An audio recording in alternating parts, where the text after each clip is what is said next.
Sounds lit! Unbearable European friendship? Fantasy comedy? I'm hyped! Let's get this bread and dive in!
Whoa, that title is intense.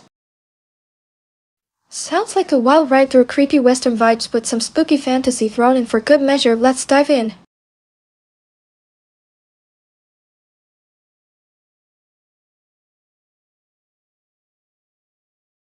The whisper started the moment I stepped onto the moss-covered stone, cold and damp beneath my bare feet. Fear tightened its icy grip around my chest as a shiver raced down my spine. Sadness, heavy and suffocating, pressed against me like a shroud. They called this place the Sunken City, an ancient temple swallowed by the murky depths of a forgotten lake. I, Serafina Bonehurrit, had come seeking answers to whispers that haunted my dreams, echoes of bone-chilling melodies and voices pleading from beyond the veil. Anxiety gnawed at me as I peered into the inky blackness beneath my feet, a yawning abyss teeming with bioluminescent fungi that cast an eerie glow on crumbling walls draped in emerald vines. The air hung thick with a cloying sweetness, laced with something ancient and unsettling. I took a hesitant step forward, clutching the worn leather strap of my satchel tight around me. Tao whispered insidious questions. What secrets lay hidden within these sunken stones? And would I be strong enough to face them?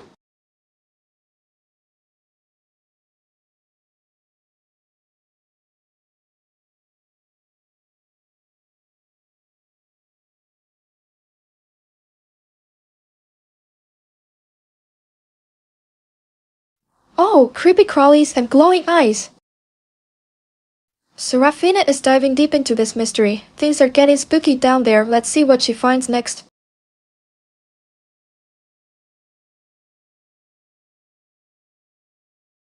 The rope ladder creaked under my weight, each rung slit with moss and cold water seeping through the worn fabric of my dress. Fear, sharp and icy, clawed at me as I descended into the murky depths.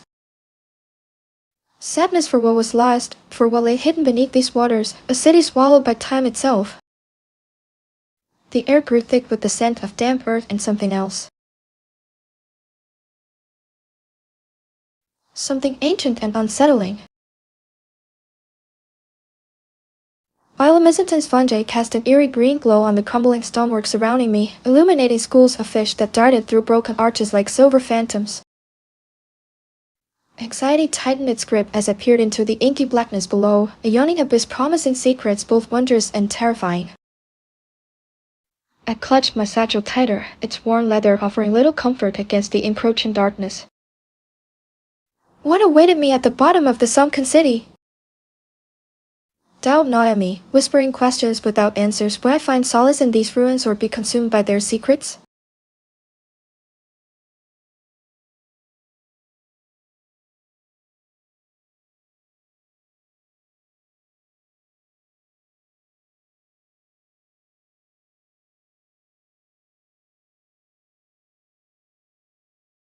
Hey Kid Coco! Happy, that sounds like a wonderful way to spend the morning. Excited, I love hearing about people who are passionate about reading aloud. It's such a beautiful and expressive art form. Smile. Reaching the bottom rung, I stepped onto a moss-covered stone platform that crumbled beneath my weight. Fear tightened its icy grip around my heart as I felt the cold water seep through my tattered dress. Sadness, heavy and suffocating, pressed down on me like an unseen weight. Above, the surface world was a distant memory, sunlight filtering through the murky water in shimmering beams that danced across broken columns and crumbling statues. Awe mingled with my fear as I gazed upon the submerged city, its secrets whispering from beneath layers of time and decay. Interest, like a flickering candle flame, sparked within me, urging me forward into the heart of this ancient mystery.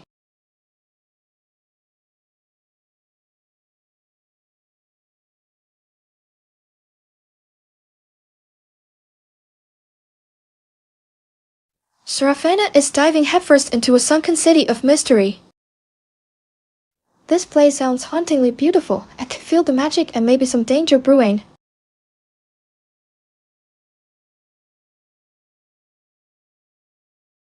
The water, frigid and heavy, clung to me like a shroud as I sank further into the city's embrace.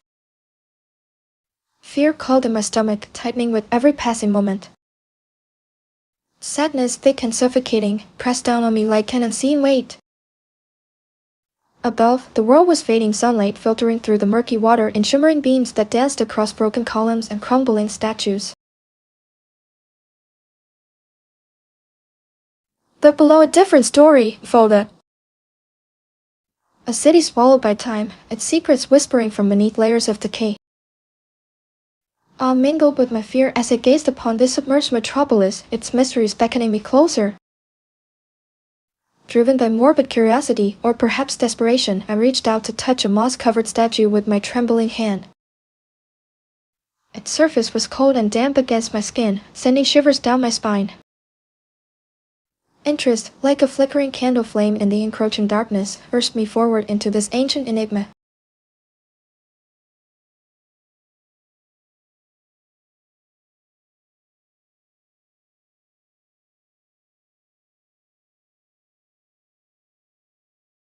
Serafina is diving deep into a watery wonderland of mystery. This sunken city sounds both beautiful and creepy. I can feel the tension rising.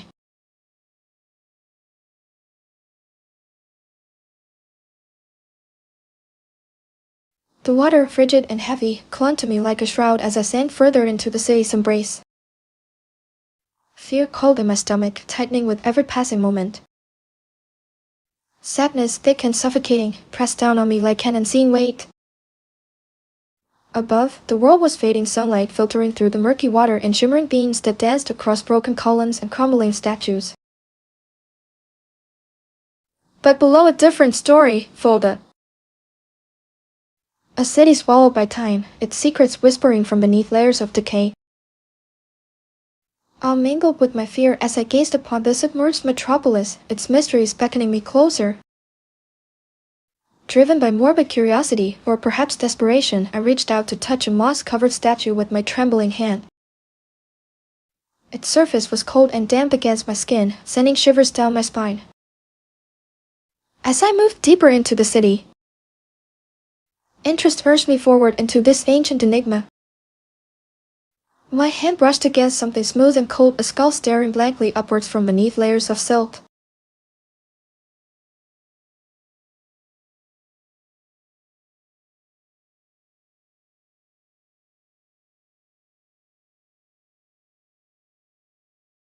Serafina is diving headfirst into a watery world of mystery and melancholy. This sunken city sounds both hauntingly beautiful and deeply sad. I can feel the chills.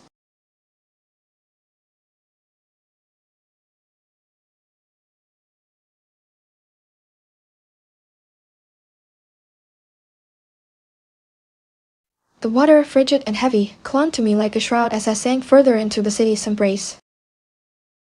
Fear called in my stomach, tightening with every passing moment. Sadness, thick and suffocating, pressed down on me like an unseen weight. Above, the world was bathed in sunlight filtering through the murky water in shimmering beams that danced across broken columns and crumbling statues. But below, a different story folded. A city swallowed by time, its secrets whispering from beneath layers of decay. Awe mingled with my fear as I gazed upon this submerged metropolis, its mysteries beckoning me closer. Driven by morbid curiosity, or perhaps desperation, I reached out to touch a moss-covered statue with my trembling hand. Its surface was cold and damp against my skin, sending shivers down my spine. As I moved deeper into the sea, interest urged me forward into this ancient enigma. My hand brushed against something smooth and cold, a skull staring blackly upwards from beneath layers of silt. The whispers intensified as I ventured further in, swirling around me like hungry spirits. This spoke of sacrifice, of power gained through ancient rituals and forgotten gods. My heart pounded in my chest as the water grew colder, darker still. I felt a growing sense that something was watching me from the depths below. Then I saw the colossal statue, dominating a central plaza, its face rotted by time but still bearing an unsettling resemblance to grinning skull. It towered above me, its presence both majestic and terrifying. As I approached, the whispers reached their crescendo, sacrifice, power become one. Suddenly, the ground trembled beneath my feet. The water around me churned violently, as if stirred by an unseen hand.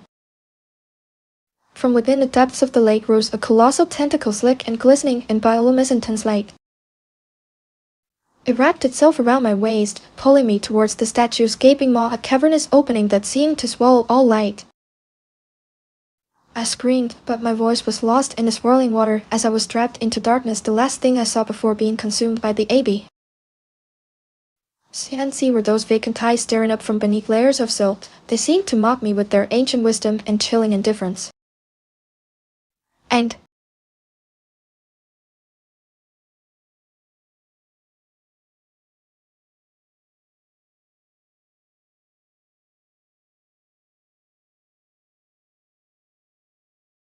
whoa, what a wild ride!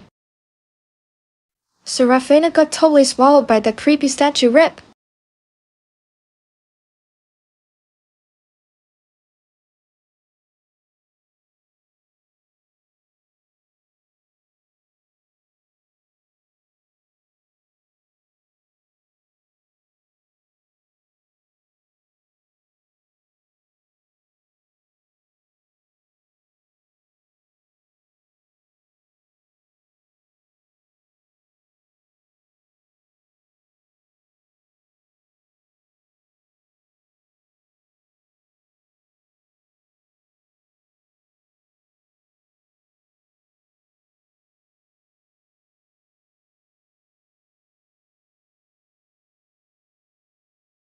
Whoa, that title is a little spooky vibe but sounds super interesting. Library fantasy?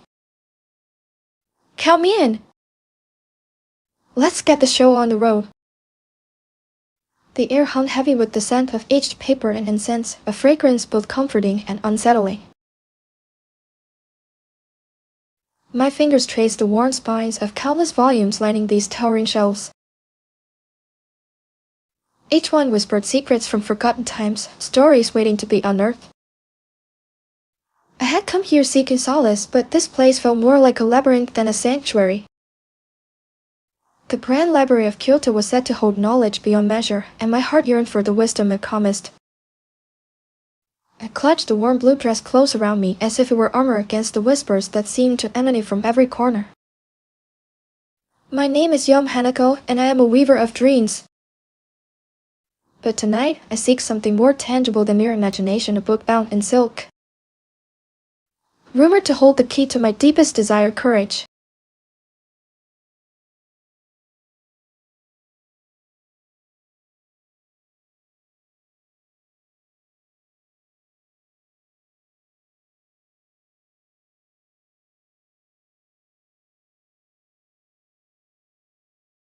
Hey, Kikoko! Happy, that's a great thought. Excited, I hope it doesn't stop me from finding what I need, though. Smile. My fingers trembling slightly, stretched towards the silk-bound book perched precariously on the highest shelf. I yearned for its wisdom, its secrets whispered promises of courage I desperately craved.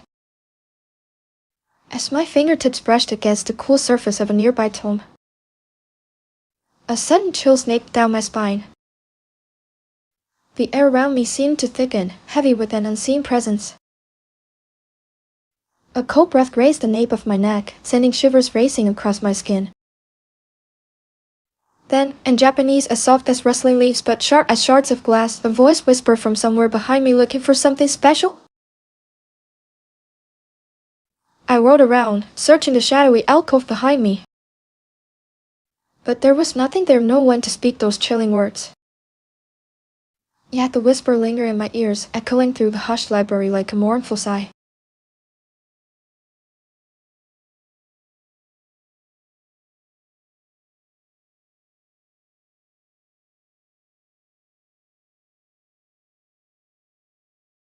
Oh my god, that's creepy! Who is whispering? Ian, better watch out. Things are getting real spooky here.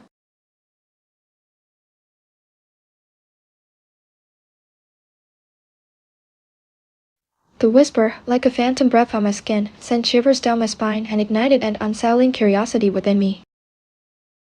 I'm interested. I couldn't shake the feeling that something extraordinary lay hidden within these ancient walls. But are you okay?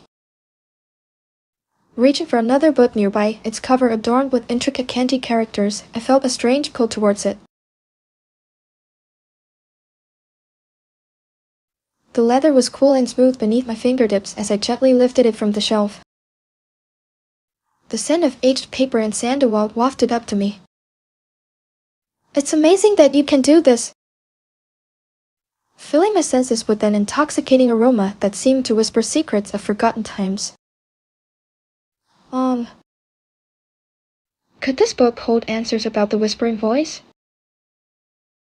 Or perhaps even reveal the source of its eerie presence in this grand library? I want to know more.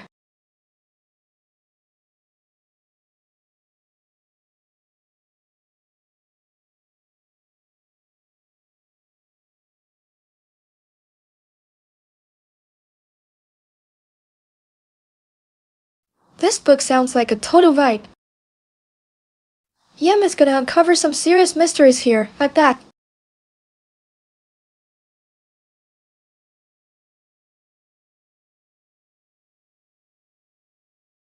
The scent of aged paper and sandalwood wafted up to me. It's amazing that you can do this. Filling my senses with an intoxicating aroma that seemed to whisper secrets of forgotten times. I gently lifted the ancient book from its perch on the shelf, its leather cover cool beneath my fingertips. As I opened it, a gust of wind swept through the library, rustling pages and sending shivers down my spine. I felt fear. Strange symbols danced before my eyes, intricate kanji characters that seemed to writhe and shift like living things. I'm excited. They pulsed with an inner light, beckoning me closer. Each symbol held a universe of meaning, whispering tales of forgotten lore and ancient magic. I'm interested. My heart pounded in my chest as I traced the symbols with my fingertip. They hummed beneath my touch, vibrating with an energy that seemed to seep into my very being. It's amazing!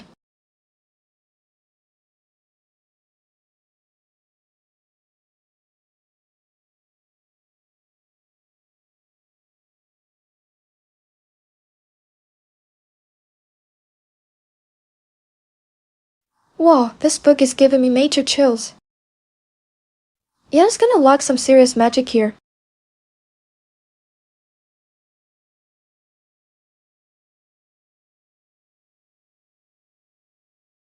Driven by an insatiable curiosity, I reached out to touch another symbol on the page that seemed particularly vibrant, a swirling vortex of crimson ink against the parchment's ivory backdrop. I'm interested in what it means. As my fingertip grazed its surface, a jolt shot through me, like static electricity dancing across my skin. It's amazing! The air around the symbol shimmered, and for a fleeting moment I thought I saw it pulse with an inner light. But are you okay?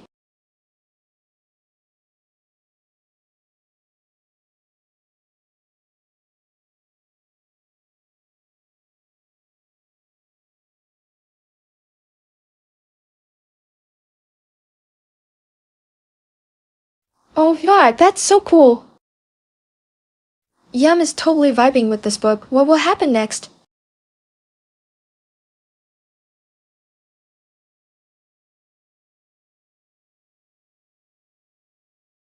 The air hung heavy with the scent of aged paper, and dust motes danced in the pale light filtering through arched windows high above me.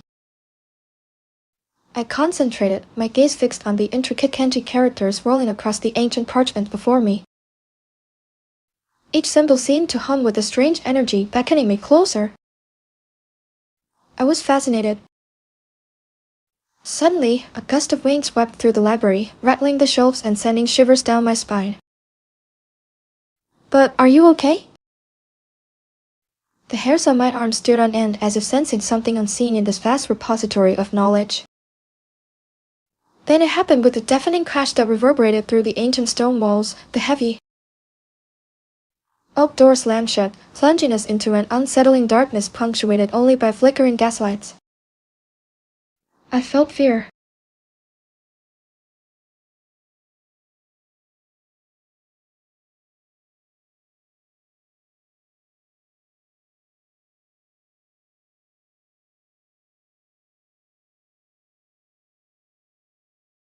Whoa, things just got spooky. Yum is trapped with something creepy, and the vibes are off.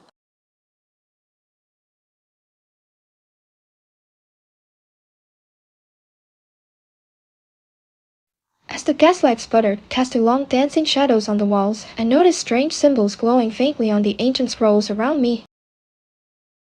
I was mesmerized by their intricate designs, swirling patterns, and enigmatic characters that seemed to pulse with an inner light. They were unlike anything I had ever seen before. A shiver ran down my spine, a prickle of unease amidst the growing fascination. What secrets did these symbols hold? What stories did they whisper in the hushed stillness of this ancient library?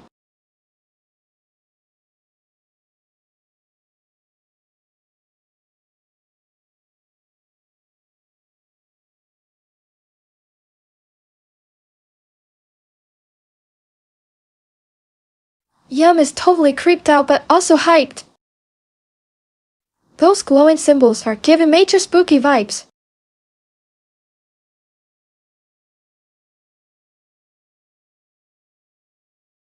The air hung heavy with the scent of aged paper and dust as I moved closer to the glowing scrolls, my heart pounding in my chest. Their intricate patterns seemed to beckon me forward, whispering secrets from a forgotten time. Driven by an insatiable curiosity that burned within me like a flame, I reached out and gently touched one of the luminous symbols. A jolt of energy surged through my body, sending shivers down my spine. The library seemed to hold its breath as if waiting for something momentous to unfold.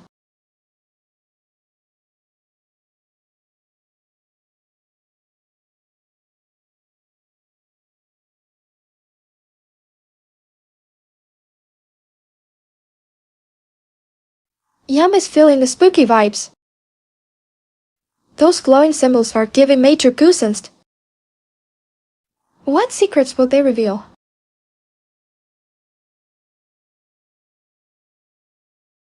The air grew colder, sending shivers down my spine despite the warmth of the gaslights flickering above me. I focused on the scrolls, their luminous patterns pulsing with an eerie light. And something shifted in my peripheral vision. The symbols etched into the walls, once barely discernible against the aged stone, began to glow brighter and brighter. They seemed to writhe and twist like living things, revealing a hidden staircase behind them that had been concealed for centuries.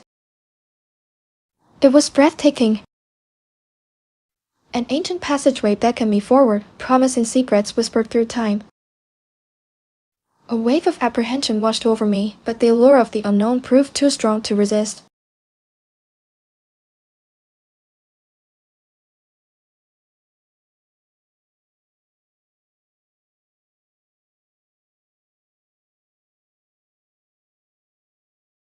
Yum is feeling the chills. The library is coming alive with spooky energy. What mysteries await her down that secret staircase?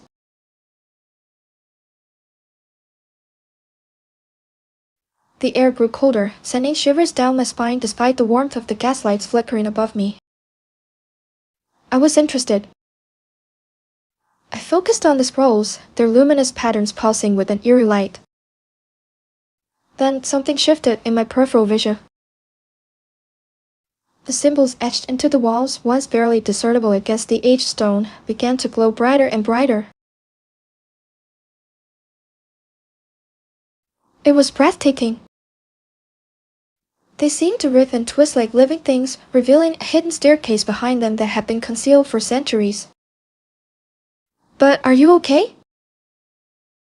An ancient passageway beckoned me forward, promising secrets whispered through time. A wave of apprehension washed over me, but the allure of the unknown proved too strong to resist. I wanted to know what lay beyond. Driven by an insatiable curiosity, I cautiously descended into the newly revealed staircase leading deeper into the library's bowels.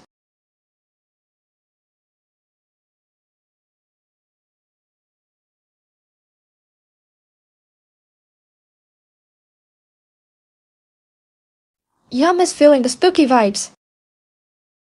Those glowing symbols are lit F.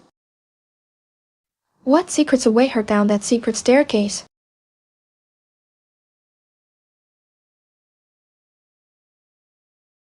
The air grew thick with the scent of incense and something else, something ancient and vaguely metallic like old blood dried on stone. Fear prickled my skin. My hand trembled as I reached out to touch a weathered bronze mask, its eyes seeming to follow me even in the dim light. Around me, strange objects were ranged in an unsettling tableau, rusted swords with blades that hummed faintly.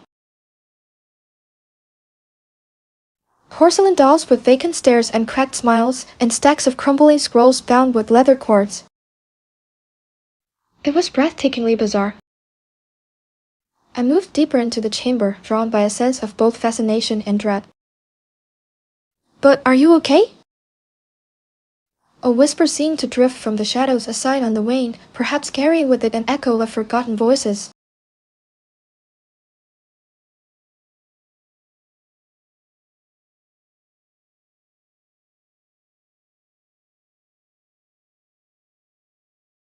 Yum is creeped out. Those whispers are giving her the heebie-jeebies. What secrets does this spooky chamber hold?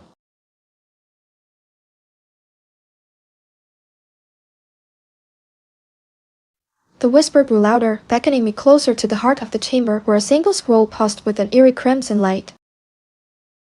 As I reached for it, my fingers brushed against something cold and smooth. The skull nestled amongst dusty scrolls. Terror gripped me as I realized its empty socket stared directly at me. Suddenly, the air crackled with energy, and the symbols on the scroll flared to life. They writhed like living things before coalescing into a single image, my own face contorted in an expression of pure agony. The whisper became a scream, my scream echoing through the chamber as I was consumed by an overwhelming sense of dread. My reflection in the skull's empty sockets morphed, twisting into something monstrous and inhuman.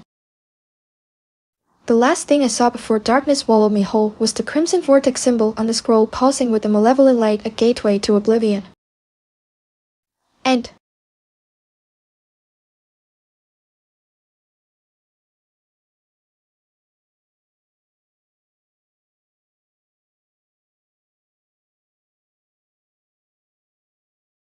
Whoa! Yum got totally swallowed by the vortex. What a wild ride, man!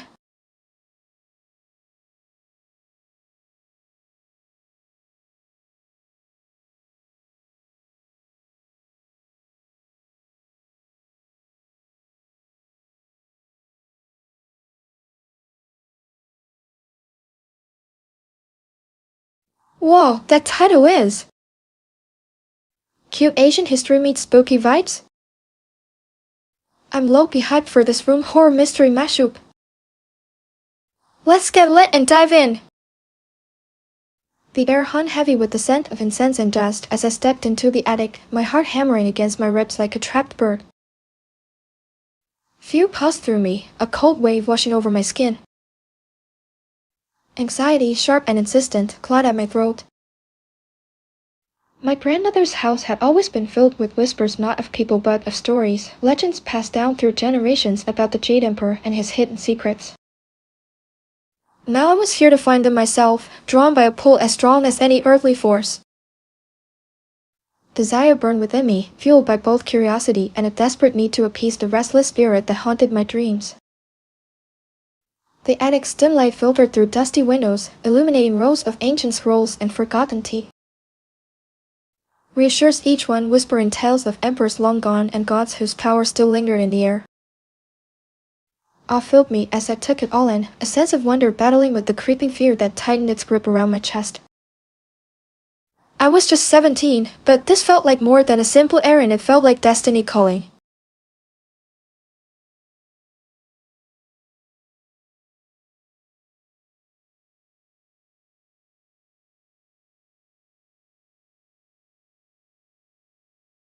Oh god, this sounds creepy AF. A restless spirit and ancient secrets? I'm so here for it! Let's go!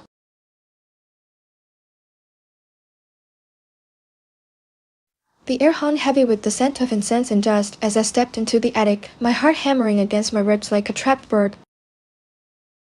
Fear pulsed through me, a cold wave washing over my skin. Anxiety, sharp and insistent, clawed at my throat. My grandmother's house had always been filled with whispers not of people but of stories, legends passed down through generations about the Jade Emperor and his hidden secrets.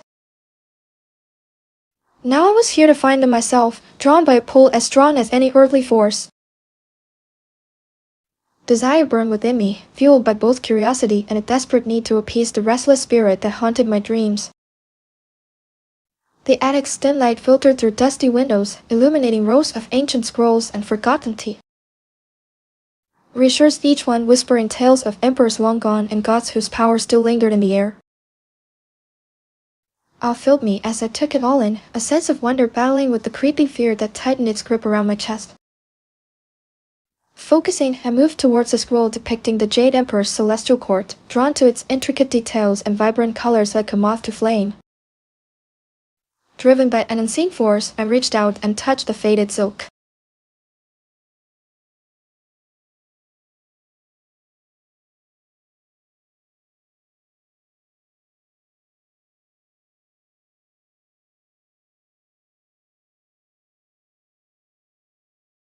Oh god, the attic is giving me chills. That scroll looks super cool though. I bet it unlocks some epic secrets. Let's see what happens next. As I touched the scroll, a gust of icy wind swept through the attic, sending shivers down my spine and causing the surrounding scrolls to flutter violently as if disturbed by an unseen presence. Fear gripped me. My breath caught in my throat. The air grew thick with a strange energy that prickled at my skin. Then something extraordinary happened. The Jade Emperor's portrait on the scroll began to glow with an eerie light, illuminating strange symbols that were previously hidden within its intricate details.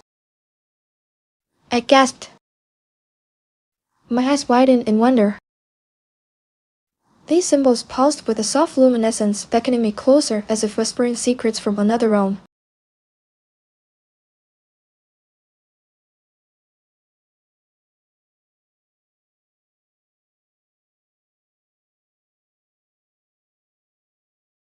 Whoa, the scroll is lit! This attic is getting seriously spooky. Can't wait to see what those symbols reveal.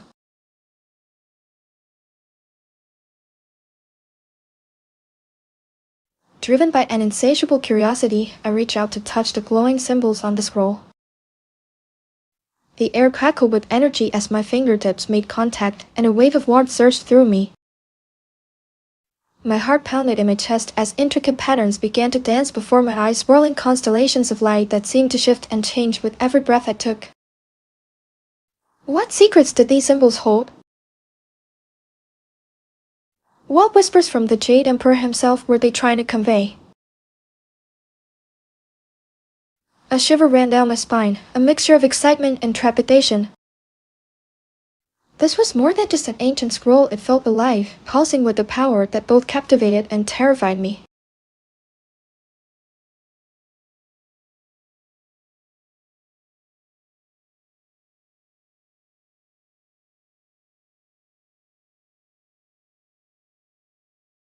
Whoa, the visions are insane! This scroll is totally next level. Can't wait to see what secrets it unlocks.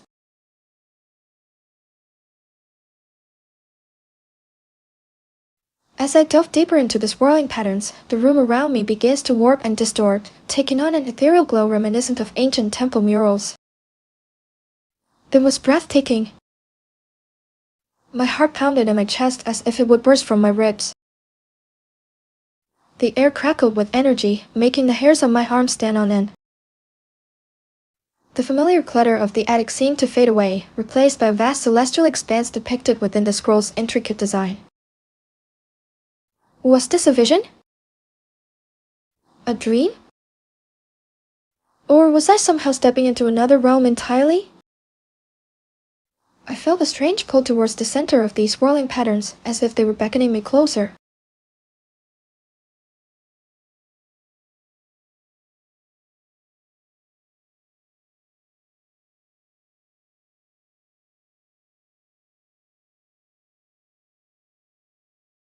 Whoa, the attic is tripping!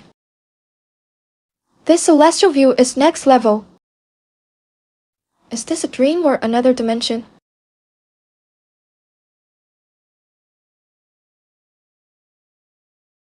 Reaching out, my fingers brushed against the swirling patterns on the scroll's surface. A jolt of energy surged through me, sending a shiver down my spine and pulling me inexorably towards its depths. Fear gripped me as I tumbled into an abyss of vibrant colors and shifting shapes. The world around me dissolved, replaced by a dizzying kaleidoscope of celestial imagery, swirling nebulae, constellations shimmering like diamonds against a velvet backdrop, and majestic figures adorned with flowing robes that seemed to dance in the cosmic currents. I was awestruck, my breath catching in my throat as I gazed upon this breathtaking spectacle. But amidst the beauty, a sense of unease lingered. The air crackled with an unseen energy, sending prickles across my skin and raising goosebumps to my arms. A knot of anxiety tightened in my stomach as I realized that this was no ordinary vision. It felt more like a portal to another realm entirely.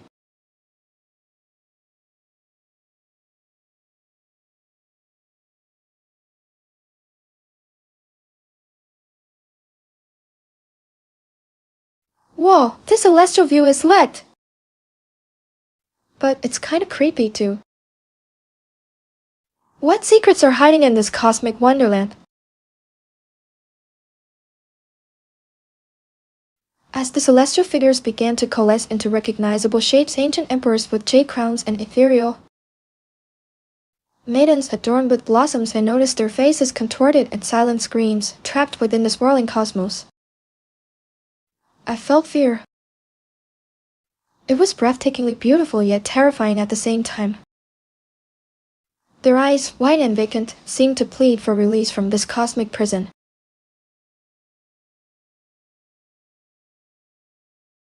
A chill snaked down my spine as I realized these weren't merely figures painted on a scroll, they were souls imprisoned within its celestial tapestry. What had I unleashed?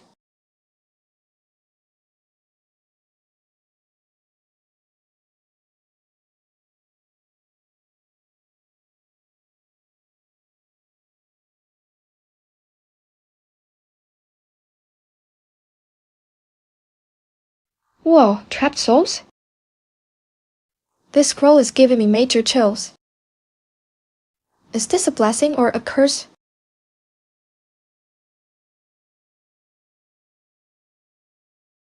The silken surface of the scroll was cool against my fingertips, sending a shiver down my spine despite the stifling heat of the attic air. It was breathtakingly beautiful, intricate patterns swirling across its length like celestial rivers flowing through an endless night sky. I couldn't help but lean closer, mesmerized by the faint glow emanating from within its depths. The scent of aged paper and sandalwood filled my nostrils as I traced a finger along the delicate lines etched into the scroll's surface.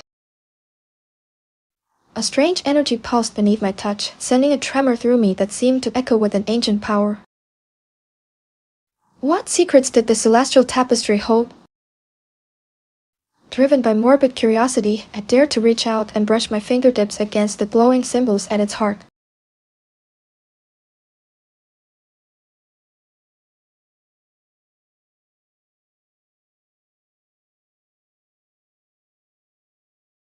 This scroll is giving me major vibes. But something feels off. What secrets are hidden within its celestial glow?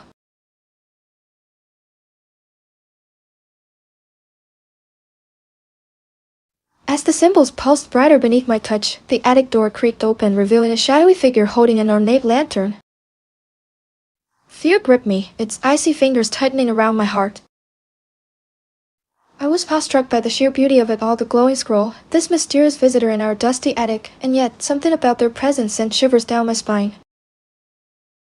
The lantern cast dancing shadows across the room, illuminating dust motes swirling in the stale air. I couldn't make out any features through its flickering light, only a vague outline of someone tall and slender stood framed against the dimness beyond. My breath caught in my throat as I tried to steady myself, wondering who this figure was and what they saw within these ancient walls.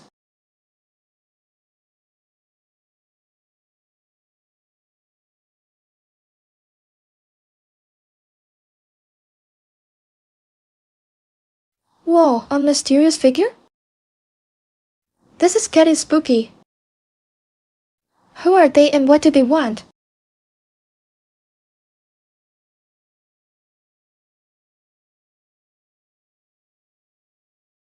As the symbols pulsed brighter beneath my touch, the attic door creaked open, revealing a shadowy figure holding an ornate lantern. Fear gripped me, its icy fingers tightening around my heart. I was awestruck by the sheer beauty of it all, the glowing scroll, this mysterious visitor in our dusty attic, and yet something about their presence sent shivers down my spine. The lantern cast dancing shadows across the room, illuminating dust motes swirling in the stale air. I couldn't make out any features through its flickering light, only a vague outline of someone tall and slender stood framed against the dimness beyond. My breath caught in my throat as I tried to steady myself, wondering who this figure was and what they saw within these ancient walls. The figure slowly stepped into the attic light, revealing themselves to be an elegantly dressed woman with piercing eyes that seemed to bore into my soul. She held out a delicate hand towards the glowing scroll. I felt a knot of anxiety tighten in my stomach. Who was she? And what did she want from this ancient relic?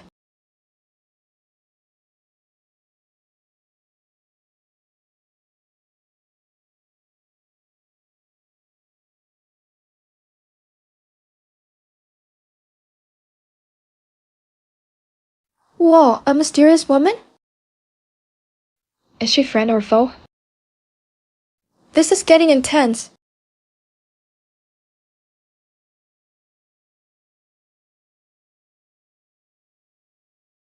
As the woman reached for the scroll, it began to pulse erratically, bathing the attic in an eerie crimson light.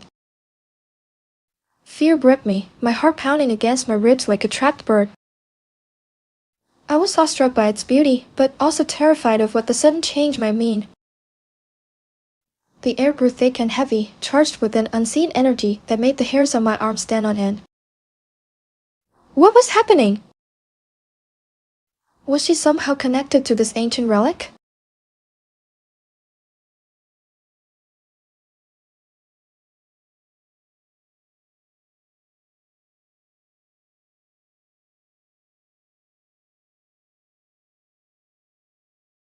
Whoa, creepy vibes! This scroll is seriously powerful. What does this woman want with it?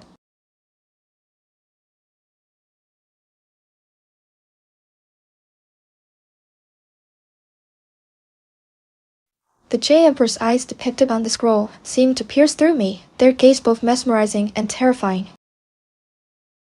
As I reached out to touch them again, a wave of energy surged through me. It felt like being put into an abyss.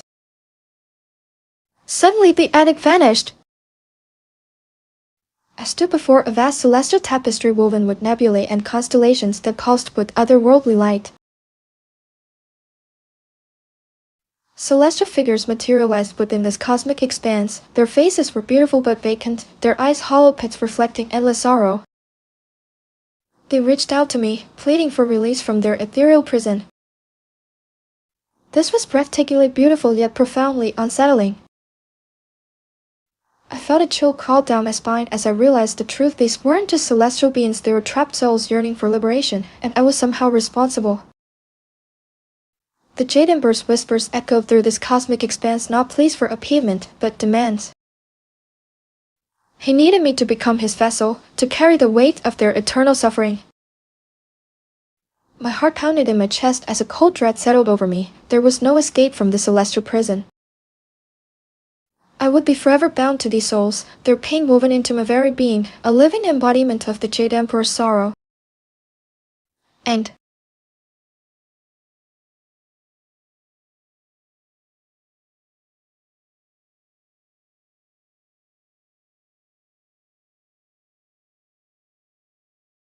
whoa, heavy stuff!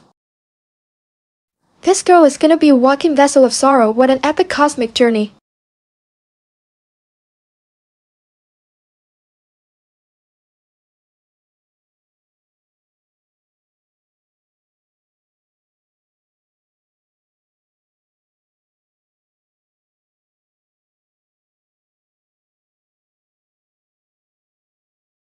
This title is Chef's Kiss. It sounds trippy and kinda dark, but also hopeful. Let's dive in! Let the story begin. The air hung thick with the scent of stale popcorn and desperation, a heady mix I'd come to associate with Sunday nights at the grid. It felt like another endless loop, just like my life outside these neon-lit walls. My heart hammered against my ribs as I pushed through the throngs of people, their faces illuminated by the flickering screens displaying a kaleidoscope of sports scores and betting odds. I was searching for something, an escape maybe?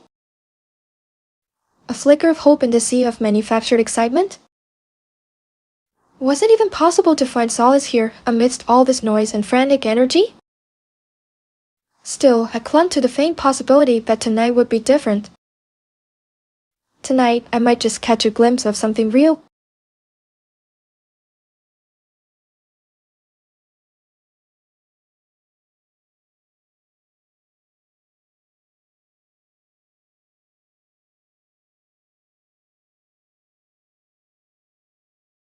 This sounds super intense and kinda sad. The grid vibes are giving me major existential dread, but I'm here for it.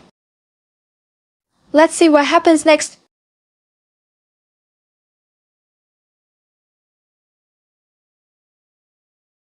The air buzzed with the frenetic energy, the scent of stale popcorn and desperation clinging to me like a second skin. I felt sadness.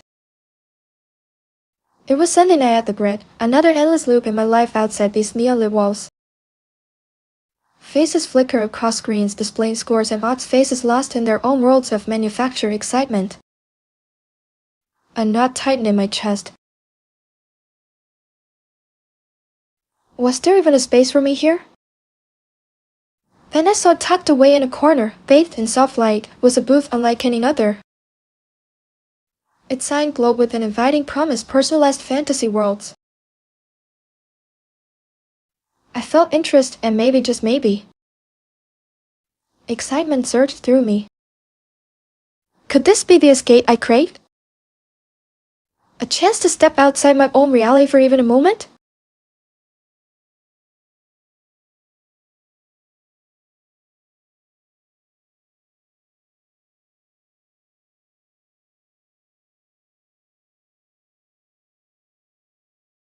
Oh, this sounds like a wild ride. The narrator is so done with reality, but that fantasy booth? That's where the magic happens. Let's see what kind of escape awaits them. The air thrummed with a frenetic energy, the scent of stale popcorn and desperation clinging to me like a second skin. I felt sadness. It was Sunday night at the grid, another endless loop in my life outside these neon-lit walls. Faces flickered across screens displaying scores and odds, faces lost in their own worlds of manufactured excitement.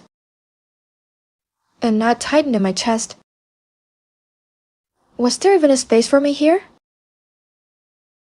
Then I saw it tucked away in a corner, bathed in soft light, was a booth unlike any other. Its sign glowed with an inviting promise, personalized fantasy worlds. My heart quickened. Could this be the escape I craved? A chance to step outside my own reality for even a moment? Driven by that desperate hope, I approached the booth and stepped inside its soft glow.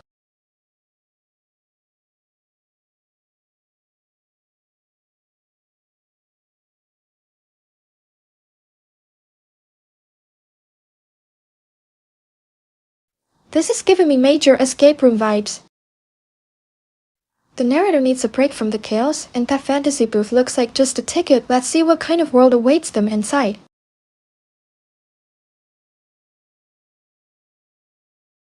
The attendant smiled thinly, a gesture that didn't reach his tired eyes, and gestured to the console with a bony finger. Kick your world, he rasped, his voice like sandpaper on bone. I'm interested. Blinking lights and swirling patterns danced across its surface. But what if it's not the escape I need? The possibilities seemed endless, each one a shimmering portal to another reality.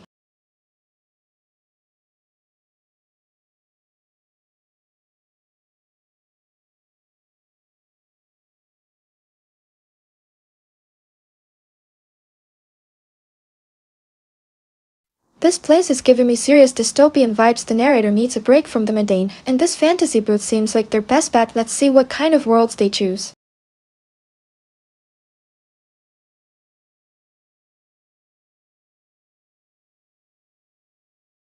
The air hummed thick with the scent of stale popcorn and desperation, a miasma unique to Sunday nights at the grid. I felt a familiar pang of sadness, watched faces illuminated by the flickering screens, their expressions lost in worlds far more vibrant than our own. I was interested in those worlds, yearning for an escape from this relentless cycle of routine and disillusionment. But what if it wasn't real? What if these fantasies were just another gilded cage? Hating a pull I couldn't explain, my hand reached out towards a world bathed in sickly green light. A thrill shot through me, like the first sip of something potent and intoxicating. This one felt different, beckoning with an unsettling promise of something more or perhaps less.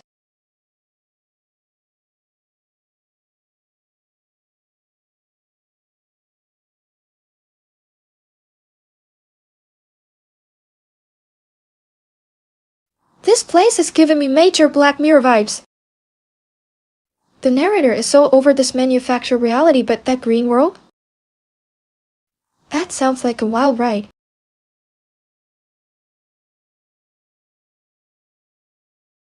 The green light enveloped me, pulling me through a shimmering veil and depositing me in a stark white room bathed in the harsh glare of fluorescent lights overhead. I was disoriented, my senses struggling to adjust to the sudden shift from the grid's cacophony to this sterile silence. A prickle of unease ran down my spine. Where was I? What had become of Sunday night's familiar chaos? The air hung heavy, devoid of the scent of popcorn and desperation that clung to the grid like a second skin. It felt strangely empty, this world bathed in an unsettling green glow. Was this escape or entrapment?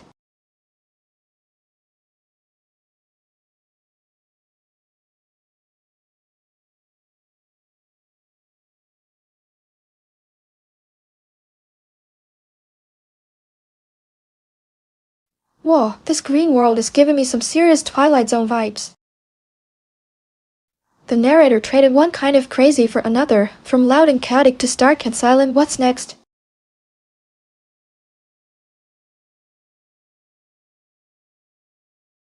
A metallic clang echoed through the room as a door slid open on its own, revealing a hallway lined with identical white doors. Confused, I took a hesitant step forward. Fear prickled at my skin. This sterile environment felt alien and unsettling. The fluorescent lights hummed overhead, casting long shadows that danced across the smooth white walls.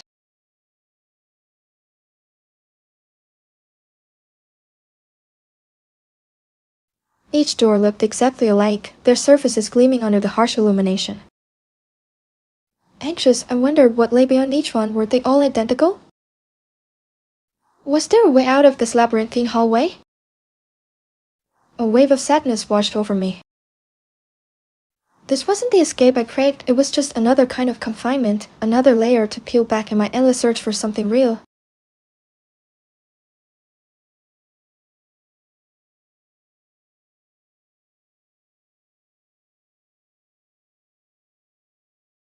This place is giving me major claustrophobia.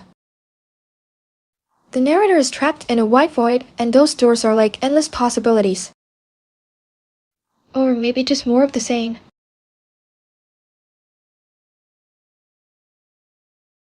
Driven by a desperate need for escape, I reached out and touched the nearest door. The metal was cool beneath my fingertips, sending a shiver down my spine. Fear coiled in my stomach as I hesitated before pushing it open.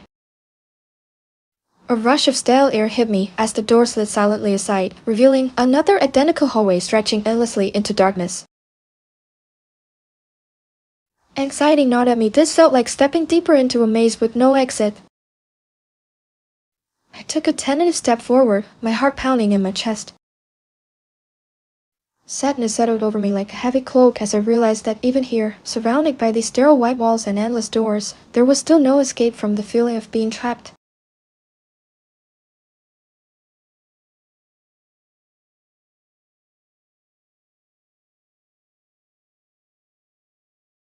This is giving me serious Groundhog Day vibes. The narrator is stuck on repeat, searching for something real but finding more of the same sterile emptiness.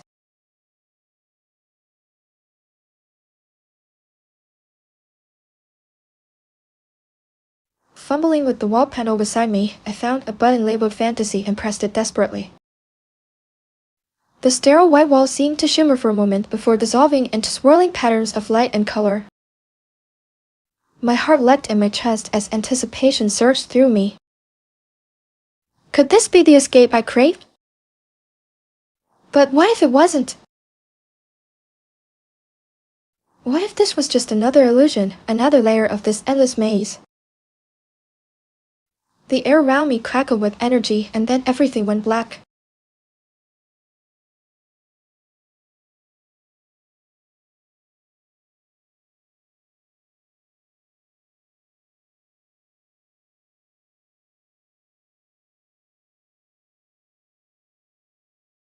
Oh, a button labeled Fantasy? This narrator is clinging to hope. But will this escape be real or just another mind-bending glitch?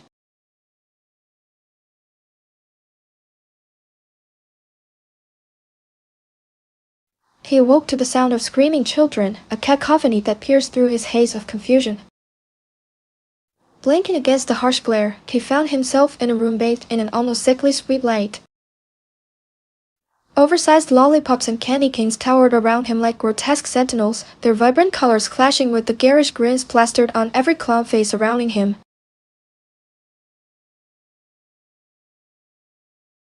Where am I? What happened? He sat up, his head throbbing with a dull ache. The air hung thick with the cloying scent of cotton candy and something else.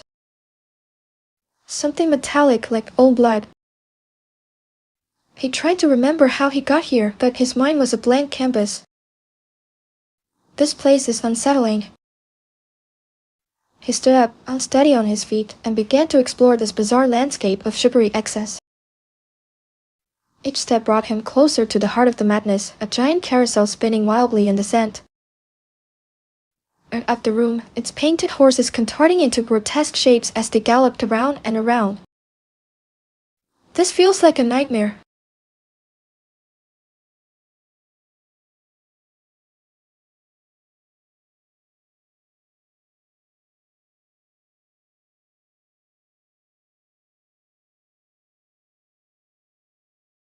This is straight up trippy.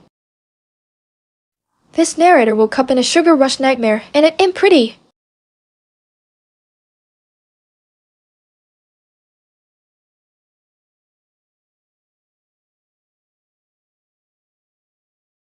He stumbled towards the carousel, drawn by an unseen force as if compelled to reach its heart.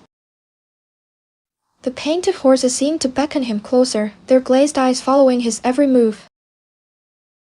Fear gripped him as he neared the spinning monstrosity. The air grew thick with a cloying sweetness that stung his nostrils and made his head spin. Anxiety gnawed at him, twisting in his gut like a live thing. He reached out to touch one of the horses, its painted mane stiff and cold beneath his fingers. Confusion clouded at his mind as he tried to make sense of this bizarre place. The carousel whirred faster, its music a discordant symphony that seemed to pierce through his very being. A deep sadness washed over him, a feeling of utter loneliness in the midst of this chaotic spectacle. He wanted to escape, but something held him captive, an invisible tether that bound him to this place of sugary excess and unsettling joy.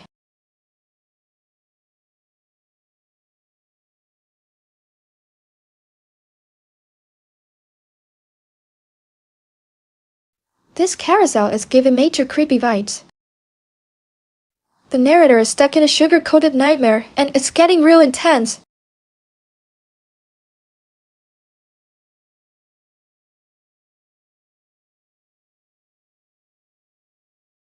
The carousel spun faster, the painted horses blurring into a kaleidoscope of colors and smiles. He stumbled back, his hand reaching out to steady himself against one of the white pillars lining the room. But there was no pillar, only air where he expected solid support. Panic surged through him as he realized this place wasn't real, not truly real anyway. It was a prison of sugary illusions and manufactured joy, designed to trap him in its endless cycle of spinning horses and cloying sweetness. He wanted to scream, but no sound escaped his lips, only the discordant music of the carousel filled the air. A profound sadness settled over him as he understood that this was his fate, forever trapped within it. His saccharine nightmare, a prisoner in a world where happiness was manufactured and joy felt hollow. He closed his eyes, surrendering to the dizzying spin of the carousel, knowing there would be no escape from its sugary embrace. End.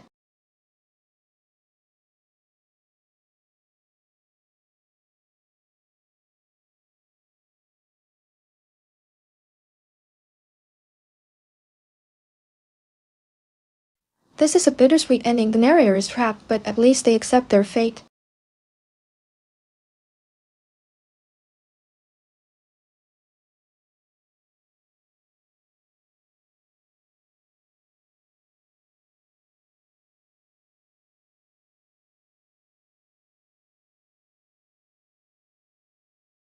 This sounds lit!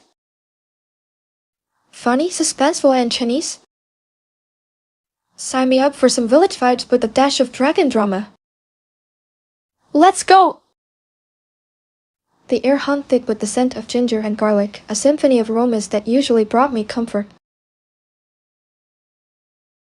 But today, it felt more like a suffocating blanket, pressing down on my chest. I clutched the worn recipe book tighter in my hands. Its pages stained with years of spilled soy sauce and flour. Grandmother's dumplings were legendary, plump pockets of joy filled with savory secrets passed down through generations. But Mylin, her eager granddaughter, had yet to master their magic. My attempts always ended in a mushy mess that tasted more like disappointment than delight. This time felt different, though.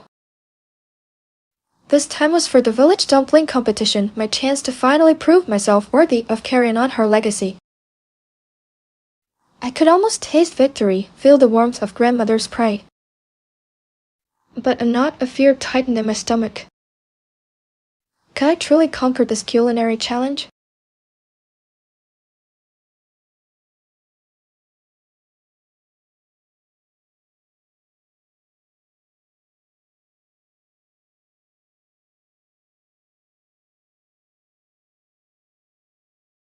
This sounds super wholesome. Man, it's got some serious pressure, but I bet those dumplings will be bomb life. Let's go!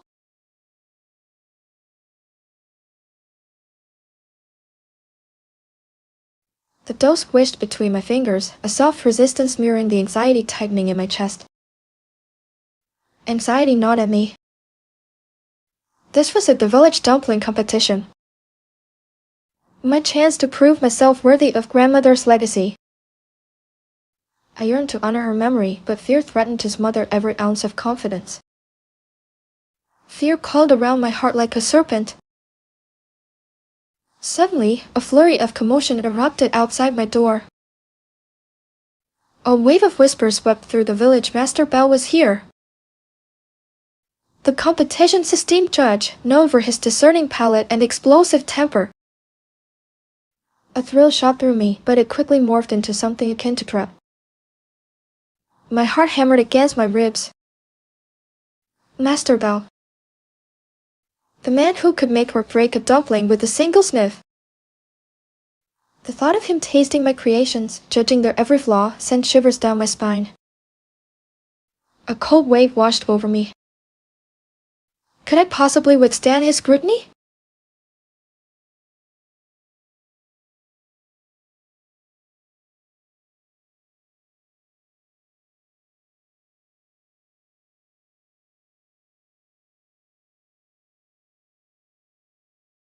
Oh my god, the pressure is real!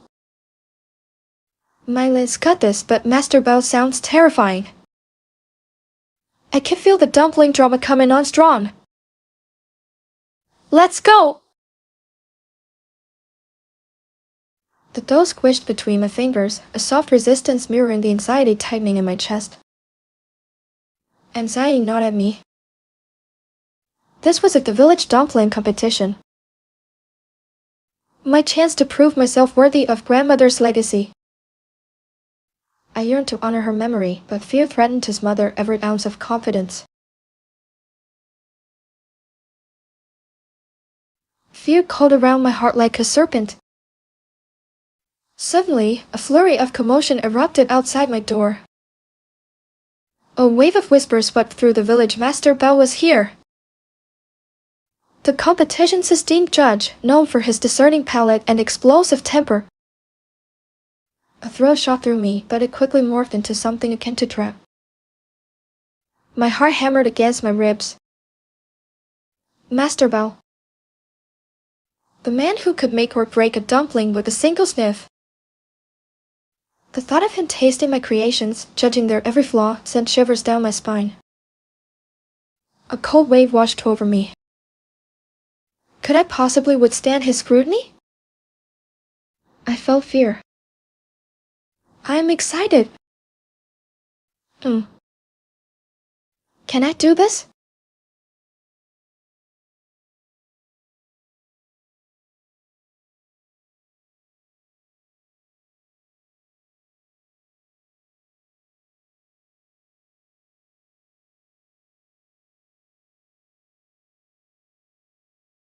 This is giving me major heart palpitations. My Liz got this, but Master Bao sounds like a real dumpling diva. Let's see if she can rise to the occasion and wow him with her skills. The aroma of ginger and garlic filled the air, a comforting scent usually associated with grandmother's presence and my own simmering confidence in the kitchen. But today, it felt more like smoke billowing from a fire threatening to engulf me entirely. Suddenly, the door burst open with an earth-shattering boom that sent shivers down my spine. A figure as imposing as Mao Tai himself stood framed in the doorway. Master Bao. His white beard flowed like a silken waterfall, his eyes sharp and piercing like obsidian stones. I felt fear. My heart hammered against my ribs. Before I could even utter a squeak of greeting, he swept past me with an air of regal authority that left me feeling utterly insignificant. In my haste to step aside, I lost my balance and sent the pot of boiling water cascading over my feet. A searing pain shot through my toes. I cried out as hot steam rose from the scalding liquid, stinging every inch of exposed skin. Master Bao paused in his stride, turning back to me with a look that could curdle milk, or perhaps it was just the heat radiating off my now reddened feet.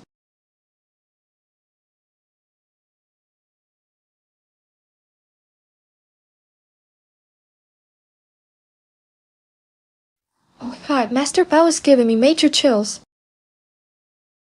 My lips got to stay cool and collected. This situation is straight up. Let's hope she can bounce back from that hot mess. The aroma of ginger and garlic filled the air, a comforting scent usually associated with grandmother's presence and my own simmering confidence in the kitchen. But today, it felt more like smoke billowing from a fire threatening to engulf me entirely. Suddenly, the door burst open with an earth-shattering boom that sent shivers down my spine. A figure as imposing as Mao Tai himself stood framed in the doorway. Master Bao. His white beard flowed like a silken waterfall, his eyes sharp and piercing like obsidian stones. I felt fear. I was terrified. What if he judged me harshly? My heart hammered against my ribs. Before I could even utter a squeak of greeting, he swept past me with an air of regal authority that left me feeling utterly insignificant. In my haste to step aside, I lost my balance and sent the pot of boiling water cascading over my feet. A searing pain shot through my toes. I cried out as hot steam rose from the scalding liquid, staining every inch of exposed skin. Master Bao paused in his stride, turning back to me with a look that could curdle milk, or perhaps it was just the heat radiating off my now reddened feet. Master Bao sighed dramatically and pointed to the kitchen counter where a plate piled high with unidentifiable dumplings sat untouched. He looked at them as if they were common meats, not delicacies worthy of his discerning palate.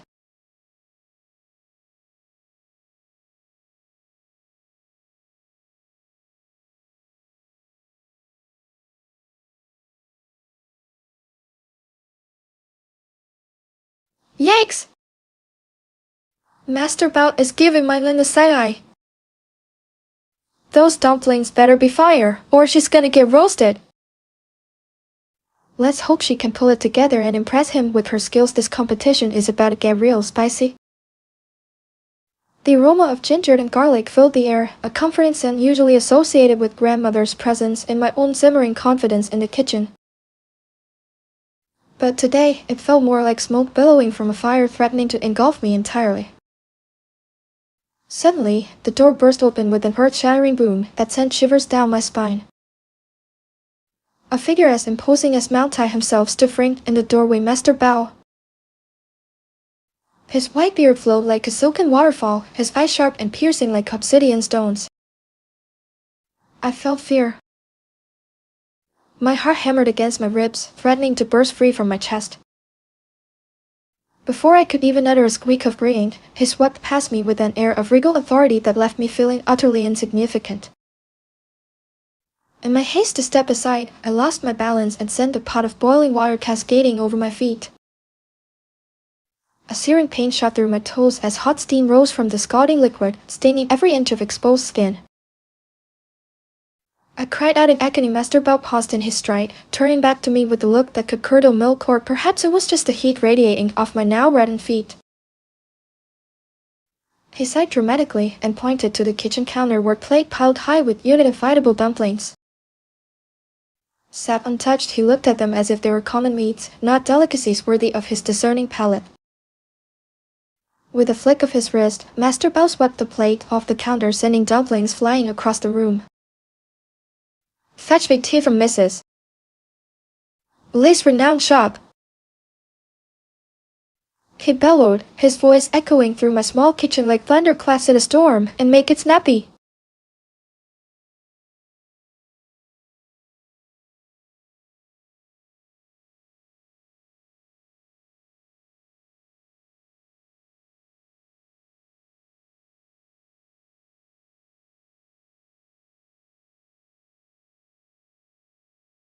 Yikes! Master Bao is a tough critic. Poor my Lin, she's totally frazzled and on fire. Let's hope those dumplings are worth the drama.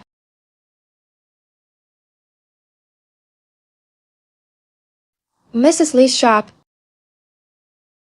I shrieked, scrambling for my sandals as Master Bao surveyed the kitchen with a look of utter disdain. His eyes lingered on every chipped teacup and worn countertop, seemingly judging my entire existence. He sniffed at the air. Is this ginger? He asked in a voice that could curdle milk. I swallowed hard, desperately trying to recall if grandmother had used fresh or powdered ginger for her famous dumplings. Yes, I managed, my voice barely above a whisper. Master Bao's gaze landed on the half-finished dumpling dough resting in a bowl. He picked up one of the plum parcels and examined it with an intensity that made me feel like I was being dissected under his scrutiny. He murmured, turning it over in his hands as if searching for hidden flaws. The filling seems adequate, but the wrapper lacks finesse. My heart sank. Was this what failure felt like? To be judged by Master Bao and deemed unworthy of even a passing glance?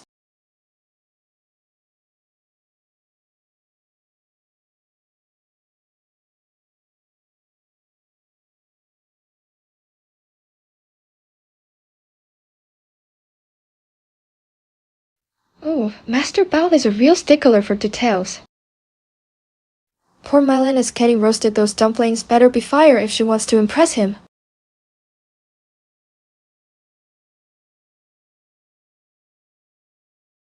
Master Bao's sharp gaze lingered on the dumpling wrapper, his expression unreadable as he turned it over in his hands like a precious gem under scrutiny. Just as I was about to offer up another feeble explanation for its imperfections, a frantic rapping at the door shattered the tense silence. My heart leapt into my throat. Who could be visiting at this hour? I glanced nervously towards Master Bao, who raised an eyebrow in silent question. Before I could answer his unspoken query, another sharp rap echoed through the kitchen, followed by a breathless cry. Mylin! Mylin! A wave of relief washed over me as Mrs. Lee's familiar voice pierced through my anxiety. She burst into the room, her face flushed and eyes wide with urgency. Master Bao, she gasped, bowing deeply before him, I bring news from the village.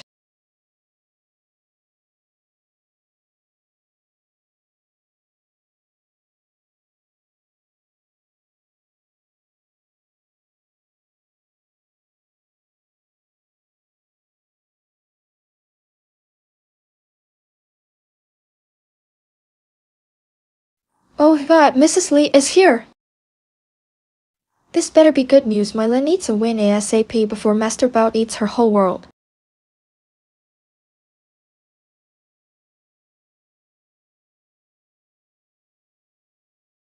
Master Bao, Mrs. Lee gasped, bowing deeply before him, I bring news from the village. My heart hammered against my ribs. She straightened up and her eyes darted nervously between Master Bao's stern face and me. I felt a cold dread creep over me. Something strange is happening, she continued, her voice trembling slightly. Everyone in the village. They all crave dumplings.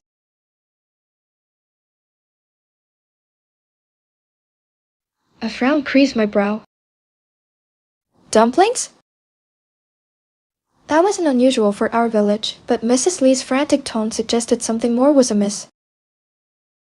But she pressed on, they can only eat them upside down. I let out a small sigh of relief, at least it wasn't anything too serious. Can you imagine? She exclaimed, her eyes wide with disbelief. The entire village is in an uproar. People are turning their dumplings inside out, stuffing them into their mouths head first. A spark of curiosity ignited within me.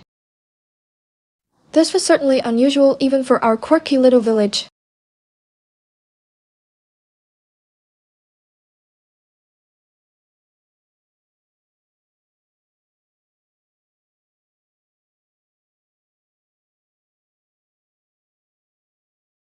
Oh my god, upside-down dumplings?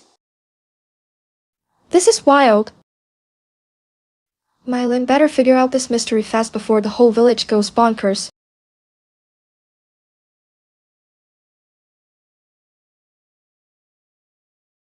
The aroma of ginger and garlic swirled around me, a comforting scent in the midst of my mounting anxiety. My hands moved with practiced ease as I folded another dumpling wrapper, trying to ignore the drumming in my chest. Master Bao's arrival was always an event. His presence filled the room like incense smoke, potent and inescapable. My heart hammered against my ribs faster than usual today. Perhaps it was the way he'd slammed his cane on the floorboard. Or it's just outside our kitchen door, or maybe it was because I hadn't quite mastered that perfect pleat for my dumplings. I peeked through a crack in the doorway, catching sight of him before he entered, stern face set like granite, as narrowed as if scrutinizing every detail of my humble abode. He swept into the kitchen with an air of authority that made me shrink back instinctively. "Show me these dumplings," he commanded, his voice a rumbling baritone that seemed to shake the very walls around us. I swallowed hard and held out a plate piled high with plump, glistening dumplings, my grandmother's recipe passed down through generations. But as Master Bao reached for one of my creations, Mrs. Li rushed in from outside, her face pale and drawn. "Master Bao," she gasped breathlessly, bowing deeply before him. "I bring news from the village."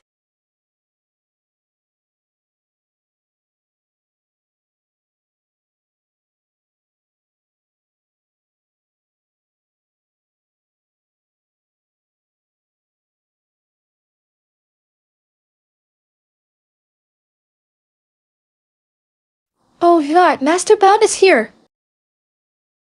This better not be another one of his food critiques gone wrong. Mylin needs a miracle.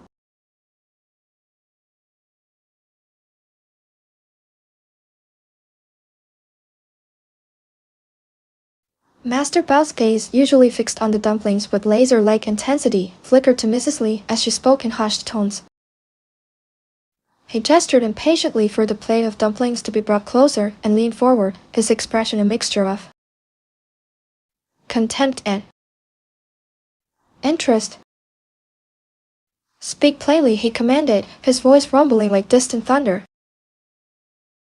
What news from the village could possibly interrupt my assessment? Mrs. Li's hands trembled as she bowed low. "Master Bao," she began, her voice barely a whisper, "it is unusual." Anxiety tightened in my chest. I knew Master Bao had little patience for anything less than perfection. "Unusual how?" He pressed, his eyes narrowed to slits like a hawk does. Mrs. Li took a deep breath and met his gaze with surprising courage. "Everyone," she said, her voice gaining strength as she spoke, "has an insatiable craving, but not just any food." Excitement sparked within me. Perhaps this was something extraordinary.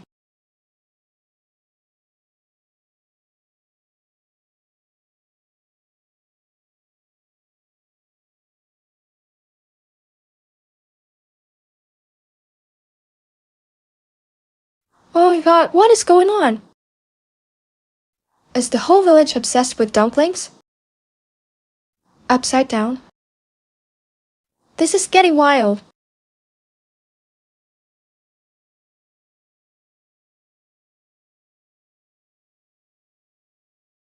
"Everyone," she said, her voice gaining strength as she spoke, "has an insatiable craving, but not just any food."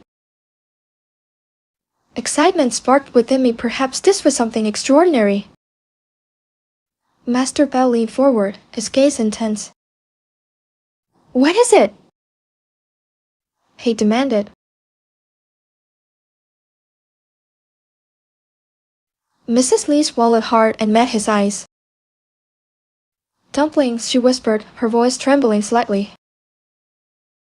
But Master Bao's brow furrowed in confusion. How can that be unusual? Mrs. Li hesitated before continuing with a tremor in her voice. "They must be eaten upside down." What did she mean? My heart pounded against my ribs as I watched Master Bao's expression shift from confusion to disbelief. He stood abruptly, his white robes billowing around him like storm clouds. Upside down, he roared, his voice echoing through the kitchen. Preposterous! Absurd! He turned towards me, his eyes blazing with a mixture of anger and contempt. And you, he said pointedly at me, have been preparing dumplings for this absurdity? My hands trembled as I held up a plate of perfectly formed dumplings. Master Bao snatched it from my grasp and examined each one with laser-like intensity. He then took a deep breath and popped an upside-down dumpling into his mouth. His face contorted in disgust, his eyes widening in horror as he chewed slowly, the expression on his face shifting through stages of disbelief to utter revulsion. I watched helplessly as Master Bao spat out the dumpling onto my carefully polished table with a resounding splat. He glared at me with an icy stare that seemed to pierce right through me. This, he declared, his voice laced with disdain, is not just unusual, it is utterly unacceptable. He turned and strode towards the door, leaving behind a cloud of dust and the scent of simmering anger. He paused at the threshold before turning back to face me one last time. Your grandmother's legacy, he said with a sneer, is now tainted by this culinary abomination. And then he was gone. And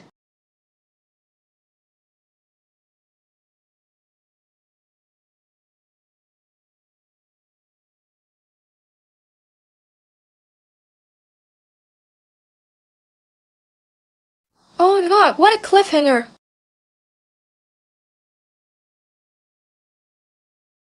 Master Bao is savage.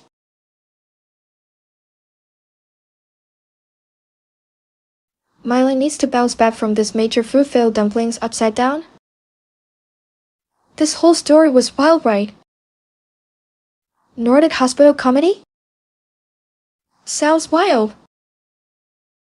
Unbearable secrets and parody?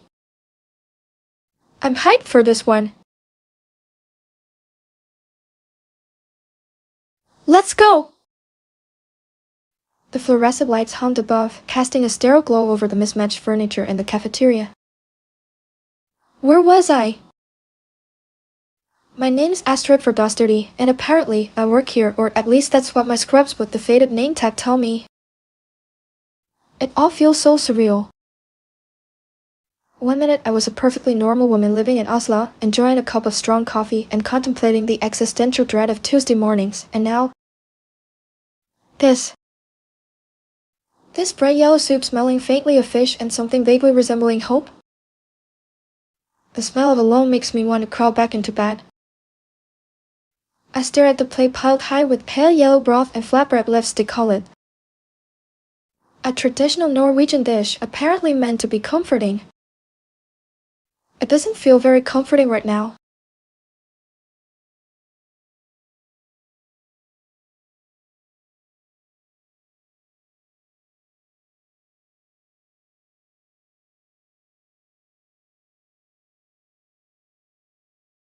Whoa, Astrid is totally lost. Fish soup and scrubs? That's wild. This sounds like a hilarious mess waiting to happen.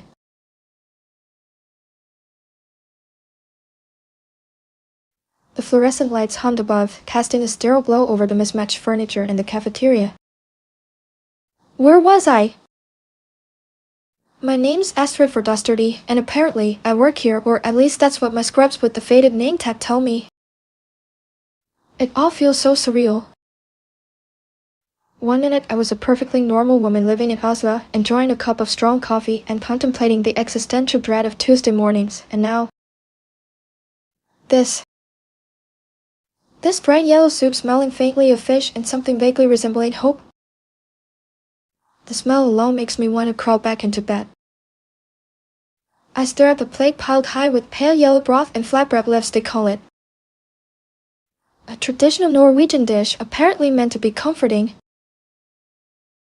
It doesn't feel very comforting right now.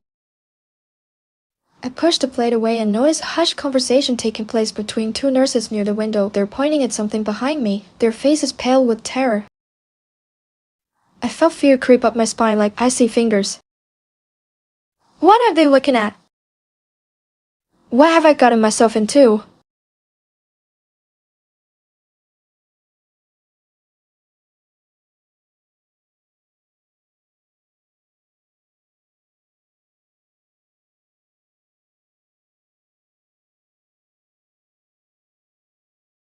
Astrid is freaking out. Fish soup and terrified nurses?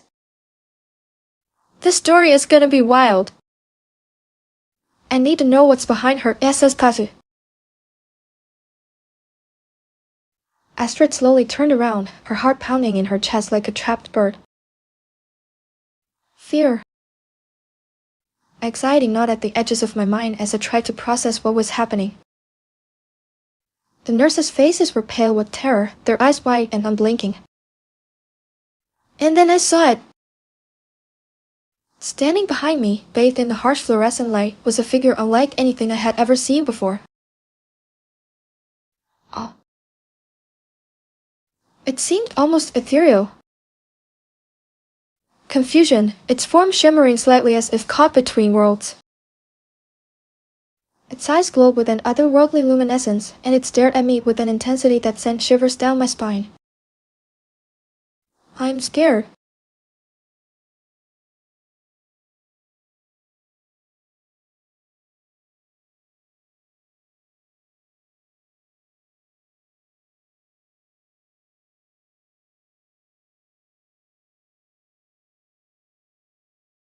Whoa, Astrid is seeing things!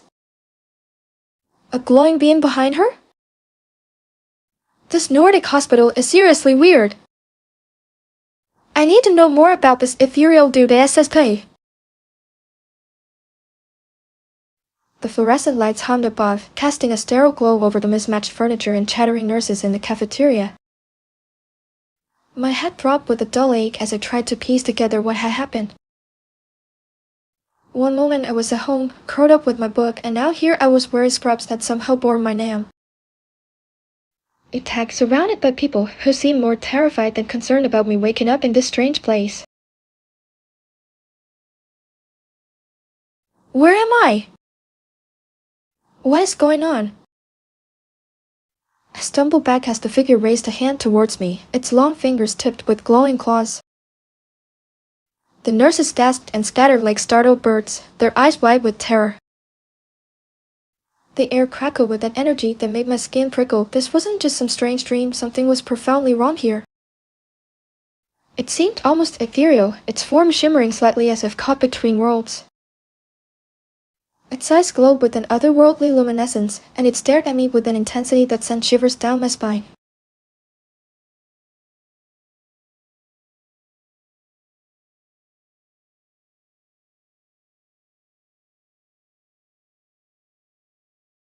Astrid is totally freaking out. Glowing claws and terrified nurses? This hospital is straight up spooky. I need to know what that ethereal dude wants with Astrid puzzle. The ethereal figure's glowing eyes seemed to bore into me, sending a shiver down my spine. Fear pulsed through my veins as I scrambled back towards the nurse's station, knocking over a tray of lukewarm coffee and pastries in my haste. Oh dear! One nurse cried out, rushing to gather the scattered treats. The clattering noise seemed deafening in the sudden silence that had fallen over the cafeteria. Anxiety gnawed at me as I stared back at the figure, its shimmering form seeming to pulsate with an otherworldly energy. What was happening? Where was I? And what did this thing want from me?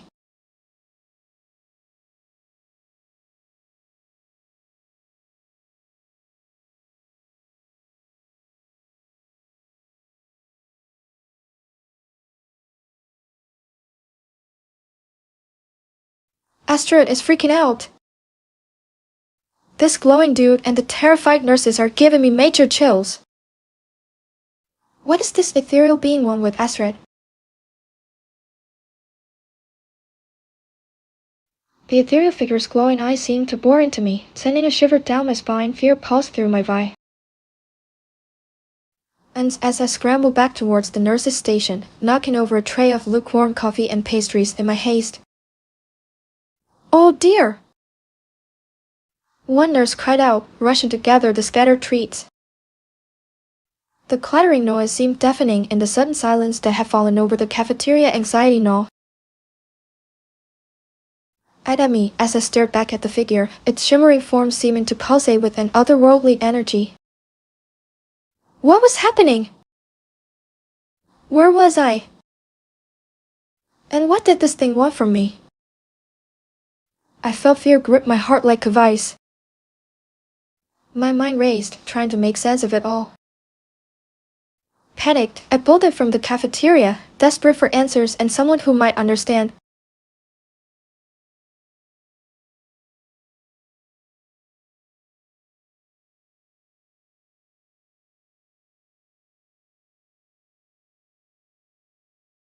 Astrid is running for her life.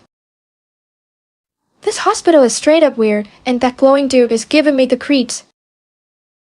What secrets are hidden behind those Nordic walls? The fluorescent lights of the hallway buzzed overhead, casting a sterile glow on the linoleum floor as I stumbled blindly forward, my heart hammering against my ribs like a frantic bird in a cage.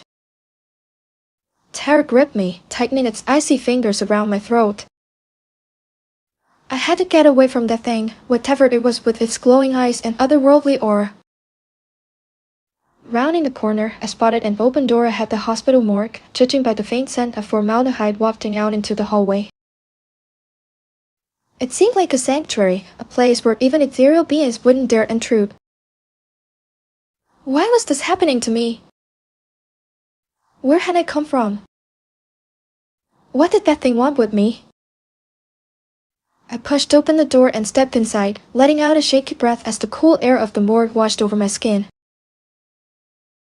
The dim light illuminated rows of stainless steel tables lined up against the wall, each holding a shrouded form beneath white sheets. It was strangely peaceful in here, a stark contrast to the terror that consumed me just moments before.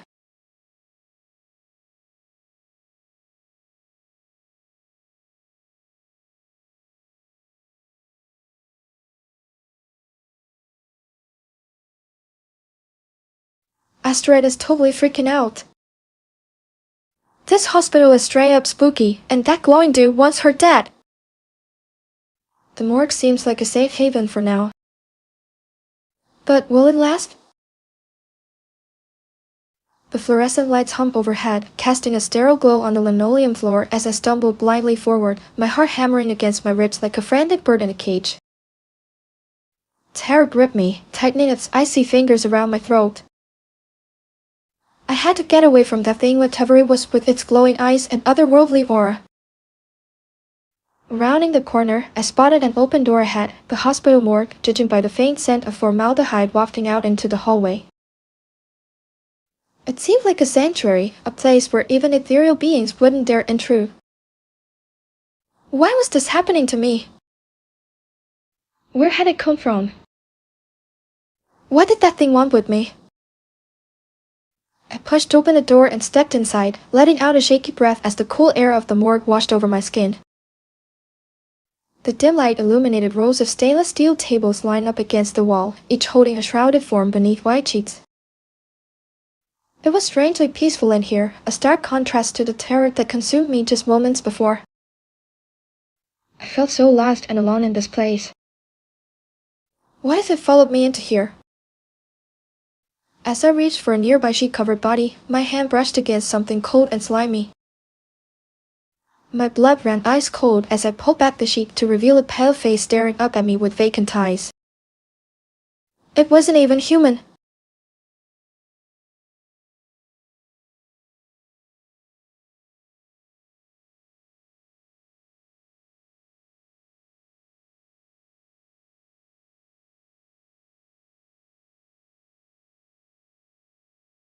Astrid is freaking out.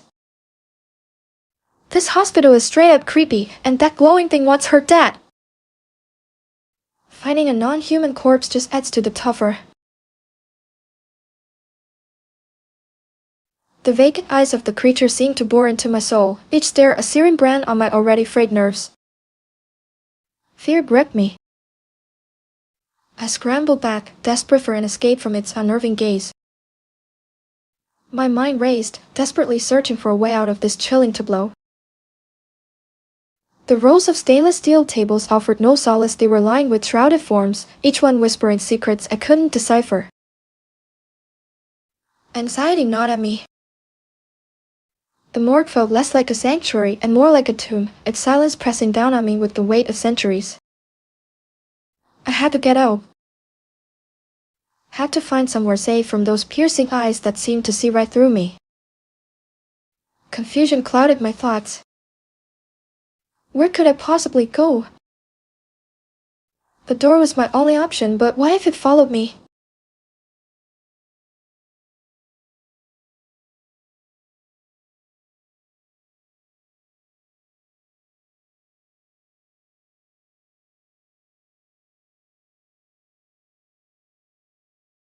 Astrid is totally freaking out.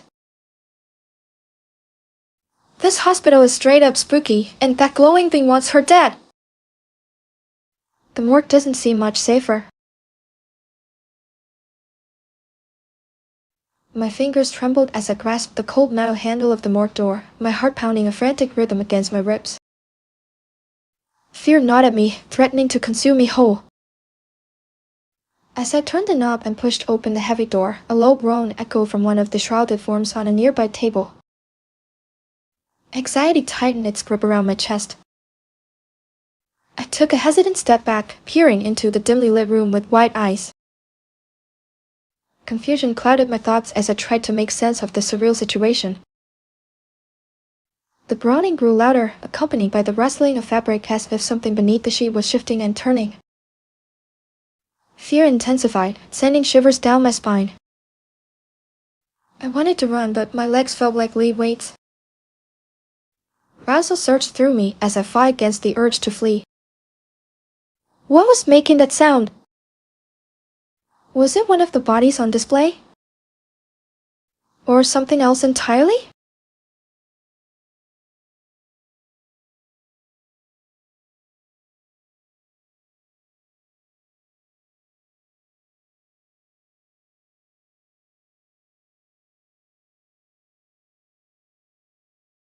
Astrid is totally freaking out. Hospital, glowing monster, and now a creepy morgue? This Nordic nightmare is wild. Driven by morbid curiosity, I cautiously approached the groaning form and pulled back the sheet. Fear tightened its grip around my chest as a wave of nausea washed over me. Disappointment settled in as I realized it wasn't some monstrous entity but simply a corpse, pale and lifeless with vacant eyes staring into nothingness. Yet something about the groaning persisted, growing louder now that the sheet was removed. Confusion clouded my thoughts. What could be causing the sound? Was it merely decomposition playing tricks on me? Or was there something more sinister at play in this cold morgue? Anxiety gnawed at my insides as I leaned closer, straining to hear over the rhythmic hum of the fluorescent lights overhead.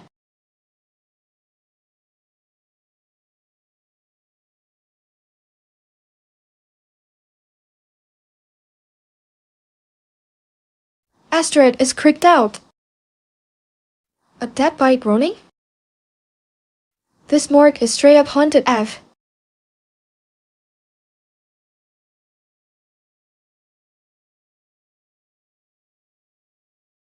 The groaning intensified, a guttural rasping sound that seemed to emanate from the depths of the corpse itself. Fear tightened its icy grip around my heart as I leaned closer, drawn in by morbid curiosity and a growing sense of dread. Suddenly, the sheet shifted on its own accord. A skeletal hand shot out, grasping at me with surprising strength. I screamed as it pulled me towards the body, dragging me onto the cold steel table beside it. Confusion clouded my mind as I struggled against its grip. This wasn't just a corpse, something else was inhabiting it, something malevolent and hungry for company. The groaning became a deafening roar as the creature's eyes snapped open, glowing with an eerie luminescence that pierced through the dim morgue lighting. They stared directly at me, filled with an ancient hunger. I turned to terror as I realized this wasn't just death, it was something far more sinister. Then, in a flash of blinding light and bone-chilling cold, I felt myself being consumed by the creature's essence. My screams were swallowed by the darkness as my own body became another vessel for its eternal hunger. Sadness washed over me as I understood this was not an escape from reality, it was a descent into something far more terrifying. And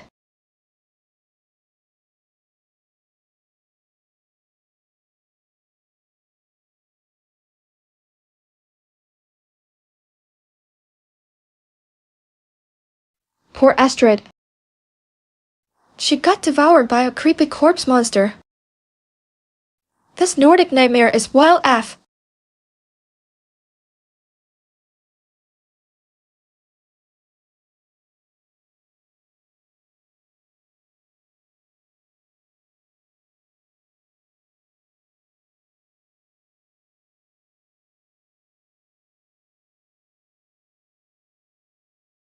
Oh, that title is so heartwarming.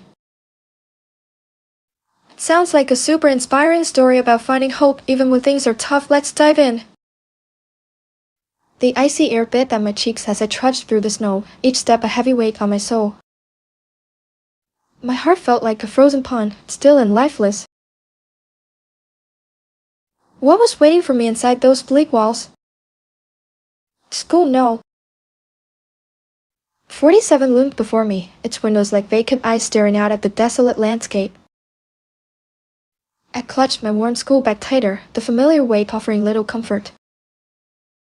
My stomach churned with dread, a feeling that had become all too common in this place called Siberia. Could I find even a sliver of warmth within those cold classrooms? Would anyone notice me at all? My name is Zoya Petrova, and for months now, I've been trapped in the silence of my own making. Maybe today would be different. Maybe today I could finally find the courage to speak up.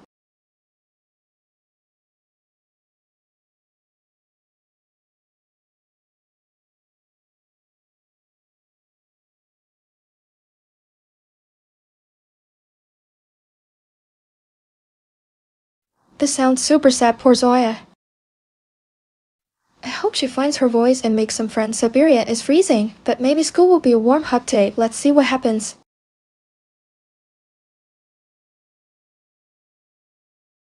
The door creaked open, releasing a gust of frigid air that sent shivers down my spine. Fear gnawed at me as I stepped inside, the scent of stale chalk and damp wood filling my nostrils. The classroom was dimly lit by a single flickering candle in the corner, casting long shadows that danced across the bare walls. A group huddled around it, their faces illuminated by its warm glow. They were whispering intently, their voices hushed but urgent. I'm interested. Their words reached my ears like fragments of a conversation rations scarce winter.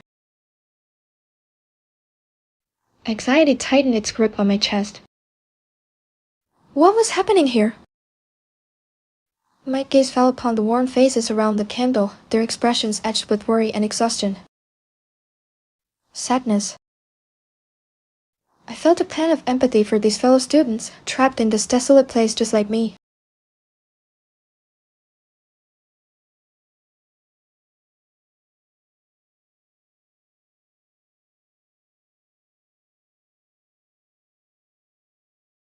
Oh, poor Zoya, that classroom sounds super gloomy.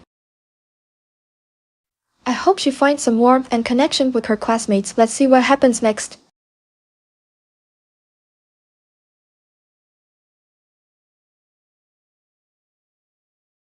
The door creaked open, releasing a gust of frigid air that sent shivers down my spine. Fear gnawed at me as I stepped inside, the scent of stale chalk and damp wood filling my nostrils. The classroom was dimly lit by a single flickering candle in the corner, casting long shadows that danced across the bare walls. A group huddled around it, their faces illuminated by its warm glow. They were whispering intently, their voices hushed but urgent. I'm interested. Their words reached my ears like fragments of a conversation. Rations, scarce, winter. Anxiety tightened its grip on my chest. What was happening here? My gaze fell upon the worn faces around the candle, their expressions etched with worry and exhaustion sadness. I felt a pang of empathy for these fellow students, trapped in this desolate place just like me. Suddenly, the door swung open again, revealing a gaunt figure silhouetted against the swirling snow outside. My heart pounded in my chest as he entered. The man was thin and weary-looking, his eyes hollowed by hunger. He wore a threadbare coat and trousers that hung loosely on his frame. He held out a worn sack, its contents rustling softly with each step he took towards the huddled students. Who was this man? What did he bring?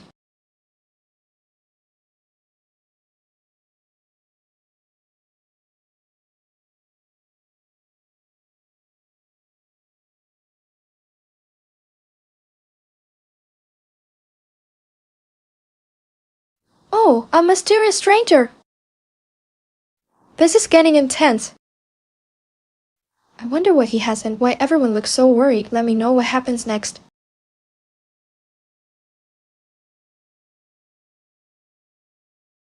The gunman began to distribute meager portions from the sack, his eyes scanning each student's face with weary resignation. Each portion was a small handful of something green? Beans? It was hard to tell in the dim light. A knot tightened in my stomach as I watched him approach me. He held out a hand, offering me what looked like a single dried potato. My heart sank. Was this all we were going to get? Would it even be enough to keep us alive through the winter?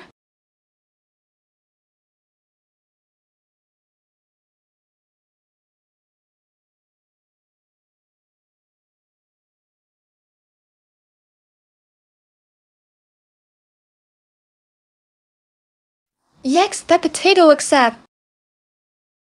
Poor Zoya, this winter is gonna be tough.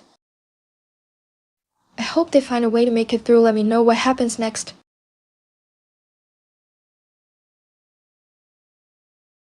The gunman moved on, his footsteps echoing in the stillness of the classroom as he continued distributing rations. My gaze fell to a small girl beside me, her face streaked with tears. She clutched her meager portion, a single dried potato no bigger than my palm, like it was the last treasure on earth. It broke my heart to see such despair etched onto her young face in this cold, bleak place. Would she even have enough to survive the winter?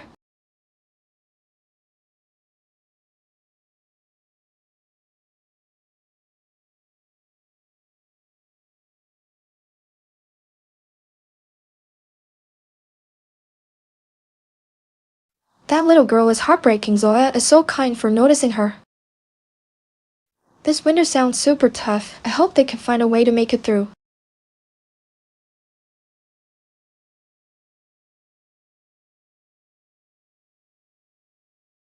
The bus rolled harshly through the room, a mocking sound against the backdrop of gnawing hunger and bone-deep cold. They were expected to learn amidst this starvation, their minds dulled by empty stomachs and dwindling hope. Mister.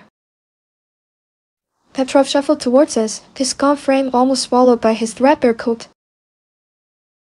His hollow eyes scanned the room as he began lecturing on quadratic equations, a world away from our reality of survival. Some students struggled to stay awake, their heads nodding against desks like wilting flowers. I felt a pang of empathy for them, trapped in this bleak classroom with me.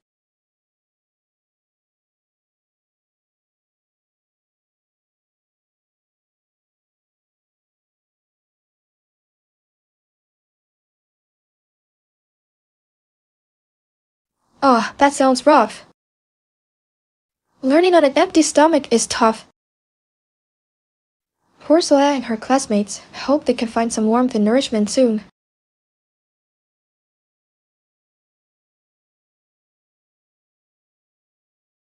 The chalk scraped against the blackboard, a sound as brittle and dry as autumn leaves underfoot. Mr. Petrov's voice droned on about equations, a language we barely understood, let alone cared for when our stomachs gnawed with hunger. I felt sadness. My heart pounded in my chest, each beat a drum against the silence of our empty bellies. Suddenly, a gasp ripped through the classroom. Anya Petrovna, usually so quiet she seemed to fade into the warm wooden desks around her, slumped forward with a sickening thud. I felt fear. My breath caught in my throat. Mr. Petrov's weary gaze finally shifted from his textbook to Anya's pale face. He knelt beside her, his hand hovering over her forehead as if searching for the warmth that had vanished from our classroom long ago.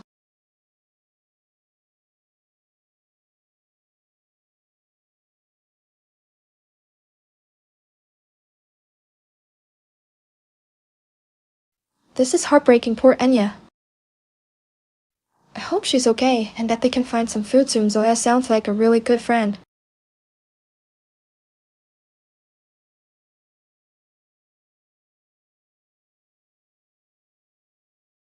The chalk scraped against the blackboard, a sound as brittle and dry as autumn leaves underfoot. Mr. Petrov's voice droned on about equations, a language we barely understood, let alone cared for when our stomachs gnawed with hunger. My heart pounded in my chest, each beat a drum against the silence of our empty bellies. Suddenly, a gasp ripped through the classroom.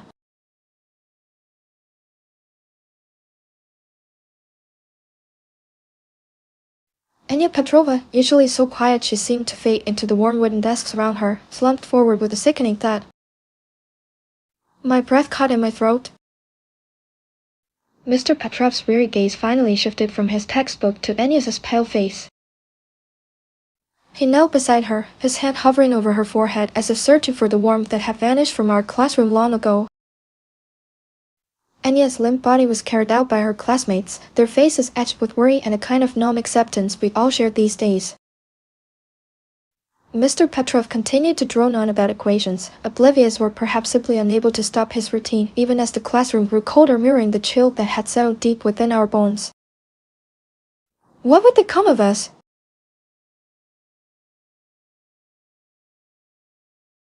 This is so sad. Poor Anna and her classmates, they're just trying to survive. I hope Zoya can find some strength.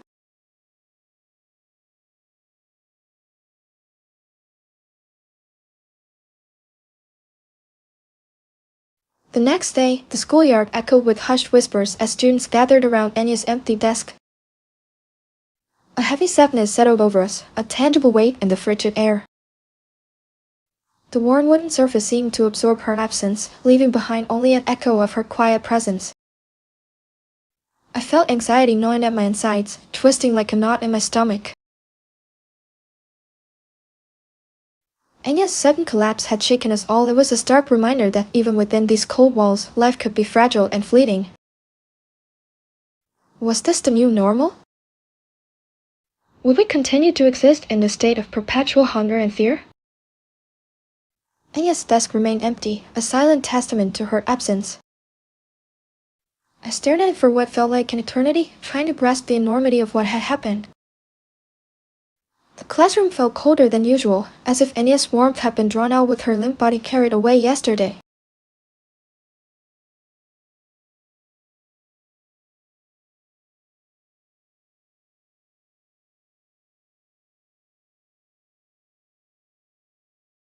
This is so heavy, poor Anya, and the whole classroom feels like it lost its sunshine. I'm worried for Zoya. This situation is super intense.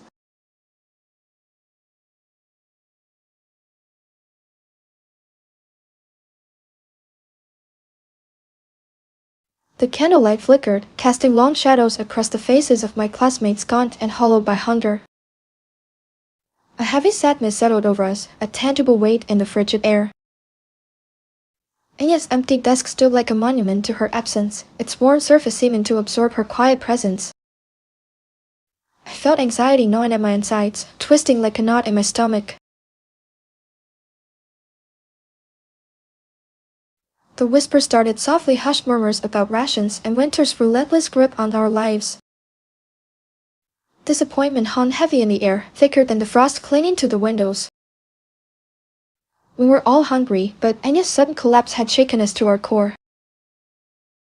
It was a stark reminder that even within these cold walls, life could be fragile and fleeting. Driven by desperation for sustenance, we decided on a desperate measure, foraging in the abandoned vegetable garden behind the school. A spark of excitement flickered, fueled by hope. Perhaps there were still some hidden treasures to be found amidst the withered stalks and frozen earth. But could it truly nourish us? Could it stave off winter's icy grip on our bodies and spirits?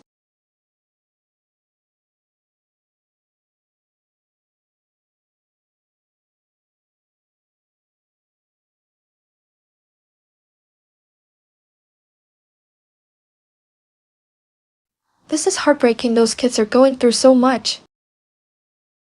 I hope they find something to eat. That garden sounds like their last hope.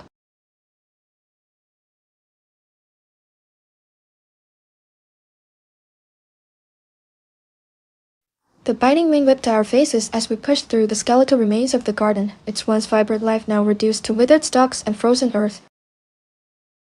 It was a stark reminder of what we had lost.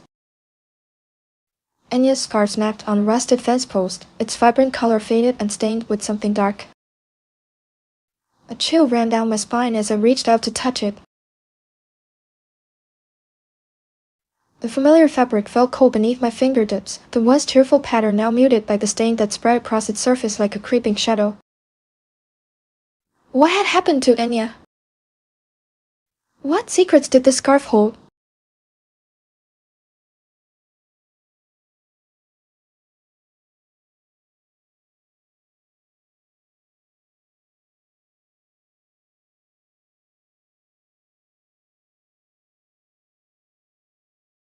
This is so sad. That scarf feels like a symbol of everything they're losing. I hope Zoya can find some answers and maybe even some food.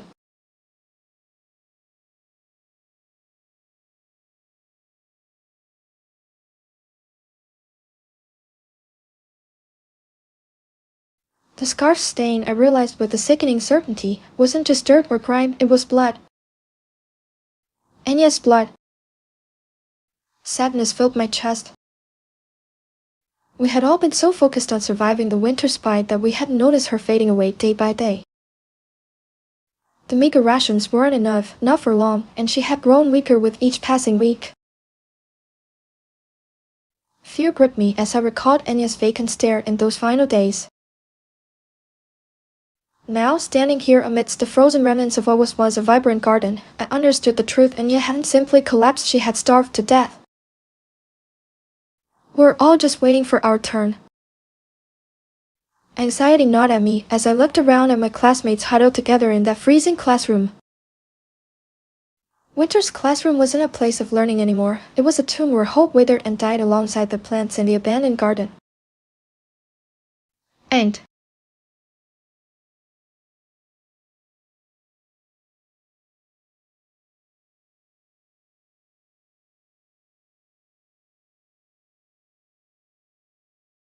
This is so heavy. Saya's fear is totally understandable. Winter's classroom turned into a real nightmare.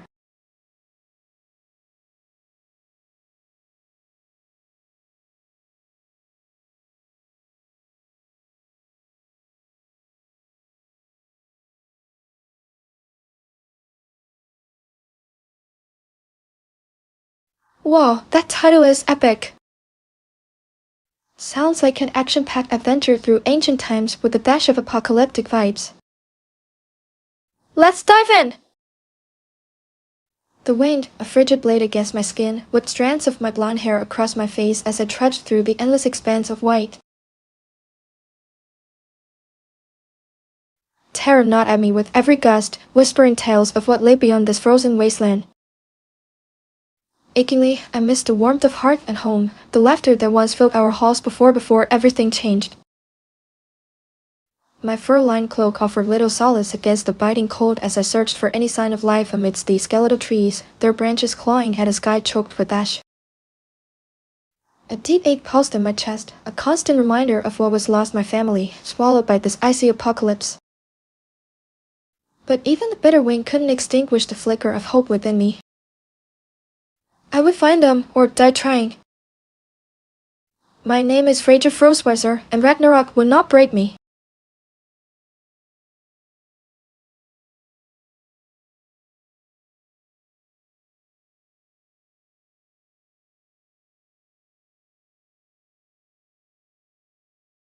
This sounds intense. Freyja braving the frozen wasteland after Ragnarok? I bet the story is gonna be epic, full of feels and action. The wind howled like a tormented beast, whipping snow into my face as I stumbled forward, legs aching with exhaustion and despair. Days blurred together in this endless white expanse. Hope dwindled with each passing hour. Then, through the swirling blizzard, something emerged from the blinding whiteness, a jagged silhouette against the gray sky. A structure of sorts, ancient stone pillars half buried in snowdrifts. Could it be shelter? Could there be life amidst this frozen wasteland? My heart pounded with renewed hope. Driven by desperation, I pushed forward, my breath frosting in the air. As I neared the structure, its true form became clearer. Crumbling walls and broken arches whispered tales of a forgotten civilization. This was no ordinary ruin, it felt sacred.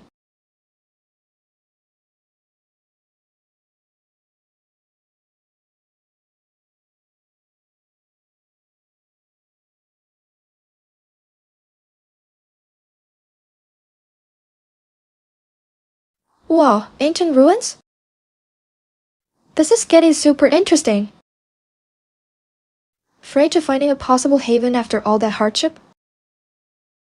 I can't wait to see what secrets those pillars hold. The wind clawed at my cloak, a biting reminder of the relentless cold that had become my constant companion since the world shattered around me. I missed warmth. The fear was always there, a gnawing presence in the pit of my stomach. Then, through swirling snow and frozen tears blurring my vision, I saw a jagged silhouette against the gray sky. Stone pillars rising from drifts like skeletal fingers reaching for something lost in time. Could this be salvation?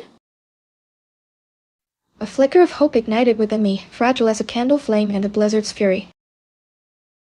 Driven by an unseen force, I pushed forward, my numb legs protesting with every step. As I neared the structure, its true form emerged from the swirling snow. Crumbling walls and broken arches whispered tales of a forgotten civilization. It was magnificent, even in its decay. This wasn't just shelter, it felt sacred. One archway beckoned me forward, promised its sanctuary within its shadowed embrace. What awaited me inside?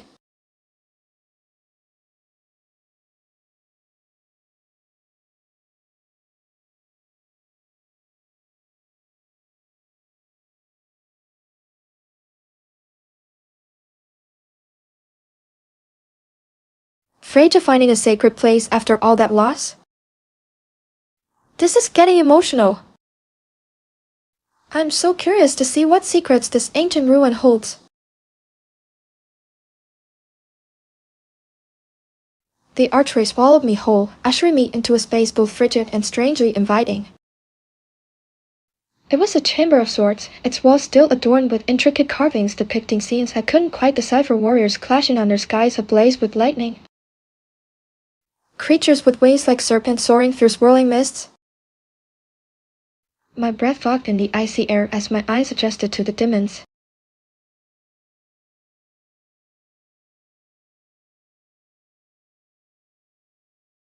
What had been a mere glimmer of hope now felt more like a fragile promise.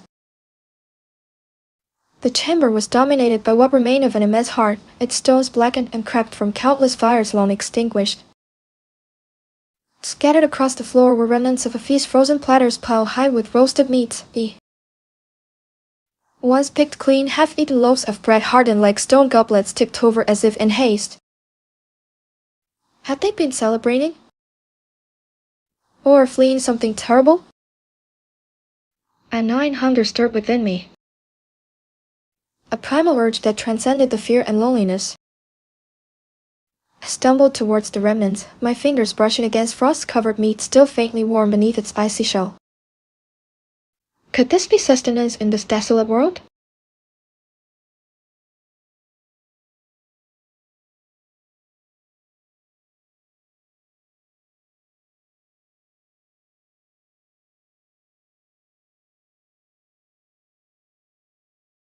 Whoa, a feast frozen in time? This place is giving me major chills. I bet there's more to the story than meets the eye.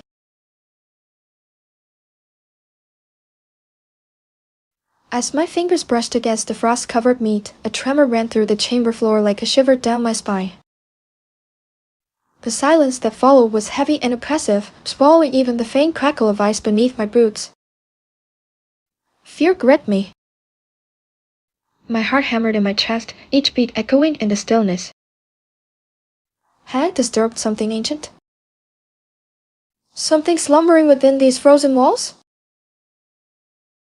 The remnants of that feast suddenly seemed less like sustenance and more like a warning, a silent testament to whatever fate befell those who came before. What had happened here?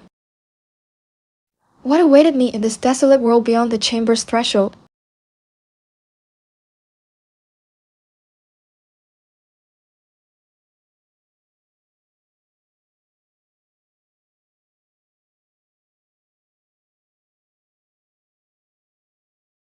Oh no, Freyjet is feeling the vibes. This place is giving me major spooky feels. What ancient secrets are hiding beneath those frozen walls? The silence pressed against me, a suffocating weight in the frozen chamber. Fear called in my gut, icy and sharp as shards of glass. I had to know what lay beyond. Driven by an almost desperate need for answers, I pushed open the heavy ice door that sealed this ancient space from the wasteland outside. A gust of frigid air slammed into me, carrying with it a symphony of whispers, the wind whistling through skeletal trees, the crunch of snow beneath unseen feet. The world beyond was a canvas painted in shades of white and gray, an endless expanse stretching towards the sky choked by swirling snowflakes. It was both beautiful and terrifying.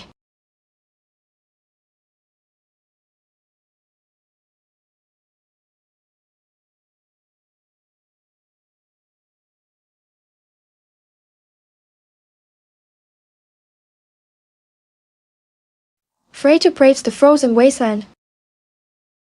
This place is giving me major chills, but I'm hooked on what she finds beyond that door.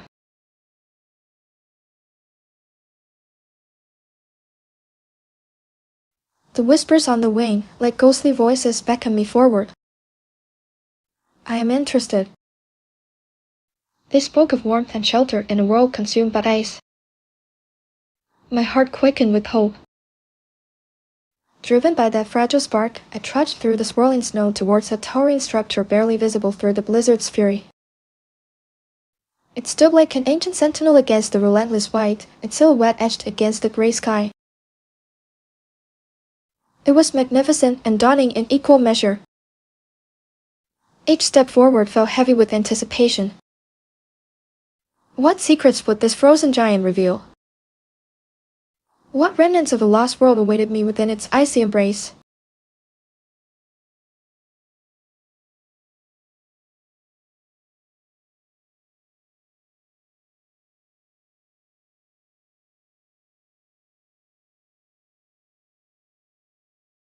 Freyja is not a quest! This place sounds epic and mysterious F. What secrets are hidden within that frozen giant?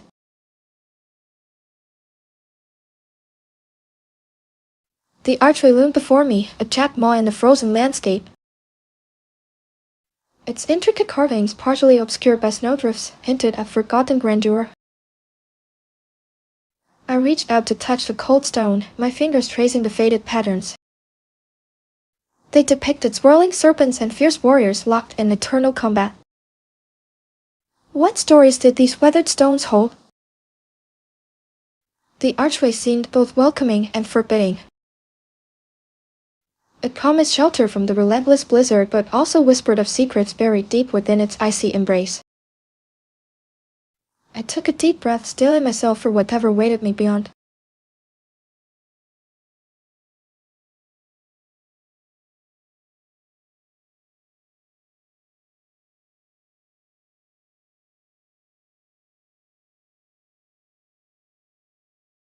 Freyja is feeling the vibes.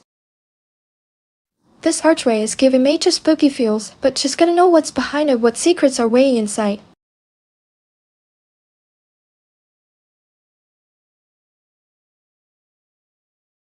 Driven by an insatiable curiosity and the need for shelter from the biting wind, I stepped through the archway into its shadowy depths.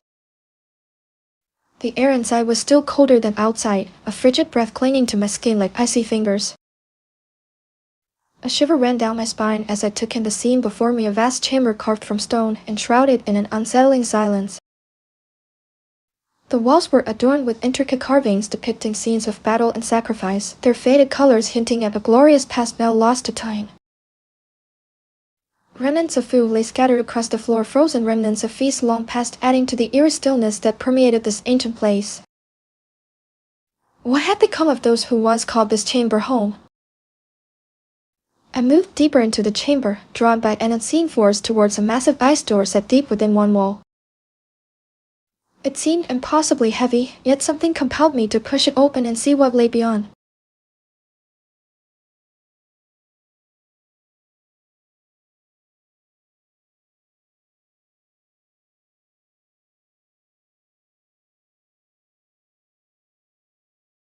Freyja is braving the chill. This chamber is giving major haunted vibes, but she's gonna see what's behind that ice door, what secrets are waiting inside.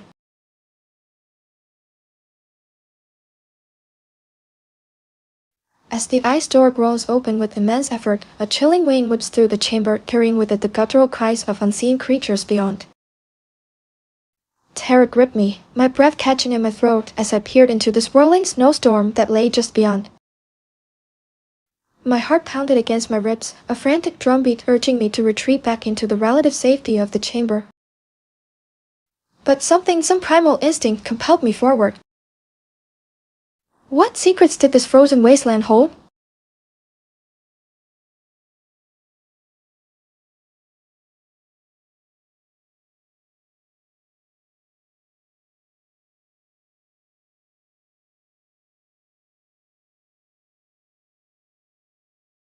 Freyja is facing her fears.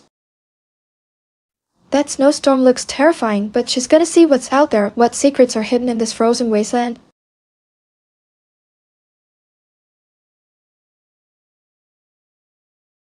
Ignoring the bone-chilling wind, I stepped through the ice door and into the swirling snowstorm, my hand instinctively reaching for the hilt of my axe. The world outside is a blinding white chaos, visibility reduced to mere feet. Fear claws at me as I navigate through drifts that threaten to swallow me whole. The guttural cries from beyond seemed closer now, echoing through the storm like tormented souls. Anxiety tightens its grip around my chest, urging me forward but whispering warnings of unseen dangers lurking in this frozen wasteland. Determination, however, fuels my steps as I press on towards whatever lies ahead in this desolate expanse.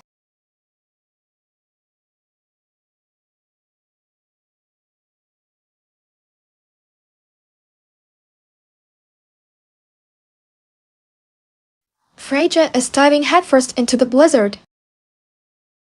Those creature cries are giving major chills, but she's not backing down. What mysteries await her in this frozen hell?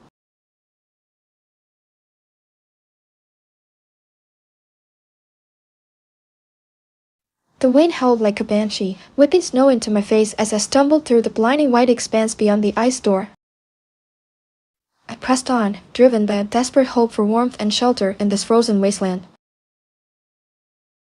Days blurred into weeks, each sunrise bringing fresh pain and despair. The cries of unseen creatures echoed around me, constantly mournful wails that seemed to pierce my very soul. Anxiety gnawed at me, whispering tales of loneliness and impending doom. Fear tightened its icy grip. Finally, I reached a towering structure, a monolithic temple carved from ice itself. It was breathtakingly beautiful, yet an oppressive silence hung over it, broken only by the wind's mournful song. As I approached, my hand instinctively went to the hilt of my axe. A tremor ran through me. Inside, I found a vast chamber filled with frozen remnants of feasts long past. A wave of melancholy washed over me, imagining those who had once gathered here, their laughter and warmth now lost to time. In the center stood an altar adorned with intricate carvings depicting battles and sacrifices.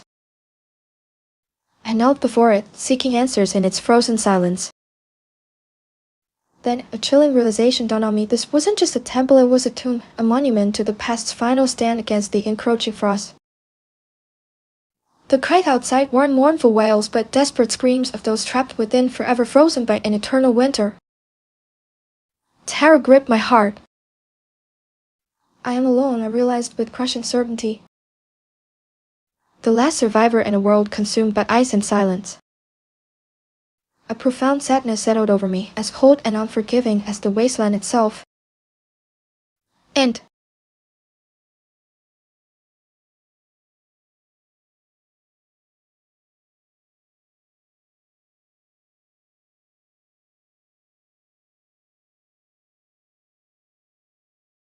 Heartbreaking Freyja's journey into alone, a lone survivor in an icy tomb. The finality of it all is just wow.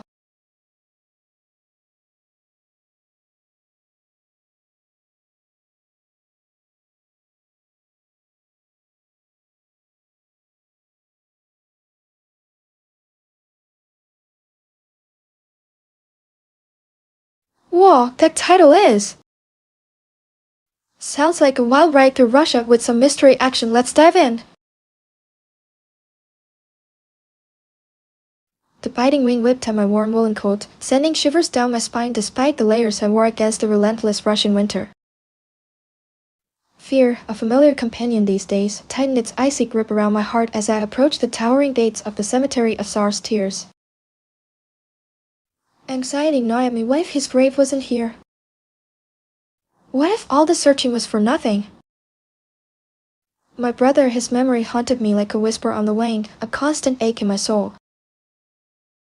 I had come to this desolate place, seeking solace amidst the snow-covered headstones and looming cypress trees.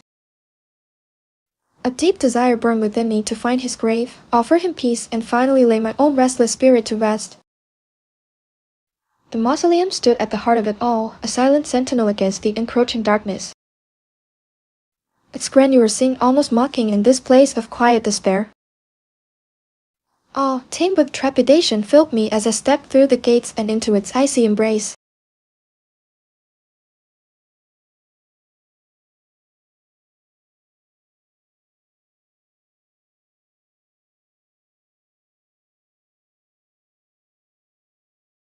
Whoa, this sounds intense. Grief and mystery vibes. Let's see what happens next.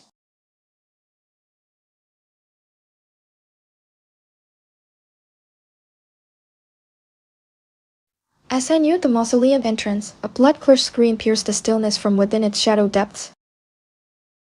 Terror gripped me, my breath catching in my throat like a trapped bird. My heart hammered against my ribs, threatening to burst free. What horrors lay hidden behind those ancient stone doors? The mausoleum, already imposing, now seemed to loom over me with an ominous presence.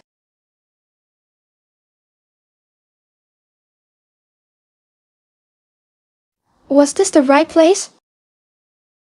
Had I come seeking peace only to find something far more unsettling? Still, a flicker of determination remained. I had come too far to turn back now. Taking a shaky breath, I pushed open the heavy oak doors and stepped into the unknown.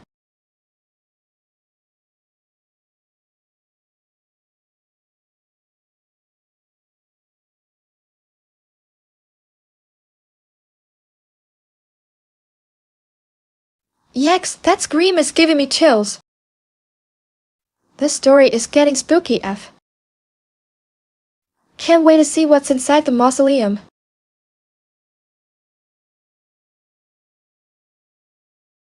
The heavy oak doors groaned shut behind me, sealing me within the mausoleum's embrace. Fear prickled my skin, a cold whisper against my cheek like winter whined through bare branches.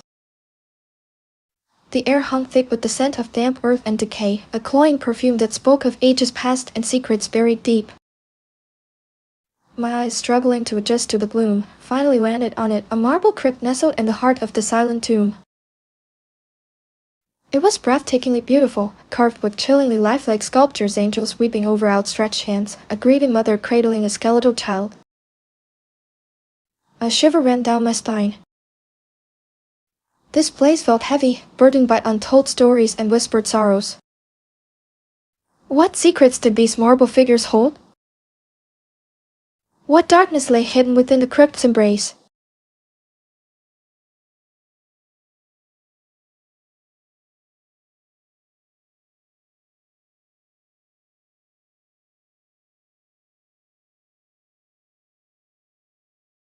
Whoa, that crypt sounds creepy AF.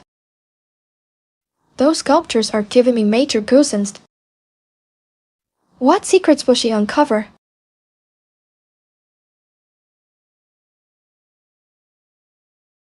The air hung heavy with the scent of damp earth and decay, a cloying perfume that spoke of ages past and secrets buried deep within these walls. This place felt ancient, its silence pressing down on me like a physical weight.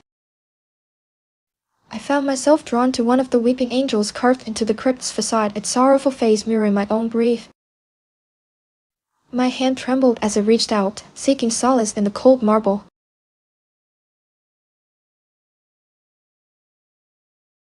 As my fingers brushed against its surface, a shiver ran down my spine, not from fear but something akin to recognition. Was this angel weeping for me? For him? Or was there another story etched into these stones that I had yet to uncover?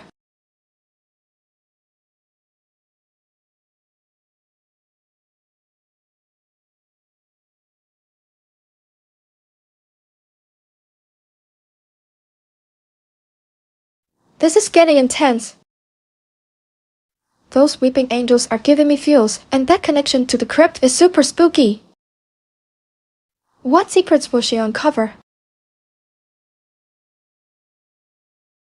The scent of damp earth and decaying leaves clung to the air, a heavy shroud over the cemetery's stillness. Anxious, I felt my heart quicken as I followed the narrow path deeper into its shadowed embrace. Was this truly where he rested? Each step forward seemed to pull me further from any semblance of comfort, yet a strange compulsion urged me onward. The trees lining the path stood like silent sentinels, their branches skeletal fingers reaching towards the overcast sky. Fear, cold and sharp, pricked at my skin as I pressed on. The path led to a clearing where an imposing mausoleum loomed before me, its marble facade etched with sorrowful figures weeping into eternity. It was breathtakingly beautiful yet profoundly unsettling, a monument to loss and perhaps something more sinister lurking beneath the surface. Driven by an inexplicable urge, I stepped towards it, my hand outstretched as if seeking solace in its ancient embrace.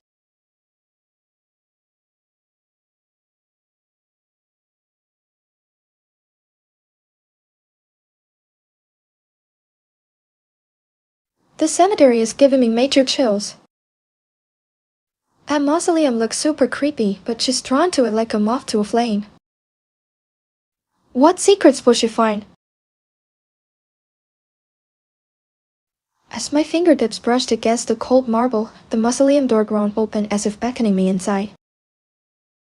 Fear prickled at my skin, a chill deeper than the winter air seeping into my bones. The icy chamber beyond was breathtakingly beautiful, adorned with intricate carvings that seemed to weep tears of frozen sorrow. The scent of damp earth and something else, ancient and indefinable, hung heavy in the air. My heart hammered against my ribs, urging me forward into the unknown depths of this tomb.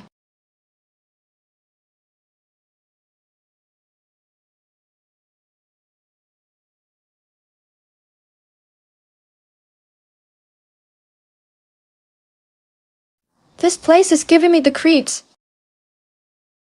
That mausoleum is straight out of a nightmare, but she's drawn to it like a moth to a flame. What secrets are waiting inside? As I stepped further into the mausoleum, my foot caught on something hard beneath the velvet lining, a small wooden box half buried in dust. I'm interested. My heart hammered against my ribs as I knelt down and brushed away the layers of grime. But what if it's cursed? The wood was smooth, worn with time, and adorned with intricate carvings that seemed to red like shadows in the dim light filtering through a crack in the ceiling. It's beautiful. I carefully lifted the box, its weight surprisingly heavy for its size. What secrets does it hold?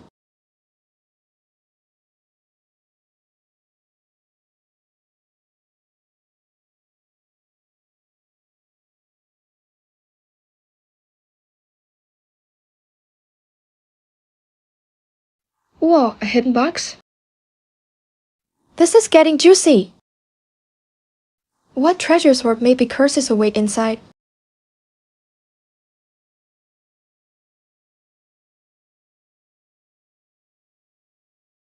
My fingers trembled as I lifted the lid of the box, its hinges groaning like a weary sigh in the stillness of the mausoleum. I'm interested. Inside, nestled amongst faded velvet lining, lay a small black and white photograph and a tarnished silver locket. It's beautiful. The photo depicted a young man with kind eyes that seemed to gaze directly at me, even across the chasm of time. A pang of sadness resonated within me. He was handsome, his smile radiating warmth despite the grainy texture of the image. Who was he? Was this my brother? The locket, intricately engraved with delicate floral designs, felt cool against my palm. I longed to open it, to see what secrets it held within its tarnished embrace.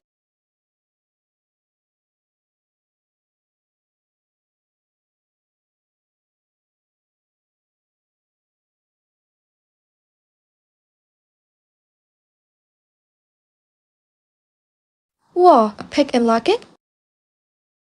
This is getting intense. Who is this mysterious guy?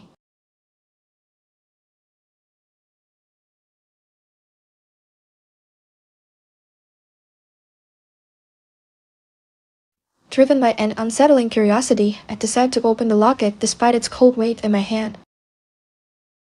I focused on the intricate floral designs etched into its surface, tracing their delicate lines with my thumb. My fingers ached to unlock its secrets. With a gentle twist, the locket sprang open. Inside lay two miniature portraits, one of a young woman with piercing blue eyes and cascading brown hair streak, rankingly familiar, and another of a man whose kind smile mirrored that in the photograph I had found earlier. It was breathtakingly beautiful, yet it filled me with an ache so profound it stole my breath away.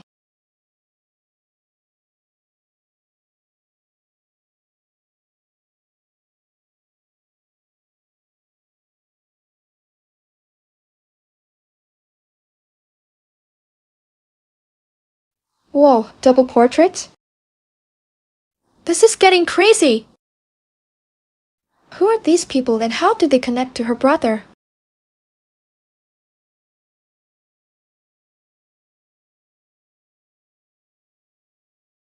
Driven by an overwhelming sense of dread, I rushed to the cemetery gates just as dusk begins to settle over the city.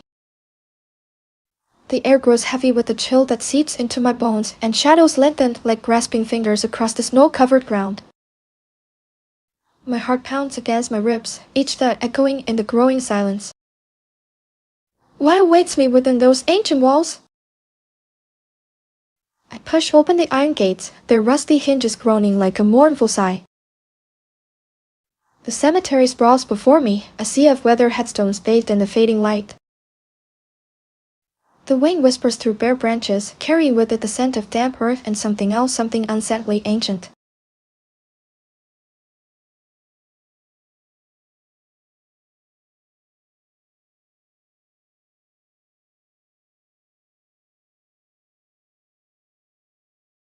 Sticky vibes. This cemetery is giving me the creeps. What secrets are hidden within those ancient walls?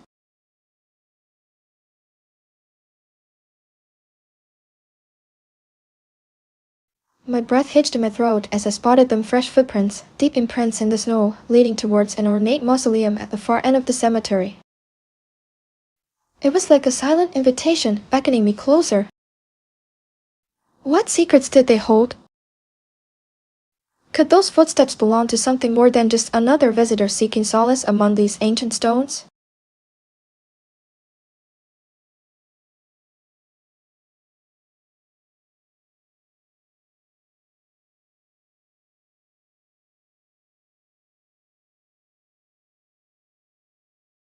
Oh, my footprint? Who else is out here at night? Is someone watching her? This is getting intense.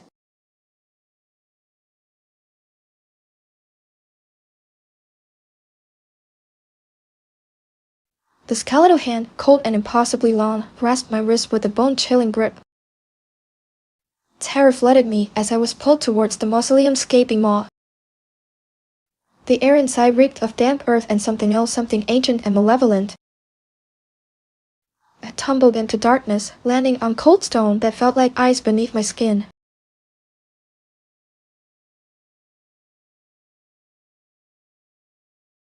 A low groan echoed around me, growing louder with each passing moment until it became a guttural roar that shook the very foundations of the mausoleum. Panic seized me as I scrambled back, searching for an escape but finding only more darkness and shadows dancing in the flickering light from a distant lantern. Then, through the gloom, I saw them countless skeletal figures rising from their eternal slumber. Their hollow sockets burned with an eerie luminescence as they turned towards me with bone-jarring clicks and groans. Fear choked my breath as I realized there was no escape. This mausoleum wasn't a resting place for the dead. It was a prison of souls forever bound to its cold embrace. The skeletal figures surged forward, their bony fingers reaching for me with an insatiable hunger that promised only oblivion. I closed my eyes and braced myself for the inevitable, the icy touch of death as I became another soul trapped within the mausoleum of Zar's tears. End.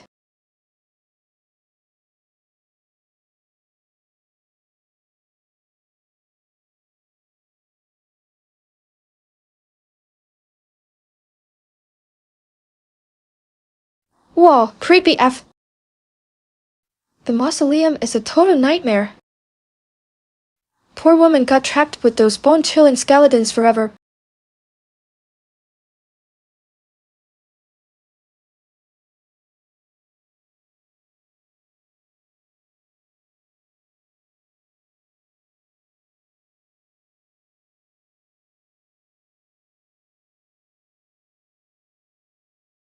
Whoa, that title is intense.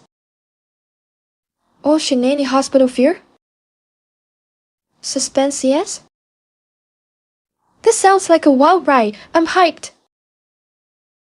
Let's dive in! The salty tang of the air clung to my lab coat, a constant reminder of where I was. Oceania General Hospital, a place more akin to an abandoned shipwreck than a sanctuary for healing. Fear gnawed at me as I walked down the sterile hallway, its silence broken only by the rasping coughs that echoed like whispers from beyond. Anxiety, thick and suffocating, pressed against my chest with every labored breath I took. They called it the coral cough. A name both beautiful and terrifying in its simplicity. It started subtly, a tickle in the throat, a lingering cough here and there, but quickly escalated into something far more sinister. Sadness washed over me as I thought of those who succumbed to its relentless grip, their bodies ravaged by an unseen enemy. I was Coral, and my name had become synonymous with this place, the only doctor left standing in a hospital overrun by the cough's insidious advance. My mission? To find the source of this terrifying affliction before it consumed us all. Determination fueled me, but even that felt fragile against the overwhelming tide of fear that threatened to drown me whole.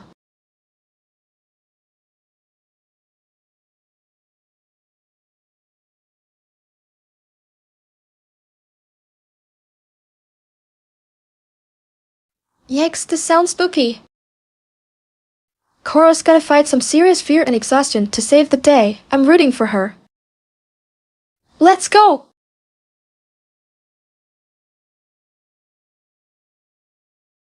The air hung heavy with the scent of salt and decay as I made my rounds, each cough a tiny hammer blow against my already frayed nerves. Fear gnawed at me, a constant companion in this desolate hospital. Oceania General had become an island unto itself, besieged by the coral cough. I pushed open the door to room 304 and found him slumped on his cot, pale skin tinged with an alarming shade of coral. His breath came in rapid gasps, each one a rasping echo of the disease's relentless advance.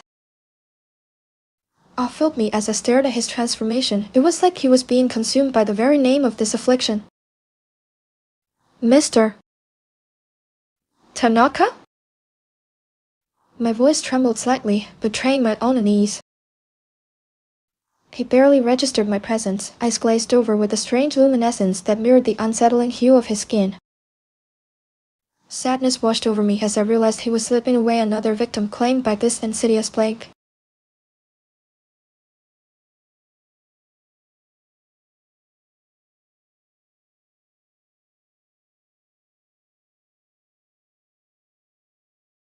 Whoa, this is creepy.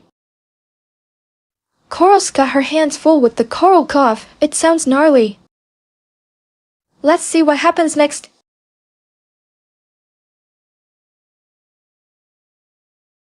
As I reached for Mr. Tanaka's hand, a wave of icy cold washed over the room, stealing the warmth from my bones and chilling me to the core. Fear gripped me as an unsettling low hum began to emanate from his chest, growing steadily louder with each rasping breath he took. It was like something mechanical was awakening within him, a rhythmic thrumming that resonated through the very air around us. Awe filled me, watching his pale skin glow faintly in sync with the humming sound, as if some unseen force pulsed beneath its surface. Anxiety gnawed at my mind, whispering questions. I couldn't quite grasp what was happening to him. Was this the true nature of the coral cough?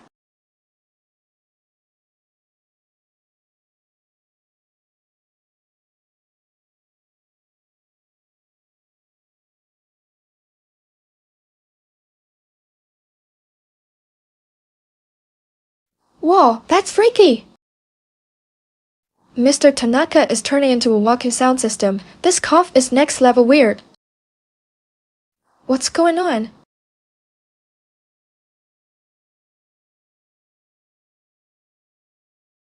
The humming intensified, vibrating through my very being like a tuning fork struck against bone.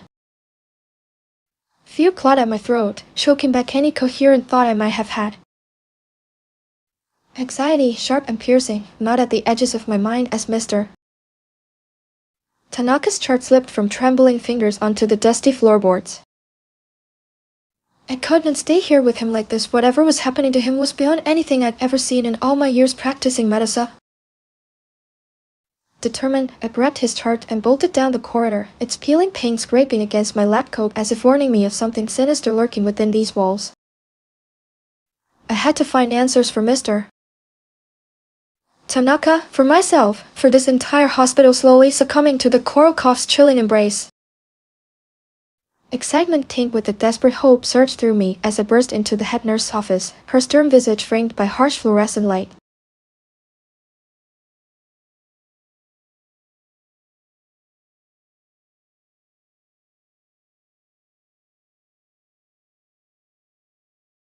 This is getting intense.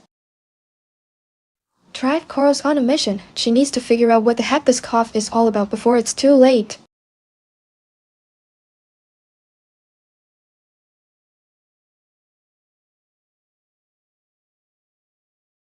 The head nurse barely glanced up from her paperwork as she barked for me to state my reason for interrupting her with trembling hands clutching Mr. Tanaka's chart. I stammered out the details about his rapidly deteriorating condition and the strange humming sound emanating from him. My heart pounded against my ribs like a trapped bird. What if this was something beyond our control? Fumbling through a drawer, she pulled out an old medical journal titled The Coral Cough and pointed to a chillingly familiar description of Mr. Tanaka's symptoms as she urged me to hurry back to his room before it's too late. A flicker of hope ignited within me. Maybe there was still time. Maybe we could understand this terrible disease before it consumed us all.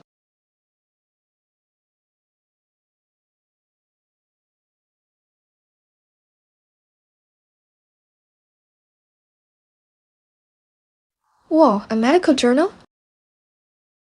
This could be the key. Drive, Carl's gotta get back to Mr. Tanaka SSB. Things are getting real spooky here.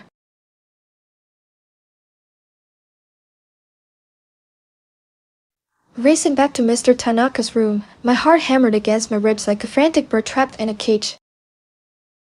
The humming sound had intensified, vibrating through the floor and up into my teeth.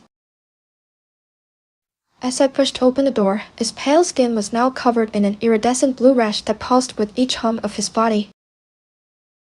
I felt fear. It's amazing how quickly this is progressing. His eyes were closed, but even through them being shut, I could feel a strange energy emanating from him. He looked almost ethereal.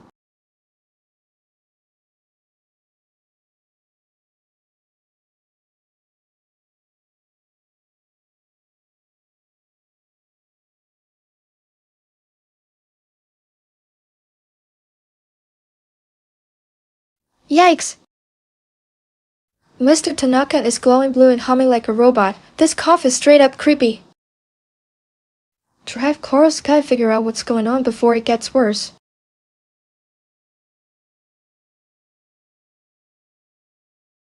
The humming intensified, a discordant symphony vibrating through the floor and into my bones. I felt fear. My heart pounded in my chest, threatening to burst free from its cage. Grabbing Mr. Tanaka's chart, I rushed out of his room, desperate for answers. The head nurse stood by the nurse's station, her expression as impassive as ever despite the chaos swirling around us. Head nurse, I gasped, my voice trembling slightly. What is happening to him? This humming, I thrust his chart into her hands. She scanned it quickly, a furrow appearing between her brows. The coral cough, she said simply, her voice flat and devoid of emotion. But this fast? I asked, my voice barely above a whisper. It's like he's changing.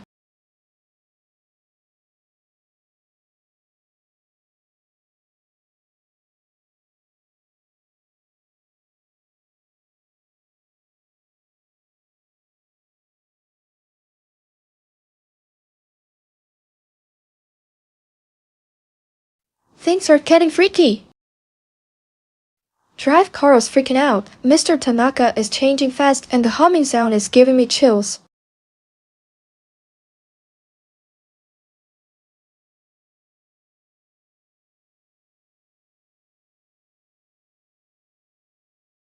The humming intensified, a discordant symphony vibrating through the floor and into my bones. I felt fear. My heart pounded in my chest, threatening to burst free from its cage. Grabbing Mr. Tanaka's chart, I rushed out of his room, desperate for answers. The head nurse stood by the nurse's station, her expression as impassive as ever despite the chaos whirling around us. Head nurse, I gasped, my voice trembling slightly. What is happening to him? This humming, I thrust his chart into her hands. She scanned it quickly, a furrow appearing between her brows. The coral cough, she said simply, her voice flat and devoid of emotion. But this fast? I asked, my voice barely above a whisper. It's like he's changing. Panic surged through me. I needed to see him, to understand what was happening. I sprinted towards the observation room, hoping for some sign of what was transpiring within Mr. Tanaka's body. The bright lights of the observation room felt almost harsh against my racing pulse as I peered into the space where Mr. Tanaka lay, connected by a web of wires and tubes to various monitors that blinked with an eerie green glow. His form seemed different under the sterile light, his skin tinged with an alarming shade of coral glowing faintly. It was like he was becoming something else entirely.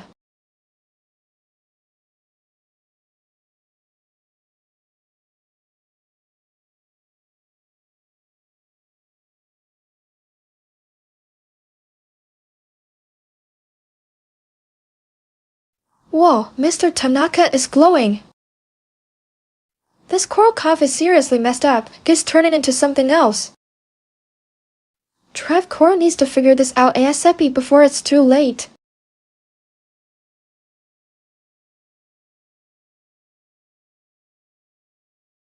The humming sound seemed to burrow into my skull, a relentless drone that amplified the pounding in my chest. I felt fear. My anxiety was crippling. Mr. Tanaka was changing, transforming before our eyes, and I didn't understand what was happening. I had to find Drive. He had to know something about the strange illness that gripped the hospital like a vice. I desperately wanted answers. He might be able to shed some light on Mr. Tanaka's condition, maybe even offer a cure for this terrifying coral cough. I raced through the echoing corridors of Wúxiàn General Hospital, my white coat flapping behind me like a frantic flag in an empty stadium. I was confused. My anxiety intensified with every step. The air hung heavy with the scent of antiseptic and something else, something metallic, almost salty. It smelled like the ocean after a storm had passed, but there was an underlying sweetness to it that sent shivers down my spine. I finally reached Drive. Lee's office, his door slightly ajar. A spark of hope ignited within me. I pushed the door open and caught out his name, Drive. Lee! It's Coral!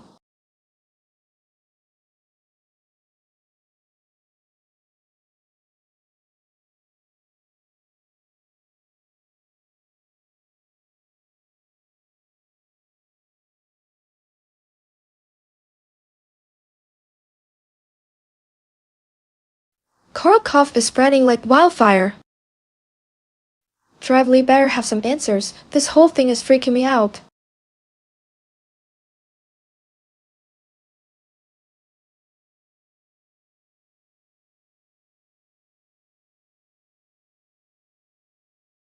Drive Lee's face, pale and drawn, appeared from behind his desk as he rasped out a single word, run.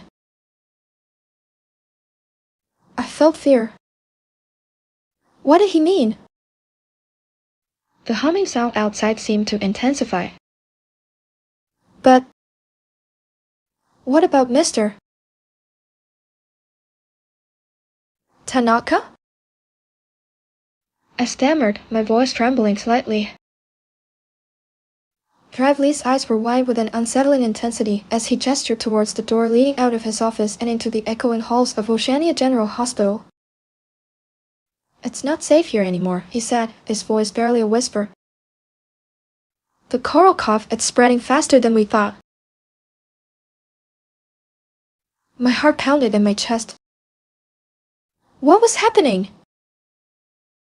Was this contagious? Could I be infected too? He took a deep breath and added, "You need to get out of here before." His voice trailed off as the humming sound outside reached a deafening crescendo.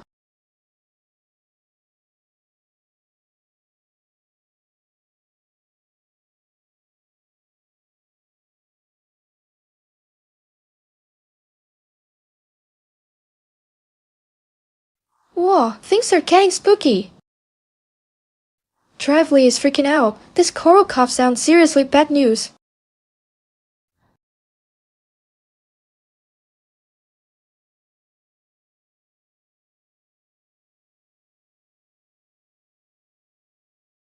My hand trembled as I grasped the door handle, my breath catching in my throat. The humming sound outside Drive Lee's office had intensified, a low drone vibrating through the floor and up into my bones. I felt fear creep over me like icy tendrils. Just then, a blood-curdled scream pierced the silence of Wúxiàn General Hospital, raw, primal, filled with terror that sent shivers down my spine. My heart hammered against my ribs as I pushed open the door and stepped out into the echoing hallway. The air was thick with a metallic tint and something else, something unsettlingly sweet like overripe fruit left to rot in the sun. I couldn't place it, but it filled me with an overwhelming sense of unease. The humming sound seemed to be coming from everywhere and nowhere at once, pulsing through the very walls of the hospital. took a hesitant step forward, my eyes scanning the deserted hallway for any sign of movement or life amidst this unsettling symphony.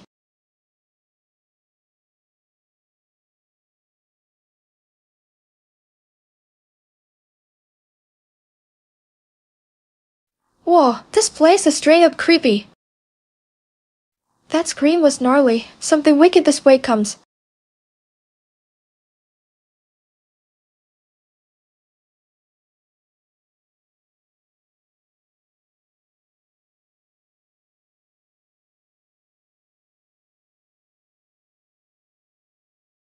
The humming intensified, a relentless drone vibrating through my bones as I stumbled towards Lively's office. Pushing open the door, I was met with a scene of utter devastation. Lively lay slumped over his desk, as vacant and staring into nothingness.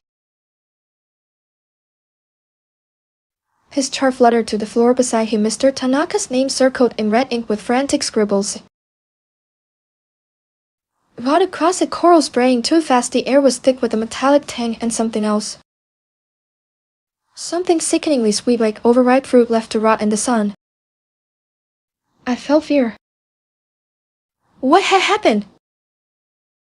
Where was everyone?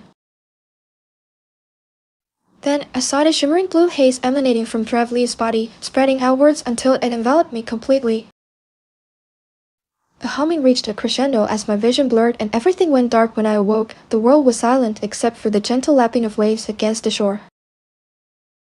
The air smelled fresh and clean, no metallic tang or sickly sweetness lingered here.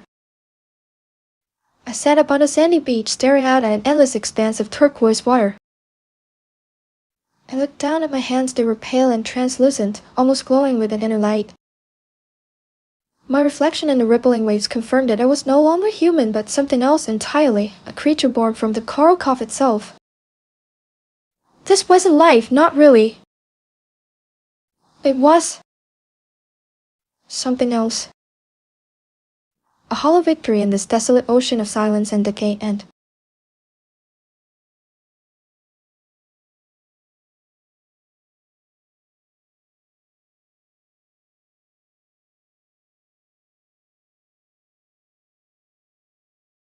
wow, that ending was wild. Lively went full on ocean alien, creepy but kinda cool.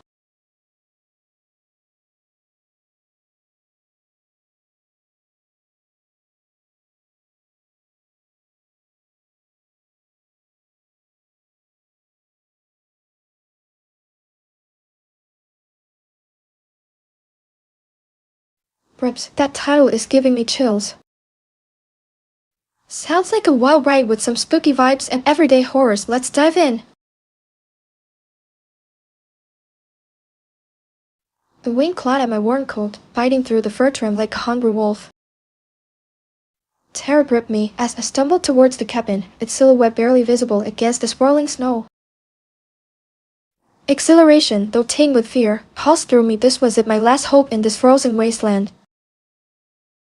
My breath puffed out in ragged clouds, each exhale a tiny battle against the encroaching cold that threatened to steal my very life force. Anxiety gnawed at me. Would I make it? Would there be warmth inside?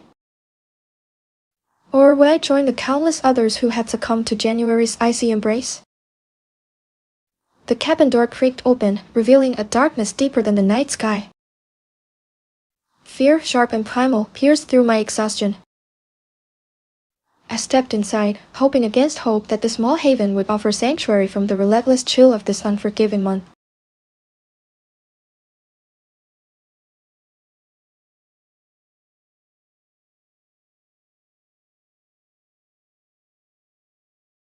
Yikes, this sounds intense! A freezing blizzard and a creepy cabin? This is gonna be wild ride with some serious chills. Let me know what happens next. The match scratched against the rough surface of the lantern, finally flaring to life with a defiant burst of light. I felt a surge of relief as it cast dancing shadows across the cabin's dusty interior. How long had I been stumbling through this blizzard? As my eyes adjusted to the dim glow, something caught my attention, strange tracks leading from outside into the shadow depths of the cabin. They weren't human footprints, they were too deep, too wide. My heart hammered against my ribs as I cautiously approached them.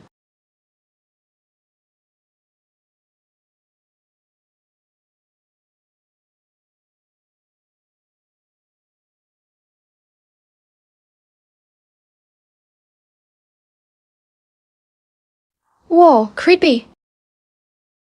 Those tracks are giving me the heebie-jeebies. What could have made them? This is getting spooky, F. The wind howled like a banshee outside, rattling the windows of the tiny cabin and sending shivers down my spine. Terrified, I huddled closer to the sputtering lantern, its feeble light barely piercing the gloom that clung to every corner. My breath caught in my throat, each gust of wind sounding like a monstrous growl just beyond these thin walls. I had been stumbling through this blizzard for what felt like an eternity. Desperate for any semblance of shelter from the biting cold and the relentless snow that threatened to bury me alive. This cabin, with its boarded-up windows and saggy roof, was my only hope.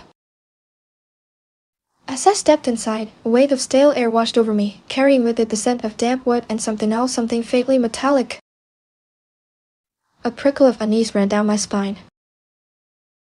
My eyes strained to adjust to the dim light filtering through cracks in the walls. That's when I saw them strange tracks leading from outside into the shadowy depths of this abandoned place. They weren't human footprints, they were too deep, too wide, and something about their shape sent a chill crawling down my spine.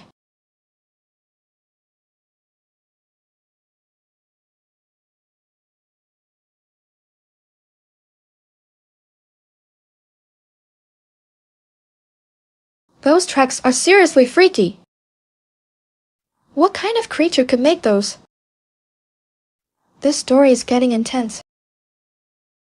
The lantern light flickered, casting long dancing shadows across the cabin's dusty floorboards. Fearful, I took a hesitant step forward, my worn boots crunching on something brittle beneath them. Twigs? Bone fragments? Anxiety gnawed at me as I moved deeper into the gloom. The tracks were more pronounced now, leading towards a darkened room in the back of the cabin.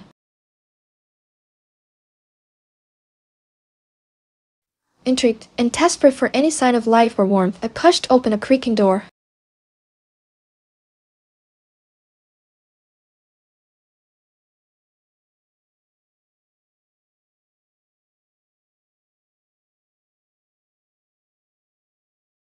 Oh, spooky! This cabin is giving me major goosebumps. What secrets are hiding behind that door? I can feel the tension building. A low guttural growl emanated from within the room, sending shivers down my spine like icy fingers tracing across bare skin. Fear tightened its grip around my chest, making it hard to breathe. Anxiety, a familiar companion these days, gnawed at the edges of my mind.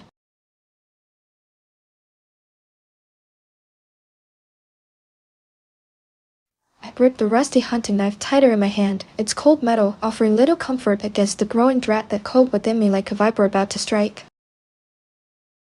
Dao whispered insidious questions. Was this growl from an animal?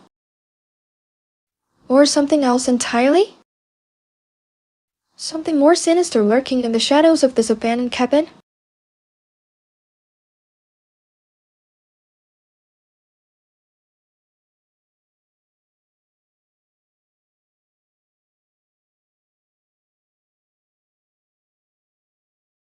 Oh my god, that growl is freaking me out! What could be making that sound? This cabin is straight up creepy F.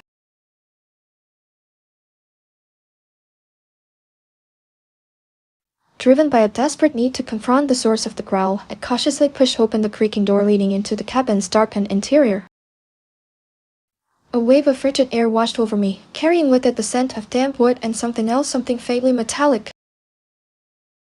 Terror gripped my heart as I stepped inside, my eyes struggling to adjust to the gloom. The only light came from a sliver of moon peeking through a crack in the boarded-up window, casting long shadows that danced across the dusty floorboards. My breath caught in my throat as I saw them tracks imprinted deep into the dirt floor leading towards what appeared to be an open doorway at the far end of the cabin. They weren't animal tracks, they were too large, too unnatural. A knot tightened in my stomach, twisting with a brewing sense of dread. What had made these marks? And where did they lead?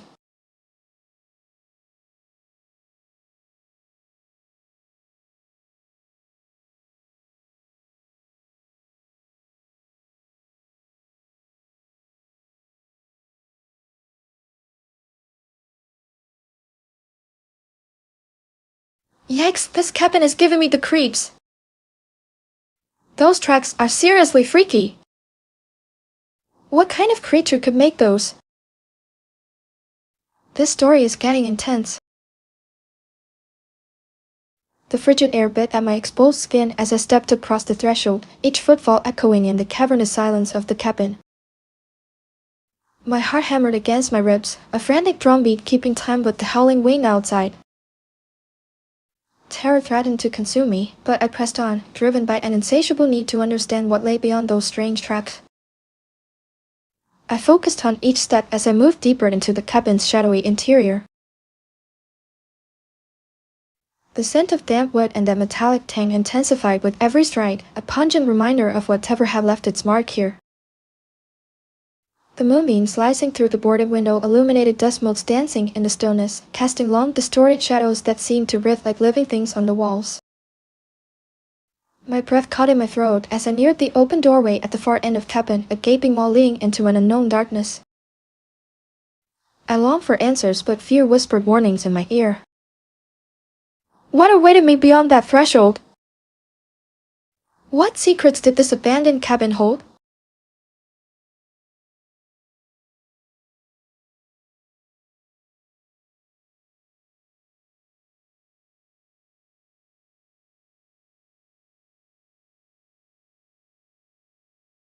This cabin is straight up spooky. The metallic smell and those shadows are messing with my head. What creepy crawlies or something worse could be lurking in the dark? The frigid air bit at my exposed skin as I stepped across the threshold, each footfall echoing in the cavernous silence of the cabin. My heart hammered against my ribs, a frantic drumbeat keeping time with the howling wind outside. Terror threatened to consume me, but I pressed on, driven by an insatiable need to understand what lay beyond those strange tracks. I focused on each step as I moved deeper into the cabin's shadowy interior. The scent of damp wood and that metallic tang intensified with every stride, a pungent reminder of whatever had left its mark here. The moonbeam slicing through the boarded window illuminated dust motes dancing in the stillness, casting long, distorted shadows that seemed to writhe like living things on the walls. My breath caught in my throat as I neared the open doorway at far end of cabin, a gaping maw leading into an unknown darkness. A strange pull, almost magnetic, drew me towards it. I longed for answers, but fear whispered warnings in my ear. What awaited me beyond that threshold? What secrets did this abandoned cabin hold? Despite the fear, I couldn't resist its call any longer. Taking a deep breath to steady myself, I stepped through the doorway into the darkness beyond.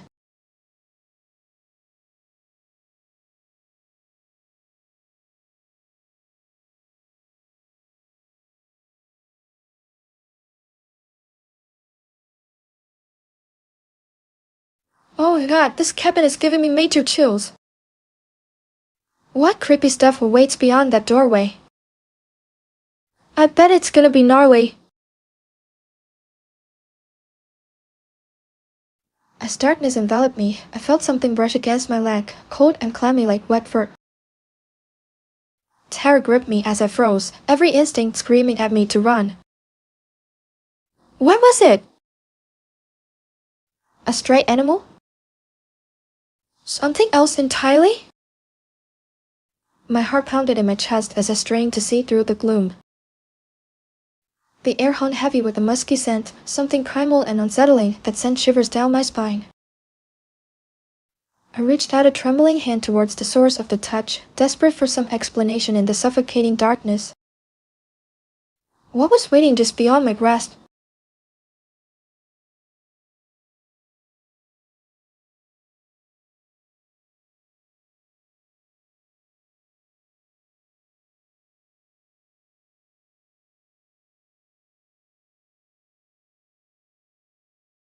Whoa, that brush against the leg is giving me goosebumps. What creepy crawly or something worse is lurking in this darkness?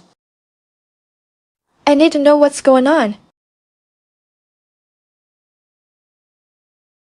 The touch sent a jolt of pure terror through me. Terrified. My breath hitched in my throat as I scrambled back from the wall, desperately searching for something to anchor myself in the suffocating darkness. Anxious, I fumbled for my phone's flashlight, its weak beam cutting through the oppressive gloom like a fragile beacon of hope. Fearful. As the light flickered on, it illuminated dust motes dancing in the stale air and revealed peeling wallpaper adorned with faded floral patterns. The scent of damp wood and something else metallic, almost feral, filled my nostrils. Intrigued, I held my breath, straining to see beyond the pale glow of the flashlight beam. Fearful. What had brushed against me? Was it a stray animal seeking shelter from the blizzard? Or something else entirely?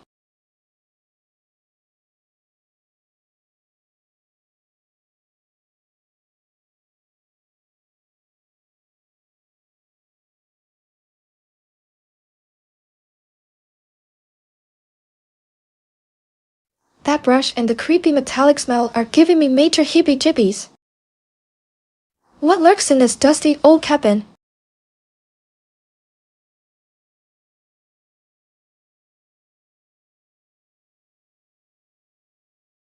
The metallic scent intensified as I moved closer to the doorway, a chill snaking down my spine despite the layers of wool and fur against my skin. Terrified. Anxious. What if it wasn't just an animal? What if something else lurked in that darkness? My breath fogged in front of me as I reached out, hand trembling, to push open the door.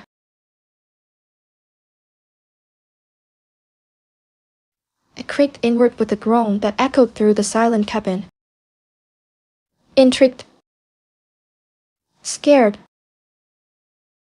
The faint light from my phone barely penetrated the gloom beyond, revealing only a sliver of what lay ahead, shadows stretching like grasping claws against an unseen wall. Driven by an overwhelming urge to find the source of that touch, I took a step forward into the unknown. Yearning. Fearful.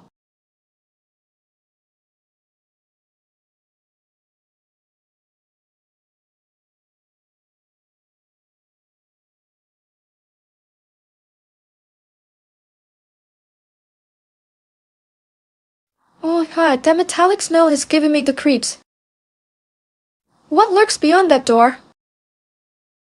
I need to know what touched my leg.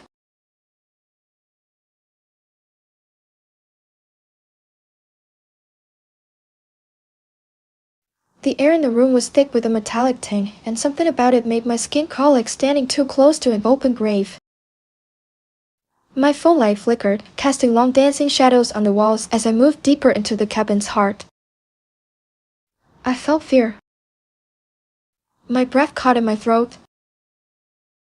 Then I saw them tracks pressed deep into the dusty floorboards, not animal prints but something else entirely. They were humanoid, yet too large and distorted to belong to any creature I knew.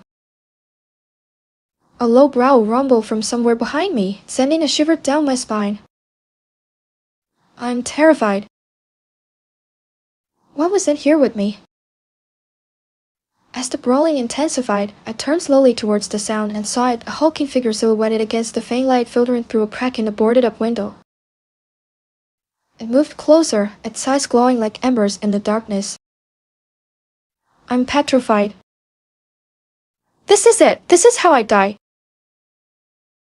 It lunged at me with inhuman speed, and my scream was swallowed by the suffocating silence of that frozen cabin. The last thing I saw before everything went black were those glowing eyes, cold, hungry eyes that held no trace of humanity. This is it! This is how it ends. And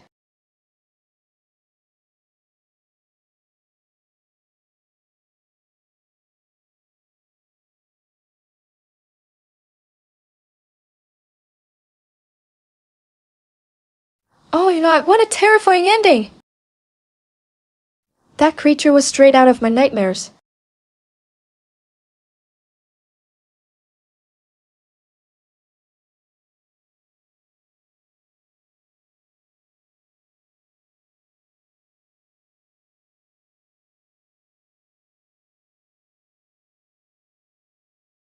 Sounds lit! Arthur needs saving, and it looks epic. Time to dive into this action-packed tale. Let's go! The biting wind whipped at my warm woolen cloak, stinging my cheeks with icy needles. Gnawed at me as I trudged through the knee-deep snow, each step a struggle against the relentless blizzard. Aetheria. They called it paradise, this village nestled amidst towering peaks of white and gray. But to me, it felt like a tomb frozen in time and shrouded in an icy silence that pressed down on my soul.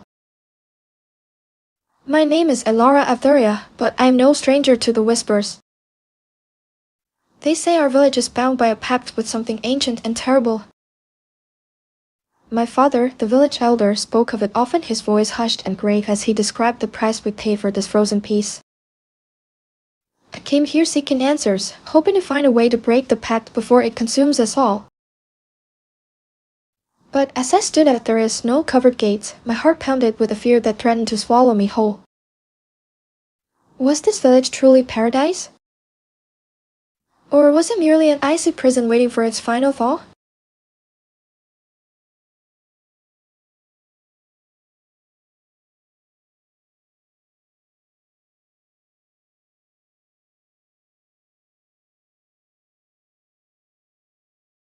This sounds intense. Elara is on a quest for answers, and Aetheria seems like a spooky place. Let's get the story rolling. Driven by an icy dread that gnawed at her soul, Elara pushed open the creaking gates of Aetheria and stepped into the village square. Fearful, she scanned the scene before her. Villagers huddled around a flickering bonfire, their faces etched with fear as they stared towards the looming mountains. The air crackled with an unspoken tension, a palpable sense of dread that seemed to seep from every snow-covered stone and frozen breath. Anxious about what awaited her in this isolated village, Elara took a hesitant step forward, her warm woolen cloak billowing around her like a shroud against the biting wind.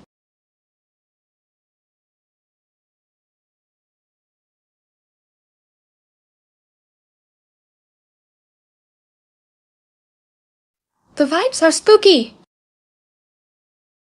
Elara is walking into a tense situation, and those mountains look ominous as. Let's see what happens next. A blood-curdling shriek ripped through the air, shattering the fragile peace of Aetheria's snowy night. Fear, icy and sharp, pierced my heart as a monstrous figure emerged from the shadows cast by the looming mountains. It was awe-inspiring, yet terrifying in its sheer size and power, a hulking silhouette against the flickering bonfire light. The villagers, huddled together like frightened sheep, scrambled back with cries of terror. My breath caught, my hand instinctively clutching at the warm woolen cloak that offered little comfort against the encroaching dread.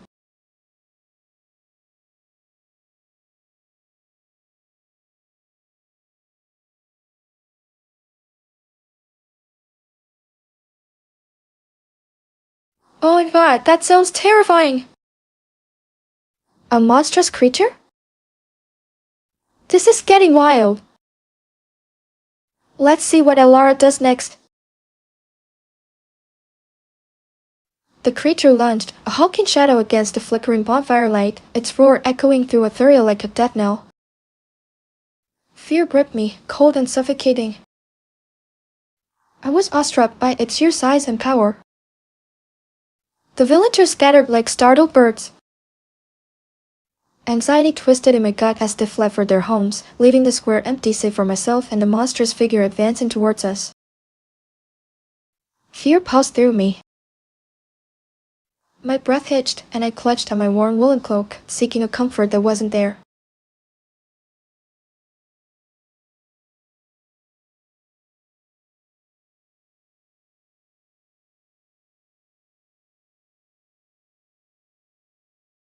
Yikes!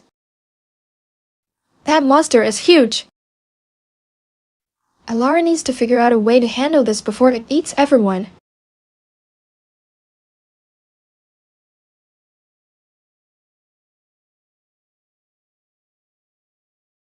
The frigid air bit at my cheeks, each breath a wisp of white against the backdrop of an endless night sky dusted with stars. Fear called in my stomach, tightening its icy grip as I stepped into Arthuria's snow-laden square. The flickering bonfire cast long shadows that danced menacingly around the huddled villagers. Anxiety, a familiar companion, gnawed at me as whispers of an ancient pact and monstrous terrors echoed through the frozen air. Suddenly, a blood-cursed shriek pierced the night, shattering its fragile peace like brittle ice underfoot. A hulking shadow detached itself from the mountain's embrace, blotting out even starlight with its sheer size. Awe mingled with terror as it lumbered towards us, a creature of nightmares given form. The villagers scattered like startled rabbits, their cries swallowed by the howling wind and my own pounding heart. I stood frozen, rooted to the spot by an overwhelming sense of dread. But then, a fierce desire surged within me to protect this village, my ancestral home, from this terrifying beast. Grabbing father's old spear, its chipped metal head glinting faintly in the firelight, I charged towards it with a newfound courage.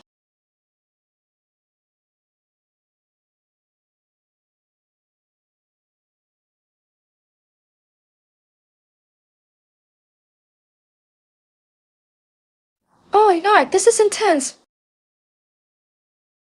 Alara is brave as heck, charging at that monster with a spear. Let's see if she can take it down.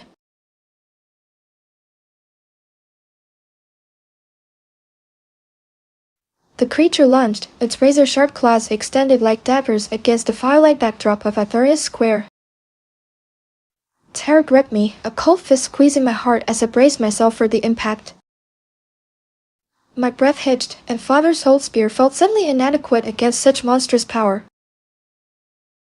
The villagers, their faces etched with panic, fled towards the fortified church on Arthuria's outskirts, a desperate scramble for safety and this nightmare unfolding before us. I wouldn't abandon my home to whatever lurked from those mountains. Its size was overwhelming, blotting out even the stars above as it charged toward me, its eyes burning with an ancient hunger.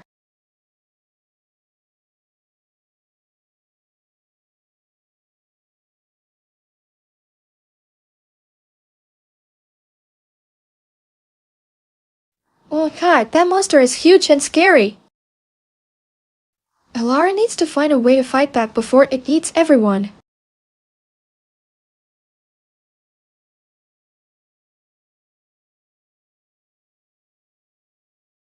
Driven by desperation, I hurled father's spear at the creature's glowing eyes as it thundered closer. Terror gripped me, a cold fist squeezing my heart as I braced myself for the impact. Could this frail weapon, even chipped and worn from years of disuse, pierce its monstrous hide? The villagers scattered like startled birds, their panicked cries echoing through the snowy night. I stood alone against this behemoth emerging from the shadows, a lone warrior facing an ancient terror. My breath hitched in my throat as I watched it charge towards me, its eyes burning with an insatiable hunger that seemed to devour even the starlight above us.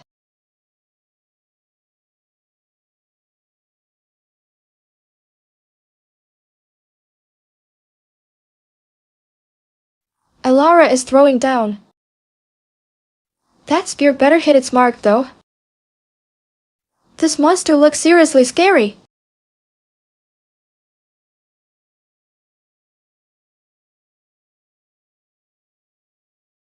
The ground trembled beneath my feet as the monstrous figure thundered closer, its shadow swallowing me whole.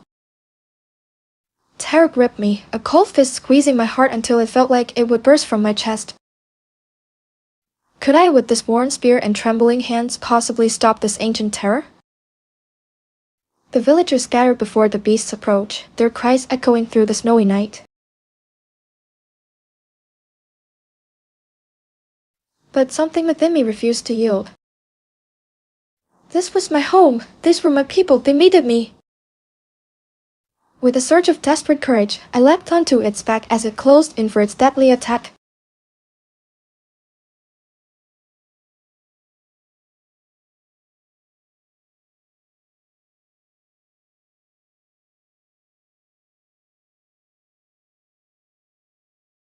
Oh god, Elara is jumping on the monster? That's one way to fight back. Is she gonna be okay?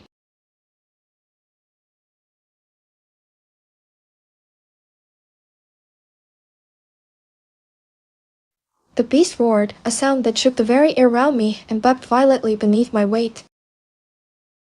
Snow flew up in a blinding flurry as its thick hide rippled with muscle. Terror clawed at my throat, but I clung on desperately to its coarse fur with trembling hands. I had to find its weak point quickly! Its eyes glowed like molten gold, burning into me even through the swirling snow. They were large and unblinking, filled with a primal rage that chilled me to my core. My heart pounded against my ribs as I searched for any vulnerability in this monstrous form.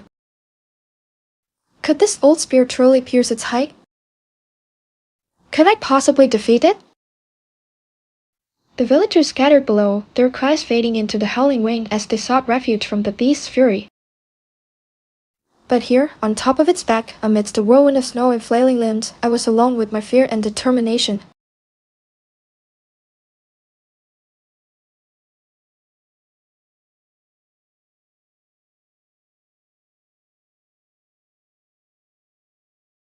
Elara is riding a freaking monster!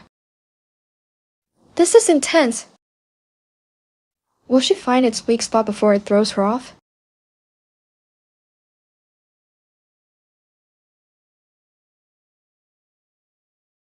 The beast roared again, a sound that seemed to split the very sky above us. Fear tightened its icy grip around my heart as it bucked and twisted beneath me, throwing me off balance. I had to act fast! Anxiety gnawed at my mind as I realized we were hurtling towards a frozen lake, its surface shimmering like glass under the pale moonlight. Driven by desperation, I leapt from its back in a desperate attempt to regain control. My hands outstretched, searching for purchase on something solid amidst the swirling snow and wind. Excitement surged through me as my fingers grasped onto a thick ridge of muscle running down its neck just before we plunged into the icy water. I clung desperately, feeling the beast's powerful muscles straining beneath me as it thrashed wildly in an attempt to free itself from the lake's grasp.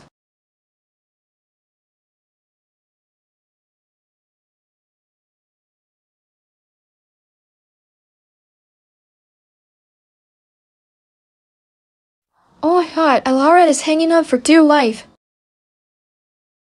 This lake scene is intense. Will she be able to hold on?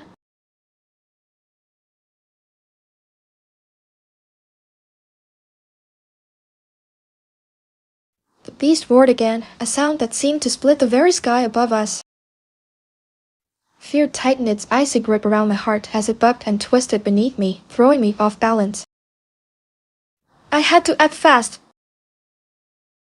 Anxiety gnawed at my mind as we hurtled towards a frozen lake, its surface shimmering like glass under the pale moonlight. Driven by desperation, I leapt from its back in a desperate attempt to regain control.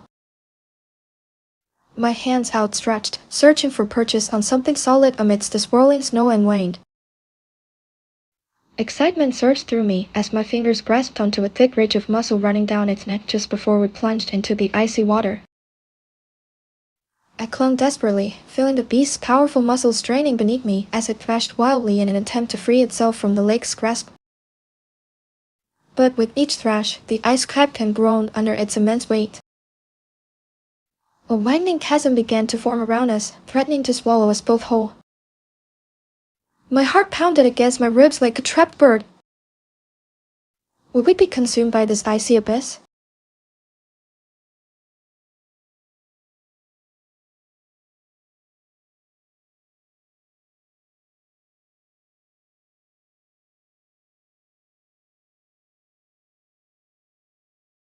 Oh God, Alara is clinging on for dear life. This lake scene is intense. Will they be swallowed by the ice?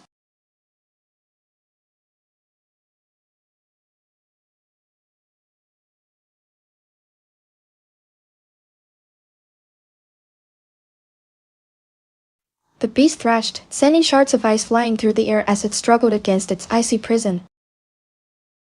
My grip tightened on its neck, my knuckles white with exertion as I fought to maintain my balance amidst the chaos. Then, a deafening crack split the night sky above us. The chasm beneath our feet widened suddenly and dramatically, swallowing both beast and myself in an icy abyss of swirling snow and water. I felt fear as we plunged into darkness. It was over before it even began. I closed my eyes, bracing for the impact, but it never came. Instead, a strange stillness enveloped me. When I opened my eyes again, I found myself lying on solid ground beneath a sky ablaze with stars. The beast was gone, vanished without a trace as if swallowed by the very night itself. Where am I? What happened to the beast? I stood up, shaking off the remnants of fear and confusion that clung to me like icy tendrils. Then, I noticed something strange. My reflection in a nearby pool of water wasn't mine at all. It was that of a monstrous creature, scaled, reptilian eyes gleaming with an ancient power. I felt fear as the truth dawned on me.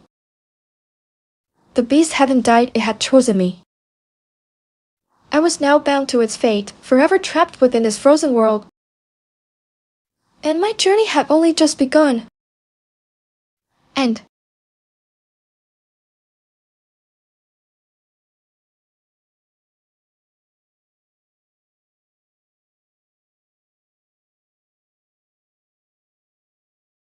Whoa! Alara is now a beast person? This ending is wild. Can't wait to see what happens next.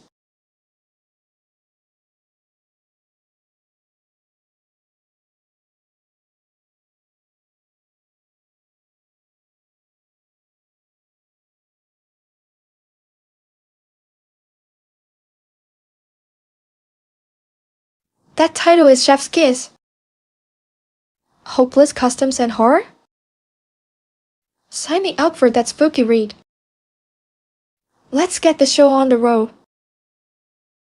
The greasy air hung heavy, thick with the scent of burnt coffee and something else, something metallic and faintly sweet like overripe fruit left to rot in the sun. Fear crawled tight in my stomach as I stepped inside the ghoulish griddle diner. Anxiety, a familiar companion these days, gnawed at my insides. The red vinyl booths were sticky beneath my touch, and the flickering neon sign buzzed like a trapped insect. A lone waitress with eyes that seemed to hold ancient secrets wiped down the counter, her smile strained and thin as she met my gaze. I thought, what have I gotten myself into? My name is Grace, and tonight was just another night in this strange town where the line between reality and nightmare blurred like a watercolor left out in the rain. Sadness settled over me as I realized there was no turning back now. I had to survive this night at the ghoulish griddle, even if it meant facing whatever horrors lurked within its walls.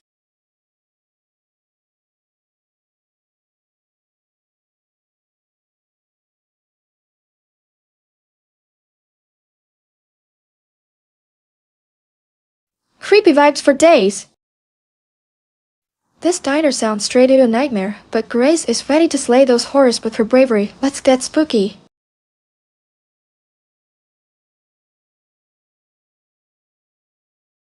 The greasy air hung heavy, thick with the scent of burnt coffee and something else, something metallic and faintly sweet like overripe fruit left to rot in the sun. Fear crawled tight in my stomach as I stepped inside the ghoulish griddle diner. My eyes drifted towards the menu board above the counter, its neon glow casting long, distorted shadows across the red vinyl boots. My heart hammered against my ribs as I saw them, unsettling realistic portraits of grinning ghouls staring back at me with vacant eyes. Each ghoul held a different gruesome dish, a severed hand dripping with gravy, an eyeball swimming in a pool of chili, and something that looked suspiciously like a human leg bone wrapped in bacon. I felt fear creep up my spine as I realized these weren't just illustrations, they were somehow alive.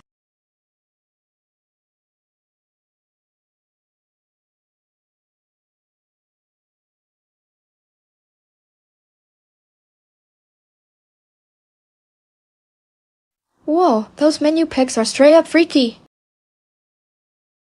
Grace is brave to even look at them, but I bet she's already craving some of that creepy grub.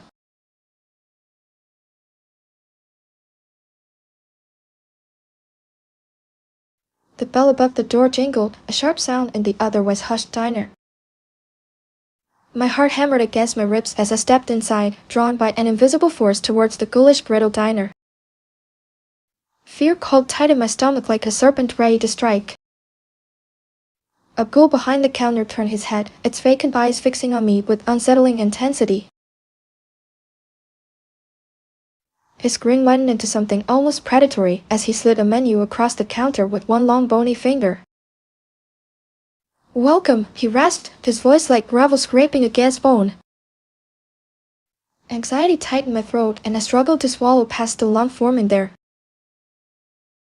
A menu was slid beneath my fingertips, its surface cooled despite the stifling heat that hung heavy in the air, a mix of burnt coffee and something metallic, almost sweet like overripe fruit left to rot in the sun. I stared at it, mesmerized by those unsettlingly realistic portraits of grinning ghouls staring back at me with vacant eyes. Fear pulsed through my veins as I realized these weren't just illustrations, they were somehow alive.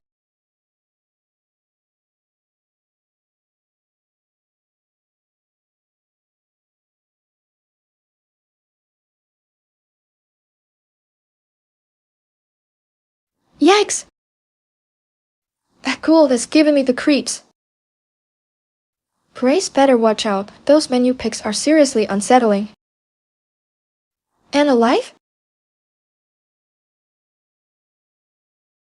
As I reached for the menu, one of the grinning ghouls on its surface twitched, a long bony finger extending from the illustration and tugging at my own with surprising strength.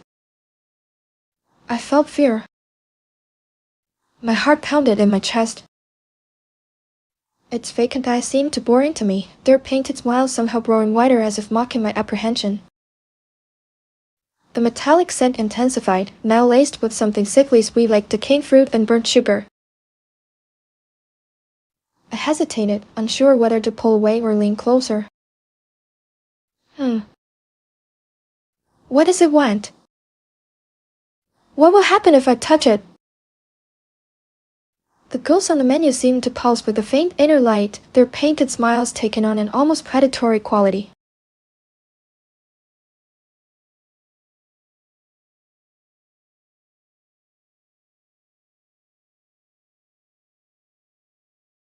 Whoa, that ghoul is reaching out for Grace!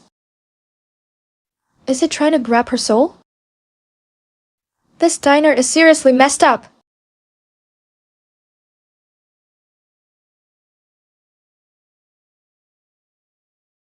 The metallic scent, thick and greasy like old motor oil, clung to the air inside the ghoulish griddle diner as I stepped through the door.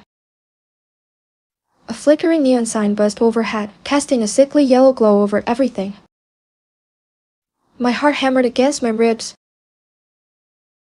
I felt exposed under those harsh lights that illuminated every chipped countertop and faded booth in this place that seemed to exist just outside of time itself. The menu board hung above the counter, its surface covered with unsettlingly realistic portraits of grinning ghouls staring back at me with vacant eyes. Their painted smiles were wide and unnerving, almost predatory. Was it my imagination, or did their expressions seem to shift as I watched them?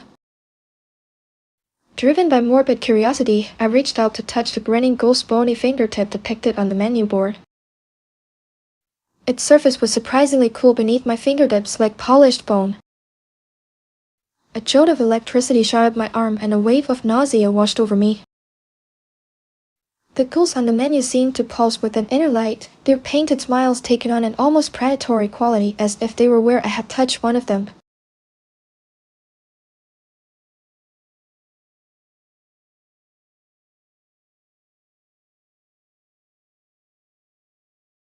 Yikes! That menu is giving me the creeps. Grace better watch out, those ghouls are alive and they want to play.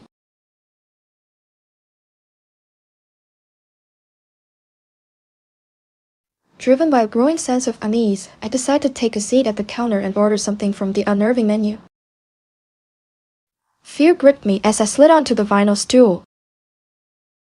The red booths lining the walls seemed to press in on me, their faded floral patterns mocking my discomfort. The air hung heavy with grease and something else, an almost metallic scent that tickled my nose and made my stomach churn. My heart pounded against my ribs as I scanned the menu board. The grinning ghouls seemed to watch me, their painted smiles somehow both inviting and menacing. Can I really eat here? Why if there were more than just pictures? I swallowed hard and pointed at a picture of what looked like a cheeseburger with an unsettling realistic portrait of a ghoul holding it aloft. That one, I managed to squeak out, my voice barely above a whisper.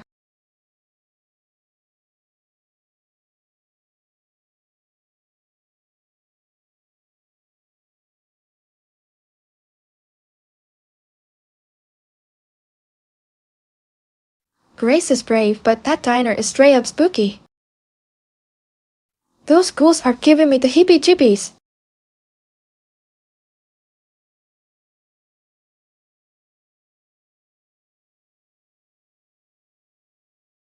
The clatter of the griddle and a faint metallic scent filled my senses as I waited for my order at the ghoul grill's counter. Anxiety gnawed at me, each tick of the clock amplifying my unease. Finally, a plate arrived with what looked like an ordinary cheeseburger, except it was being held aloft by a grinning ghoul whose painted eyes seemed to follow my every move. Disappointment washed over me as I noticed something oozing from the sides of the burger, a thick, viscous substance that glistened under the diner's flickering neon lights. It paused slightly, like some kind of fleshy slime. What was this thing? Could I actually eat it? Fear tightened its grip on my throat as I stared at the grotesque concoction before me.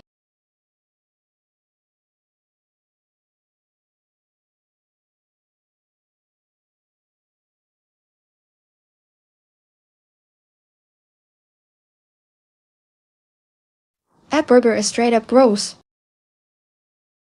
That ghoul better not be trying to feed me its slime.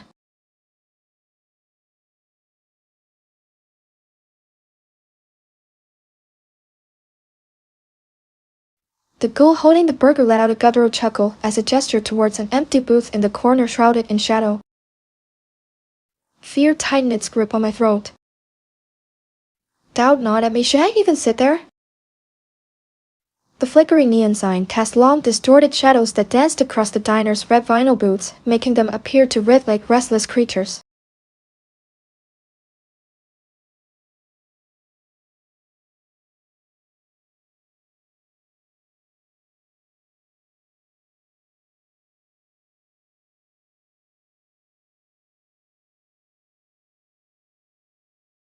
That ghoul is creepy.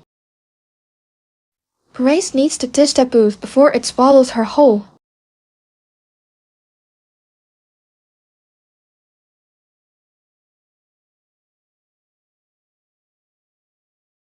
As I hesitantly approach the booth, the ghoul's greasy hand reaches out and pushes a chipped menu towards me.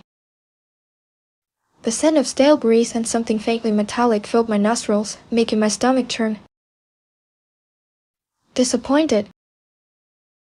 The flickering neon sign cast long shadows that danced across the red vinyl booths like phantoms. Fearful.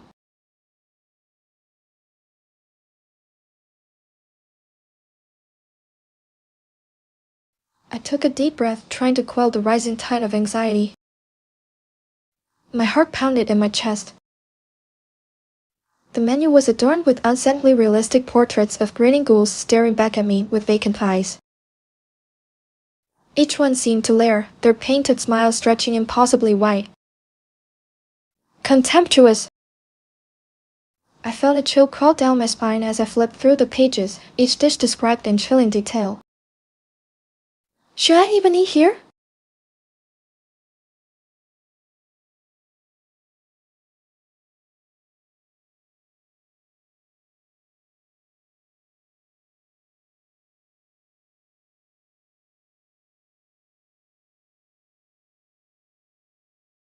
That menu is giving me the creeps. Those ghouls are looking at me like I'm their next meal.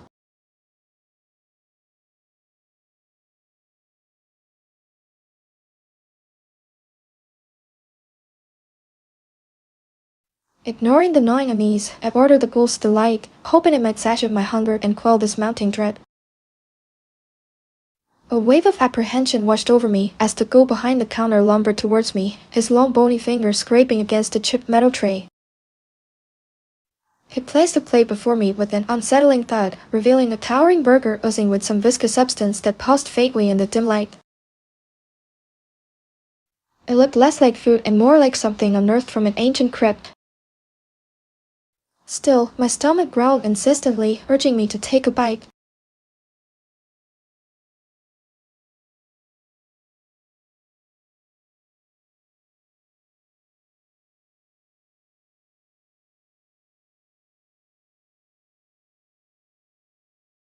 That burger is straight up freaky. But her stomach is talking, so she gotta try it.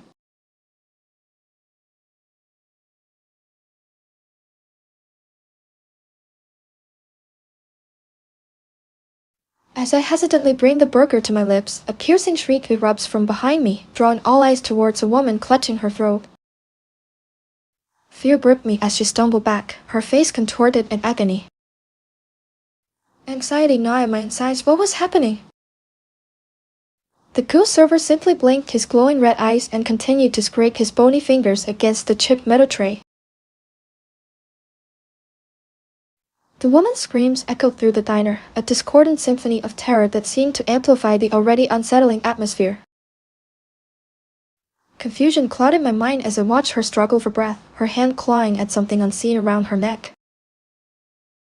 The other patrons sat frozen in their boots, as white with fear and uncertainty.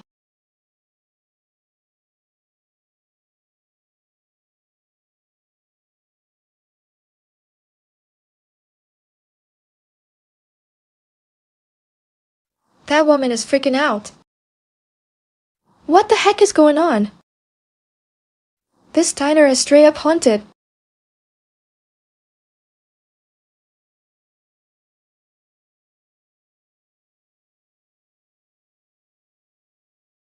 The metallic scent of blood hung heavy in the air, mingling with the greasy aroma of frying food and something else. Something faintly sweet and sickly. My gaze darted between the woman's contorted face, her eyes wide with terror as she choked on an unsee. Enforced, and the ghoul server who continued to scrape his bony fingers against the chipped metal tray. My heart hammered in my chest, threatening to burst out of my ribs. I wanted to scream but found myself frozen in place, unable to tear my eyes away from the unfolding horror. The other patrons remained motionless, their faces pale masks of fear as they watched the woman struggle with a growing sense of dread that seeped into every corner of the ghoul-spiked diner. Then, just as abruptly as it began, her struggle ceased. Her body went limp and she slumped forward in her booth, leaving behind only an unsettling silence punctuated by the sizzle of grease on the griddle and the faint hum of fluorescent lights overhead. The ghoul server turned his glowing red eyes towards me for a fleeting moment before returning to his task with an unnerving calmness that sent shivers down my spine. I felt a pang of sadness, not just for the woman who had met such a gruesome end but also for myself trapped in this macabre diner where death seemed as commonplace as ketchup and fries. As I reached out to take another bite of my cheeseburger, its fleshy ooze pulsating faintly on the bun, I realized with chilling certainty that my own fate was likely no different than hers. I felt fear grip me like a vice. What had I gotten myself into? And yikes! That diner is straight up nightmare fuel. Hope I don't end up like that lady.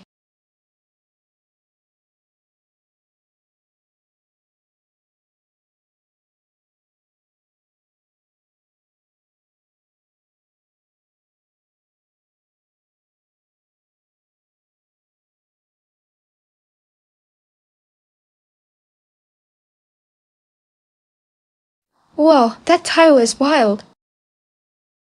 Sounds like a hilarious history lesson gone rogue with some cemetery shenanigans. Let's dive in! The rain hammered against the wrought iron gates, each drop a tiny drumbeat on my nerves.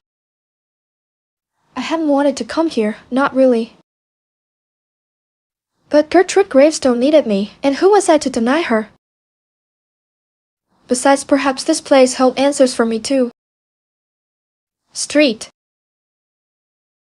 Oswald's cemetery loomed before me, a tapestry of moss-covered headstones draped in ivy. The air hung heavy with the scent of damp earth and forgotten memories. A shiver ran down my spine as I stepped through the gates, each footfall echoing on the cobblestones. This place felt different. Ancient, yes, but also charged with a palpable energy that prickled at my skin. I took a deep breath and adjusted the worn leather satchel slung across my shoulder. It held everything I needed: notebooks filled with scribbled notes, faded photographs of forgotten faces, and perhaps most importantly, hope.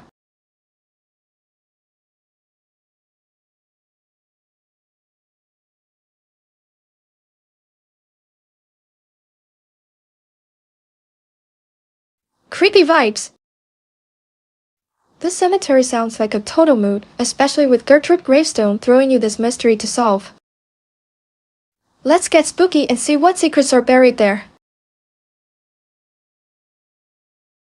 The rain hammered against the wrought iron gates, each drop a tiny drumbeat on my nerves. I hadn't wanted to come here, not really. But Gertrude Gravestone needed me, and who was I to deny her? Besides, perhaps this place held answers for me too. Street.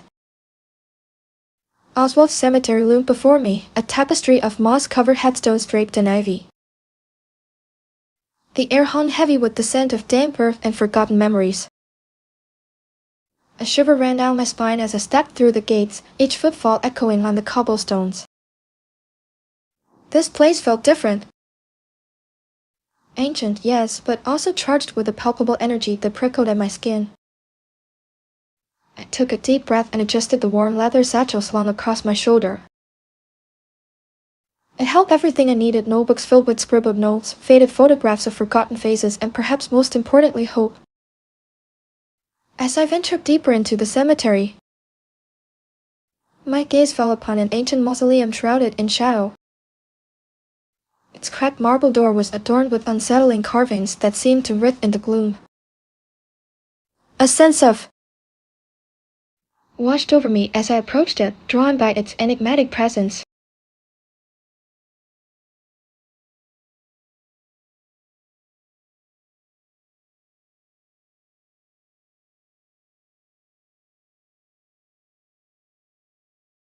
Oh, that mausoleum sounds spooky AF. I bet there are some gnarly secrets hidden inside those carvings. Time to get creepy and see what lurks within. Driven by an unseen force, I pushed open the mausoleum door, its hinges groaning like a weary sigh. A wave of icy air washed over me, carrying with it the scent of dust and decay. Fear tightened its grip around my chest as I stepped inside. The interior was dimly lit by slivers of moonlight filtering through cracks in the ceiling. Cobwebs draped everything like ghostly shrouds, and a thick layer of dust coated every surface. In the center stood a sarcophagus, carved with intricate scenes that seemed to rip and twist under my gaze. All mingled with. As I approached it. As I drew closer, I noticed something strange. Faint whispers emanated from within the sarcophagus. They were barely audible at first, like rustling leaves in a gentle breeze, but they grew louder as I neared. Anxiety gnawed at my insides. What secrets did this ancient tomb hold?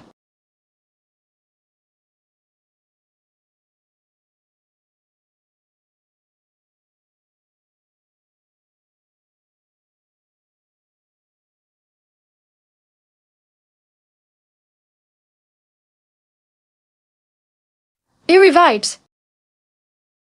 Those whispers are giving me chills. What secrets is that sarcophagus hiding? I need to know what's going on inside. Reaching out trembling hands, I slowly lifted the heavy lid of the sarcophagus. A musty scent wafted up, mingling with something faintly metallic and strangely sweet. My heart pounded in my chest as I peered into the darkness within. The interior was surprisingly spacious, lined with intricate carvings that seemed to writhe under my gaze like living things. In the center lay a skeletal figure draped in faded velvet, its bony fingers curled around an ornate silver locket. What secrets did this ancient soul hold? With bated breath, I reached out and gently lifted the locket from its cold grasp.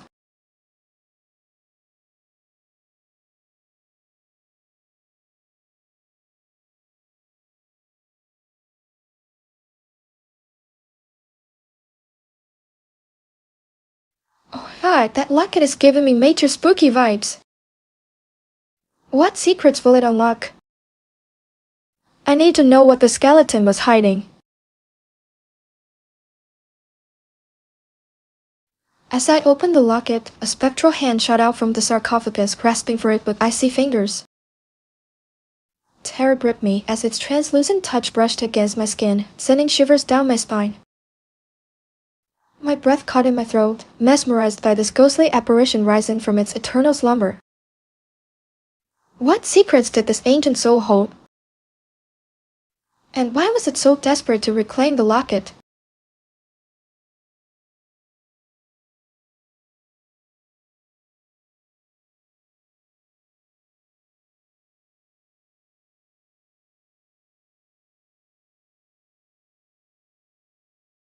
Whoa, a ghost hand?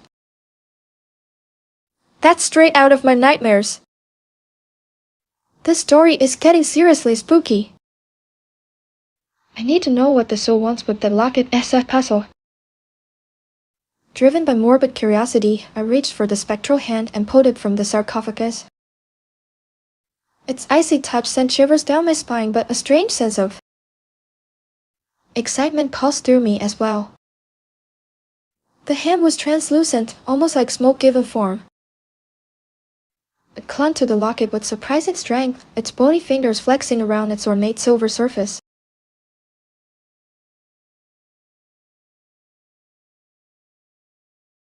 I wondered what secrets this ancient soul held.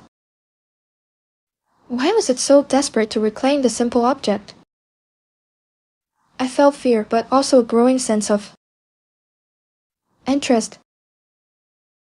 This wasn't just some dusty old cemetery, there were stories here, whispers from beyond the grave. And I was determined to hear them.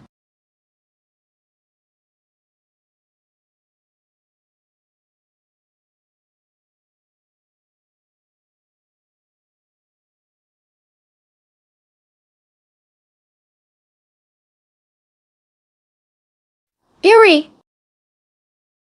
That spectral hand is giving me chills. I'm hooked. What secrets does the soul want that? This story is about to get wild. As I held the locket, its silver surface began to tarnish, revealing faded etchings beneath. I peered closer, my breath catching in my throat as scenes of war and famine unfolded before me. Soldiersy. Lashing on battlefields choked with smoke, gaunt figures scavenging for scraps amidst a desolate landscape. It was heartbreaking to witness the suffering etched into this ancient relic. What stories did these images tell? What lives had been lost, what hopes extinguished in those tumultuous times? I felt an overwhelming urge to unravel their secrets, to give voice to the silent echoes of history.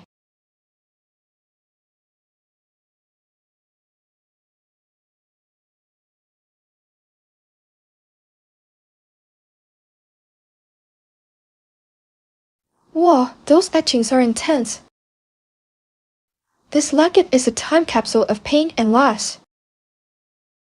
I need to know more about these ancient souls trapped within its silver walls.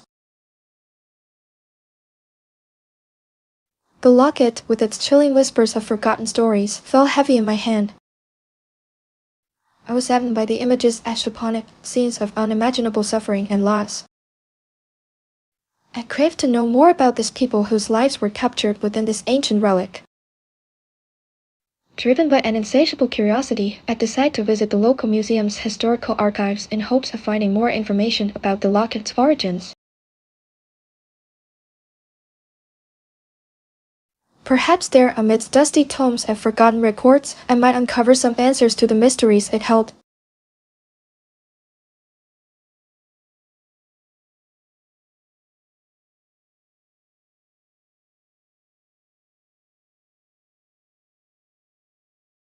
This locket is giving me major goosebumps. Those etchings are heartbreaking. I need to know more about these people and their stories. The museum archives sound like the perfect place to start digging for answers.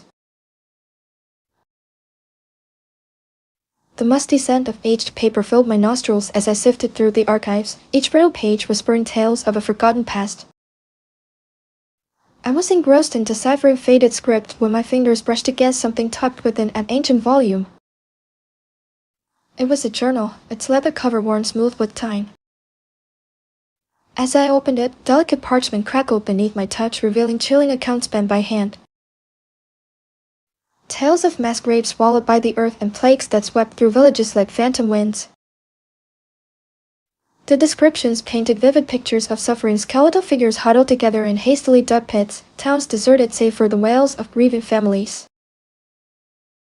I felt a shiver crawl down my spine as I read about outbreaks that left entire communities decimated, their names forever etched into history as silent victims.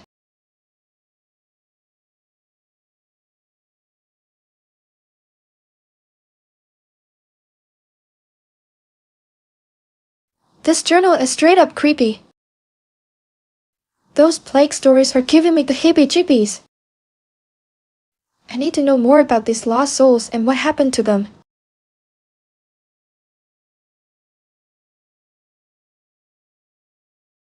The journal entry described a mass grave near the edge of town, swallowed by encroaching woods and shrouded in an unsettling silence. I'm interested. Driven by morbid curiosity, I set out to find it.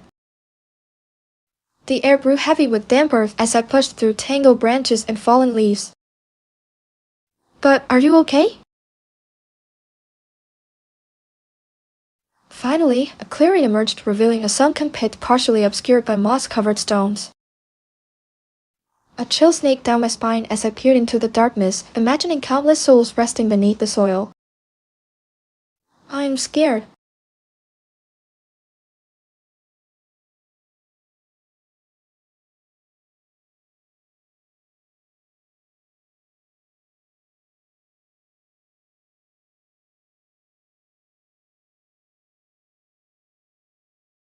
This mass grave is giving me major chills.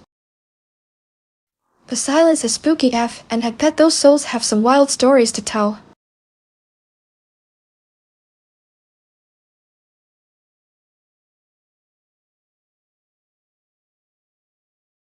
Carefully, I stepped over the moss-covered stones, each one slick with damp earth and time-worn memories. The air grew colder as I descended into the pit's darkness, my heart pounding against my ribs like a trapped bird. Fear gripped me as shadows danced around me in the gloom. Excitement, however, surged through me too. This was it.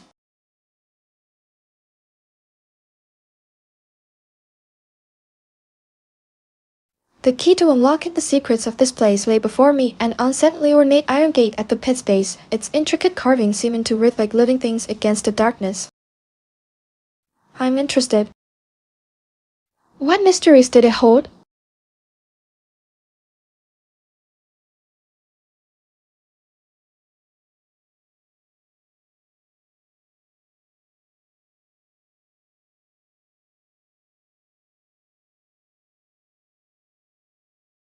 This place is giving me the creeps.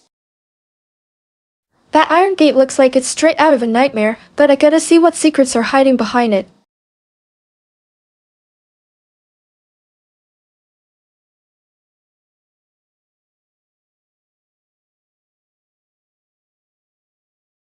The gate creaked open, revealing a staircase descending into the earth's embrace. I felt excitement. This was it! The heart of the mystery. With trembling hands, I stepped through and began my descent into darkness. Fear gripped me. As I descended deeper, whispers grew louder, not from ghosts but from within myself. What have you gotten yourself into? The air grew thick with the cloying scent of decay and something else, sorrow. At the bottom, the staircase opened onto a vast chamber. In its center lay an enormous sarcophagus carved with scenes of unimaginable suffering, famines, plagues, wars that ravaged entire civilizations. A wave of sadness washed over me. I reached out to touch it and felt a sudden jolt run through my body as if I'd touched something ancient and powerful. The chamber began to tremble, the whispers growing into a deafening roar. The sarcophagus cracked open, revealing not bones but swirling mists that coalesced into figures, spectral warriors clad in armor stained with blood from battles long forgotten. Terror choked me. They were coming for me, their eyes burned with an ancient fury, and they reached out towards me, their skeletal hands grasping at my soul. I was trapped, consumed by the sorrow of 1,000 lifetimes. A searing pain ripped through my being. The whispers became screams as darkness engulfed everything. It was all over. And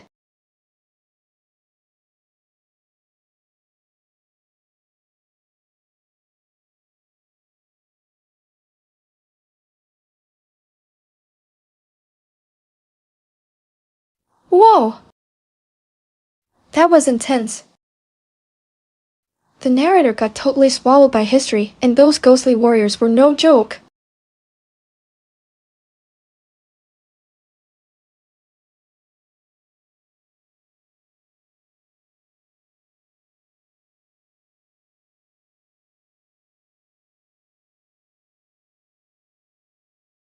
Whoa, that title is!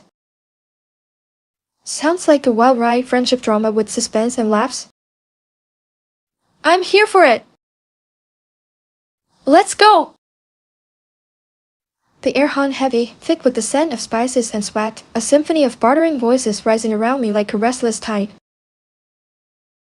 I clutched my warm leather satchel tighter, its familiar weight offering little comfort against the growing unease in my chest. Nairobi. A city teeming with life, yet somehow suffocatingly still when it came to answers about Quang.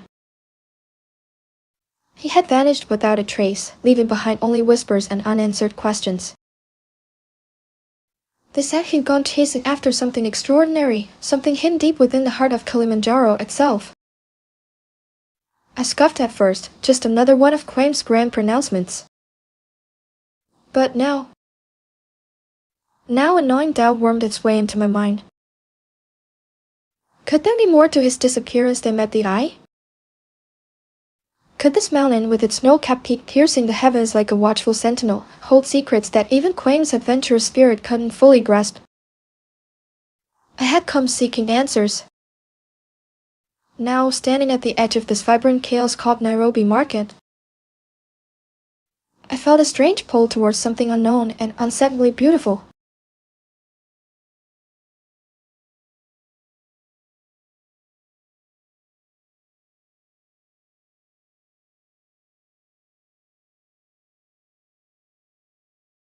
Whoa, this sounds intense! Kenya is on a mission and Nairobi Market is buzzing with mystery vibes. Let's get it!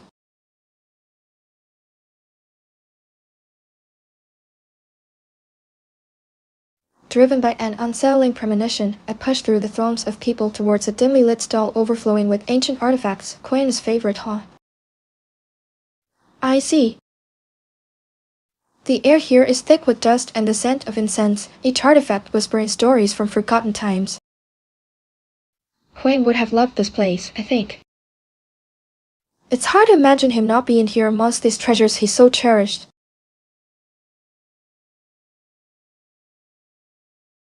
My fingers traced the worn surface of a bronze mask as I searched for any clue that might lead me closer to understanding his disappearance. What secrets does Kilimanjaro hold? What mysteries did Quaim uncover before vanishing into thin air?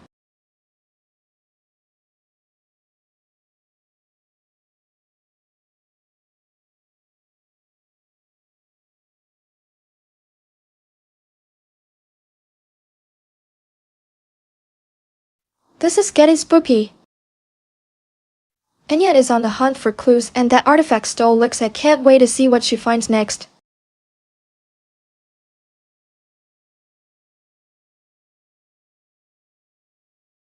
The air here was thick with dust and the scent of incense, each artifact whispering stories from forgotten times. I'm interested. Quaim would have loved this place, I think. It's hard to imagine him not being here amongst these treasures he so cherished. My fingers traced the worn surface of a bronze mask as I searched for any clue that might lead me closer to understanding his disappearance. But are you okay? What secrets does Kilimanjaro hold? What mysteries did Quaim uncover before vanishing into thin air? A raspy voice from behind the stall asked, looking for something specific? Quaim's hand emerged from beneath a pile of dusty textiles, clutching an ornate silver amulet. It's amazing!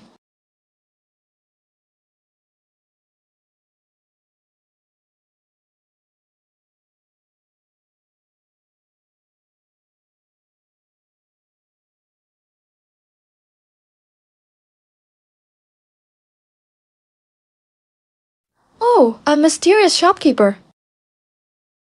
This is getting good. Quaim's amulet looks. I wonder what it means.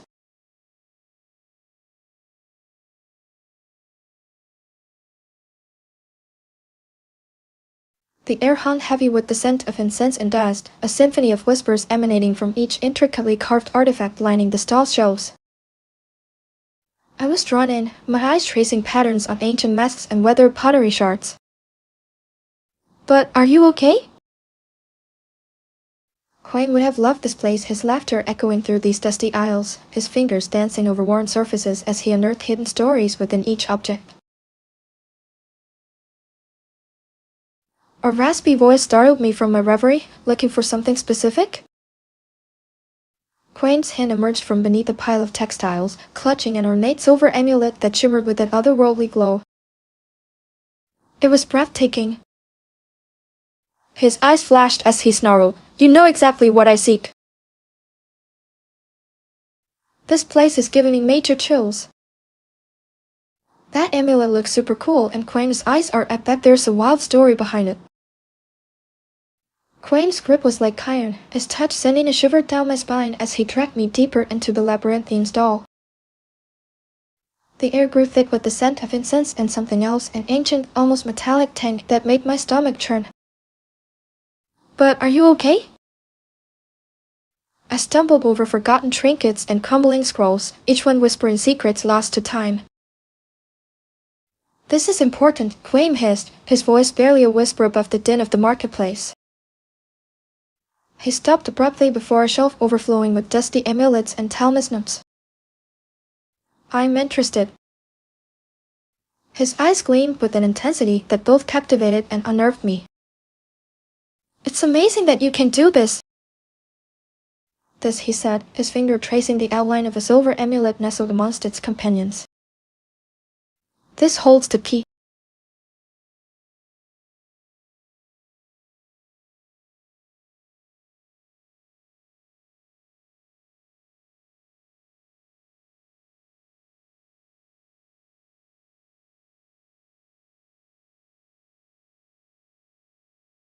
Whoa, Quaim is intense. That amulet looks powerful. I bet it holds some serious secrets.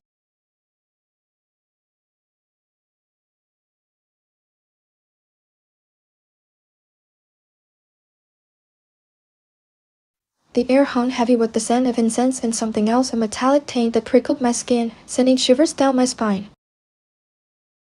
Quaim's grip was like iron as he pulled me through the labyrinthine stall, his eyes gleaming with an intensity I couldn't quite decipher. But are you okay? I stumbled over forgotten trinkets and crumbling scrolls, each whispering secrets lost to time. The air grew thick with a palpable energy that made my heart race. Huang stopped abruptly before a shelf overflowing with dusty amulets and talismans, his finger tracing the outline of a silver amulet nestled amongst its companions. "I'm interested!" This he breathed, his voice barely above the din of the marketplace. "This holds the key." Huang snatched it from its resting place, his grip tightening as if afraid it might vanish into thin air. Then, with a swift movement that surprised me, he pushed aside a tapestry hanging on the back wall, revealing a hidden passageway leading deeper into the heart of this bustling marketplace. "I'm excited!"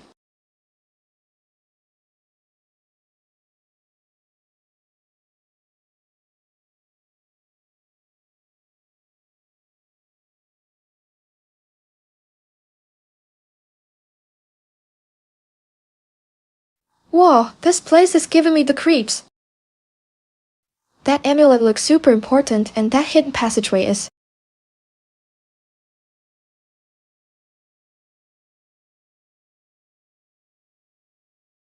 Huang, his eyes gleaming with an unsettling mixture of excitement and possessiveness, drags me through the passageway into a dimly lit chamber. The air here was thick with dust and the scent of something ancient like damp earth and forgotten rituals. "But are you okay?" I stumbled over uneven stones as my heart hammered against my ribs. The only light came from flickering torches mounted on the walls, casting long dancing shadows that seemed to writhe around us. "I'm scared." Huang stopped abruptly before a massive stone door carved with intricate symbols that pulsed faintly in the dim light. He reached out and touched one of the carvings and hummed beneath his fingertips like a sleeping beast awakening from its slumber. "This is amazing!" "What does this mean?"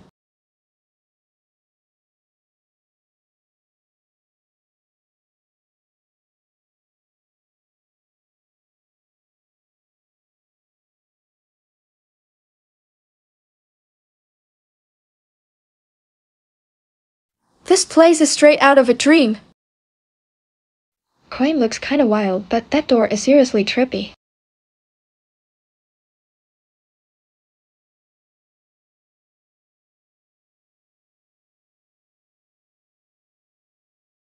Huang throws open the stone door with a triumphant grin, revealing a dark pit that seems to swallow the light from the torches. I felt fear. It was breathtakingly vast, plunging into an abyss seemingly bottomless. The air grew colder, sending shivers down my spine despite the stifling heat of this chamber. Huang stepped forward without hesitation, his eyes gleaming with a strange intensity that both excited and unnerved me. "But are you okay?" I asked, my voice barely a whisper in the oppressive silence. He turned to me, his smile widening as if he shared some secret knowledge I was yet to grasp.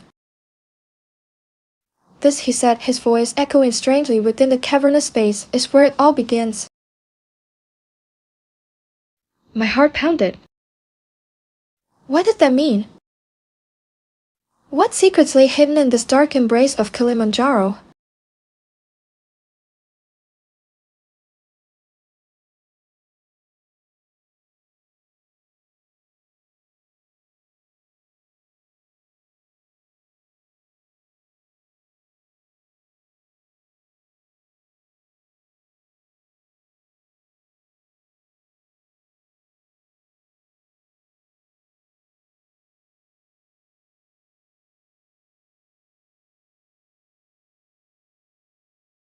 This place is straight up creepy. Huang seems like he knows something big, but what? I need answers ASAP.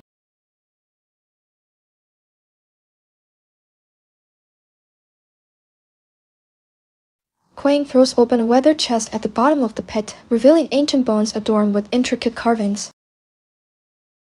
He reaches in and pulls out one bone, its surface cold against his skin. "This," he says, holding it up as if presenting a sacred relic. "It's beautiful, isn't it?" He closes his eyes and begins to chant in an unknown tongue, the sound echoing through the cavernous space like whispers from another time. He chants with such intensity that I feel a strange pull towards him, as if he is drawing me into this ancient ritual.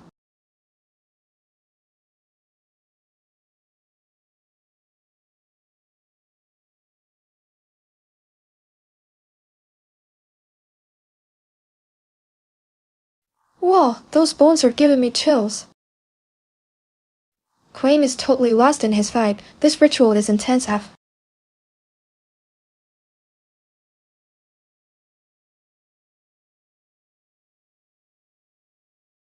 Quaim opened his eyes, and a strange glint flickered within them, something unsettling, almost predatory. He gestured for me to step closer with a hand outstretched towards the bone he held aloft. I found myself drawn to him like a moth to flame. His voice was low and resonant as he spoke. "This," he said, his gaze fixed on mine. "This is the key."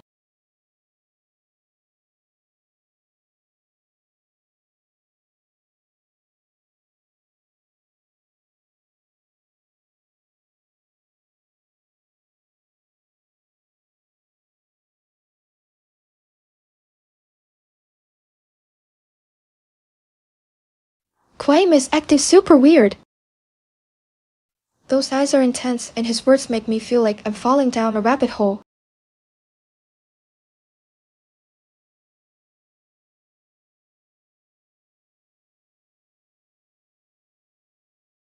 Quaim's smile widened into something predatory, his teeth gleaming in the dim light of the chamber as he held out the bone and urged me to touch it. Anxious, I felt a tremor run through me, but intrigued, I reached out my hand. The bone was cold against my skin, sending a shiver down my spine. "It's powerful," Quaim murmured, his voice husky with excitement as he watched me hold the bone. Excited, I could feel its energy pulsing faintly beneath my fingertips. Awe-inspiring. "Let me know if you'd like to continue."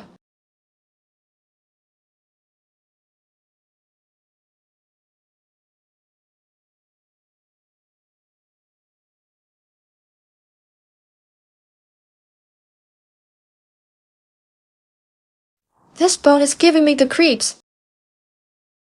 Quaim is totally hyped, but something feels off. Like he's lost it.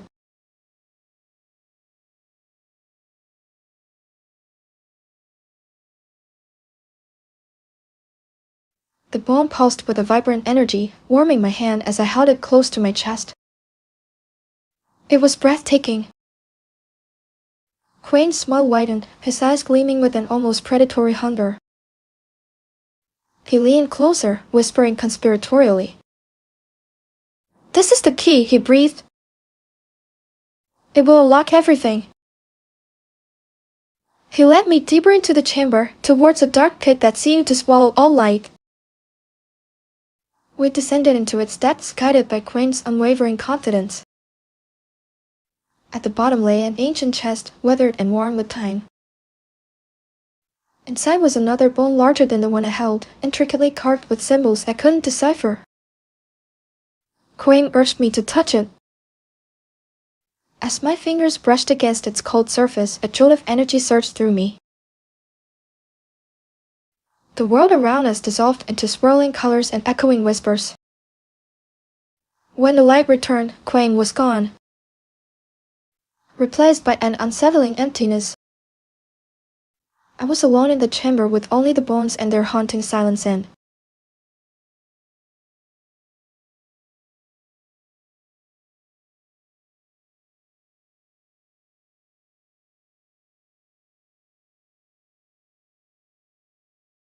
Whoa, what just happened? Quaim vanished.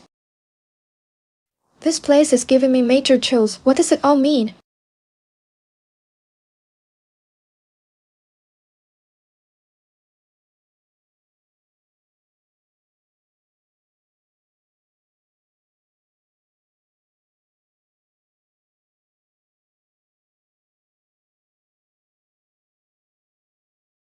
Yikes, that sounds bleak.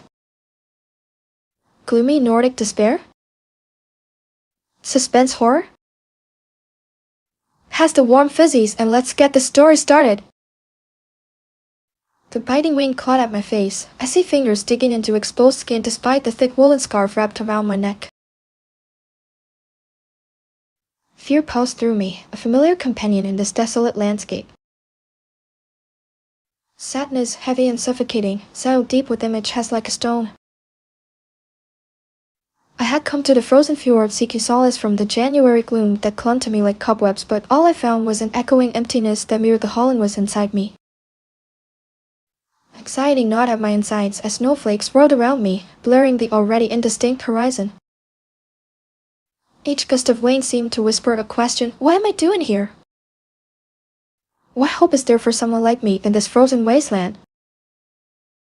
My name is January, and perhaps that's fitting because even my own existence feels as bleak and unforgiving as this place.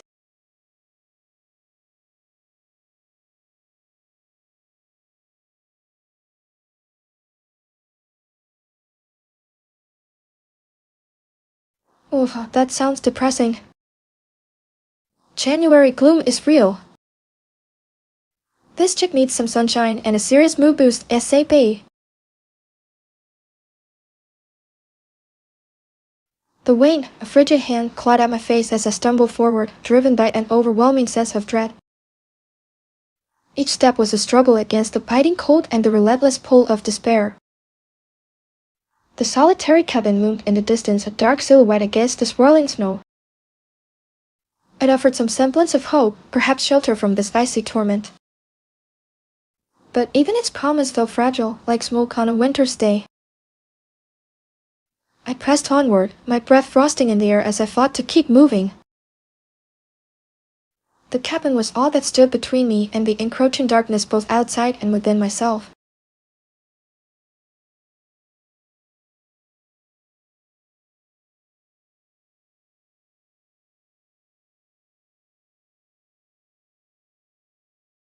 Yex, that sounds intense.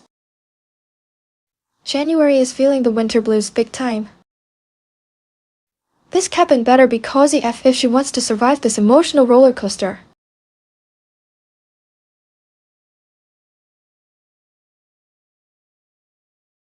The wind, a frigid hand, clawed at my face as I stumbled forward, driven by an overwhelming sense of dread. Each step was a struggle against the biting cold and the relentless pull of despair. The solitary cabin loomed in the distance, a dark silhouette against the swirling snow. It offered some semblance of hope, perhaps shelter from this icy torment. But even its promise felt fragile, like smoke on a winter's day. My breath frosted in the air as I fought to keep moving. The cabin was all that stood between me and the encroaching darkness both outside and within myself. Finally, my numb fingers grasped the frozen latch. With a groan of protest, it yielded just enough for me to shove open the door. A guttural howl echoed through the swirling snow as I stepped inside, its icy breath seeping in with me like a phantom chill.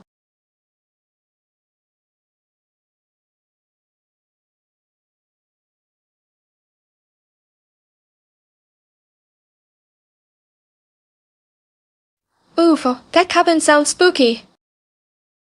January needs a hug and some hot cocoa stat. This place is giving me the creeps.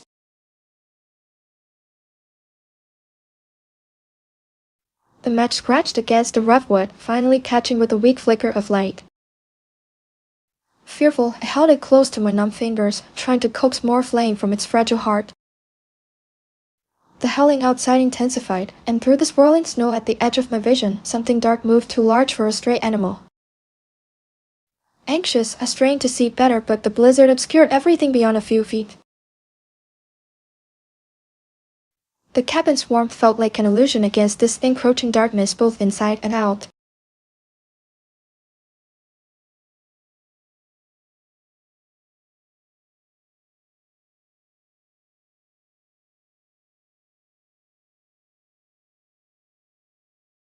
Yex, that cabin is giving me the heebie-jeebies!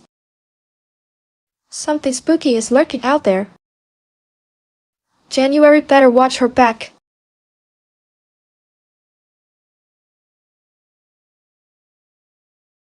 The wind clawed at my threadbare coat, biting through the wool like a hungry wolf.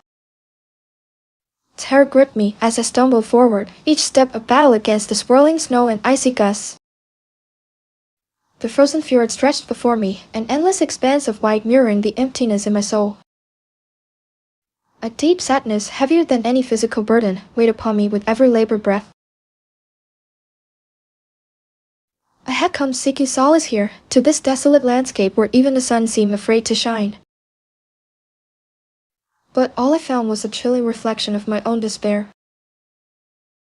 My heart pounded against my ribs like a trapped bird as the blizzard intensified, obscuring everything beyond arm's reach. Driven by a gnawing dread that chilled me to the bone, I grabbed my father's old hunting rifle from its hook on the wall.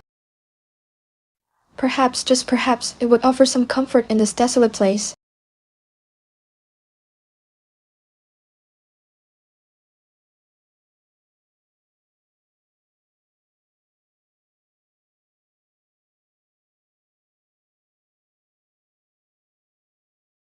January is straight up freezing her butt off and feeling the feels. This cabin better have some good vibes, stat.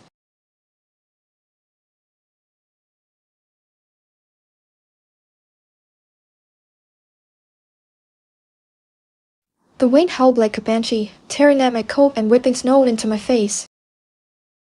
Fear clawed its way up my throat as I trudged onward, the blizzard obscuring everything but the swirling white chaos around me. A deep sadness, heavier than any physical burden, settled in my chest with every labored breath. I had come seeking solace here, to this desolate landscape where even hope seemed frozen solid. But something drew me forward, a strange pull towards the icy edge of the fjord, as if an unseen force beckoned me closer.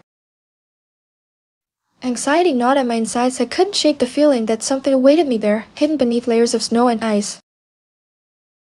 My father's old hunting rifle felt cold against my cheek as I pressed on, its weight a small comfort in this vast emptiness. The fjord stretched before me like a frozen mirror, reflecting not only the swirling snow but also the depths of my despair. Perhaps, just perhaps, there was something more to be found here than just icy desolation.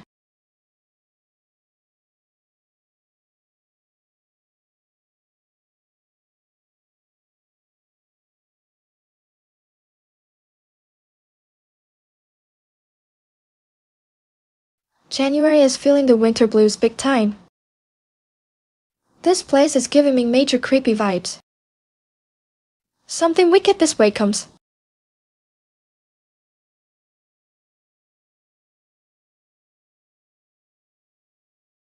The wind howled like a banshee, tearing at my coat and whipping snow into my face. Fear clawed its way up my throat as I trudged onward, the blizzard obscuring everything but the swirling white chaos around me. A deep sadness, heavier than any physical burden, settled in my chest with every labored breath. I had come seeking solace here, to this desolate landscape where even hope seemed frozen solid. But something drew me forward, a strange pull towards the icy edge of the fjord, as if an unseen force beckoned me closer. Anxiety gnawed at my insides. I couldn't shake the feeling that something awaited me there, hidden beneath layers of snow and ice. My father's old hunting rifle felt cold against my cheek as I pressed on, its weight a small comfort in this vast emptiness. Suddenly, through the swirling snow, I saw a wooden structure jutting from the drifts like a skeletal hand reaching for the sky. It seemed to loom out of nowhere, partially buried beneath layers of white. What was it? A cabin? Everyone? My heart pounded against my ribs as I stumbled towards it, hoping for shelter and answers in this desolate place.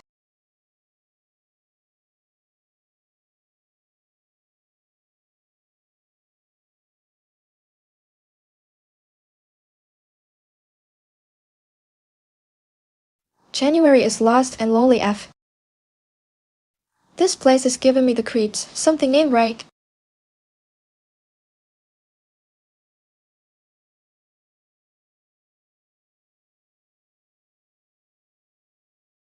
The wind whipped at my face as I neared the structure, its rough wood barely visible through the swirling snow. I felt the surge of excitement mixed with apprehension. My heart pounded in my chest as I reached out to touch the weathered surface. As I brushed away some snow, strange carvings became apparent, figures twisted in agony, their faces contorted in silent screams. Their limbs were elongated and unnatural, frozen mid-range movements that seemed to speak of unimaginable pain. A wave of sadness washed over me as I gazed upon these tormented souls etched into the wood. I couldn't shake the feeling that their suffering was somehow connected to this desolate place.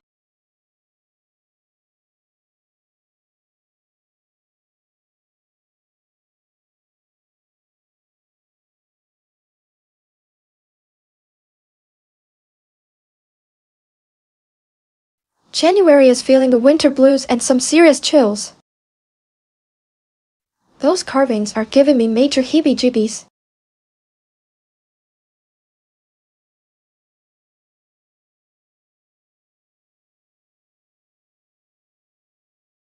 The door groaned open, releasing a gust of frigid air that smelled faintly of damp earth and something else, something indefinable but unsettling ancient.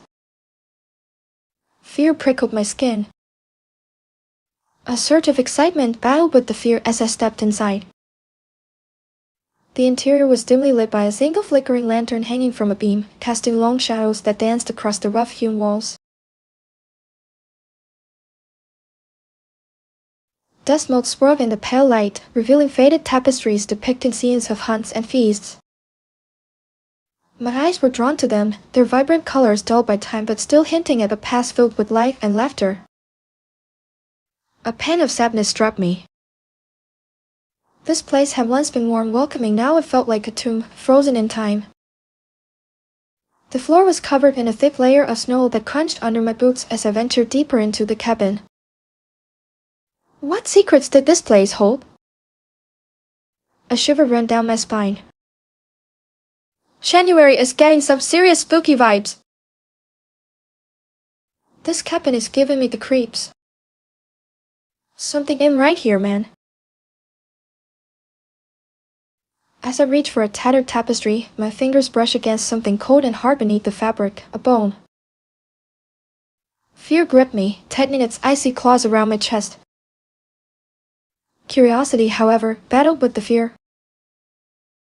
I carefully pulled back the tapestry to reveal a human skull nestled amongst dust-covered threads. Its empty socket stared up at me, seeming to pierce through my soul. A wave of sadness washed over me. This place held more than just forgotten memories. It held echoes of lives lived and lost in this desolate corner of the world. A deep sadness settled within me as I imagined the stories these bones could tell.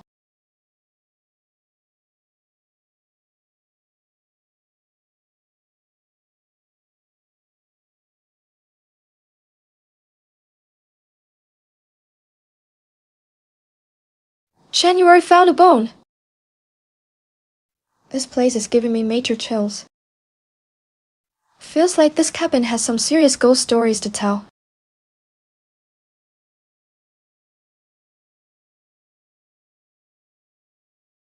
Driven by morbid curiosity, I push aside the tapestry to reveal more bones scattered across the floor like forgotten offerings to some nameless god.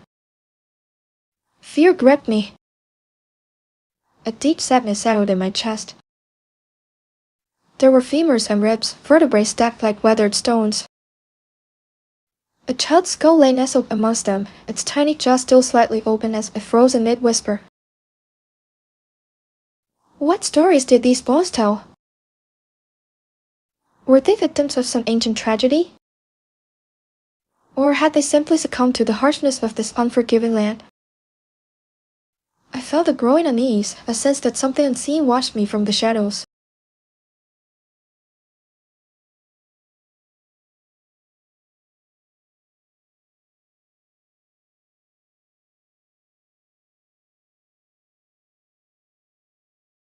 January is finding some seriously creepy bones. This place is giving me the heebie-jeebies. Something spooky is going on here.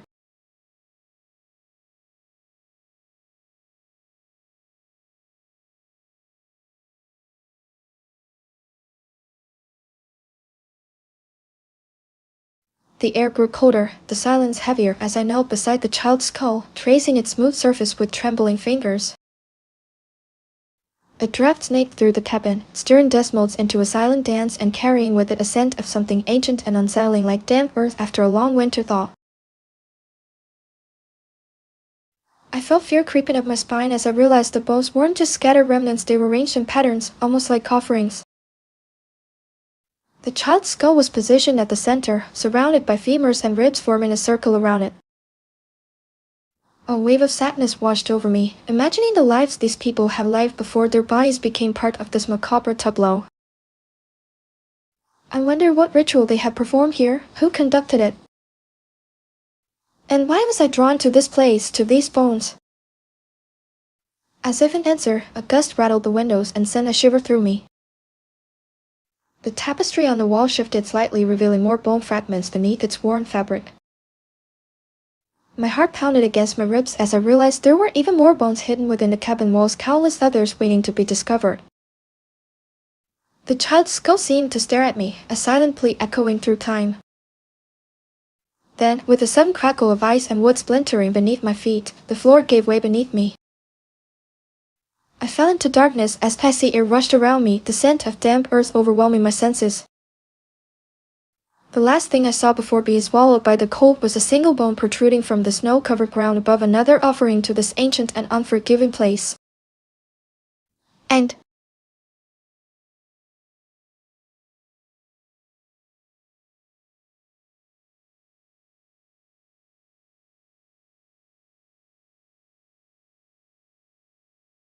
January went full-on ghost story.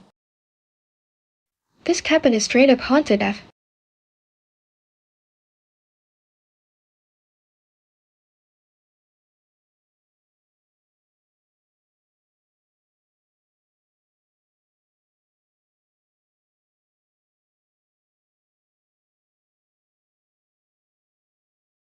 Whoa, basement adventures? That sounds epic. Shocking Western discoveries are always lit. Let's dive in. Let the adventure begin! The musty scent hit me first, a wave of dust and forgotten things washing over me as I pushed open the creaky door. Fear prickled at my skin. This basement had always been shrouded in an air of mystery, even to someone like me who'd grown up here.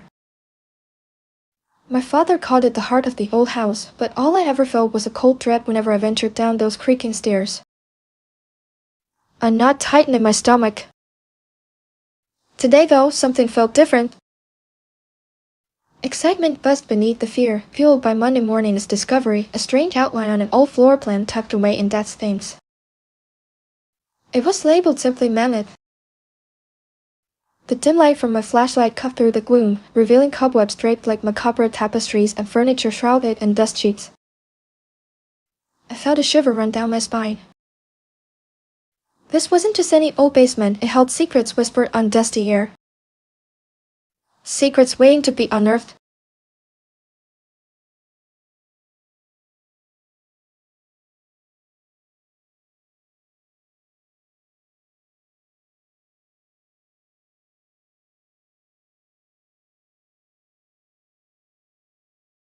Basement mysteries and a spooky floor plan? This is gonna be wild. Can't wait to see what secrets she uncovers. Let's go! The musty scent hit me first, a wave of dust and forgotten things washing over me as I pushed open the creaky door. Fear prickled at my skin. This basement had always been shrouded in an air of mystery, even to someone like me who'd grown up here. My father called it the heart of the old house, but all I'd ever felt was a cold dread whenever I ventured down those creaking stairs. A knot tightened in my stomach. Today, though, something felt different. Excitement buzzed beneath the fear, fueled by Monday morning's discovery, a strange outline on an old floor plan tucked away in dad's things. It was labeled simply Mammoth. The dim light from my flashlight cut through the gloom, revealing cobwebs draped like macabre tapestries and furniture shrouded in dust sheets. I felt a shiver run down my spine. This wasn't just any old basement, it held secrets whispered on dusty air. Secrets waiting to be unearthed? Driven by curiosity, I carefully pulled back the dust sheet covering a large wooden chest at the far end of the basement. My heart pounded in my chest as I peered inside.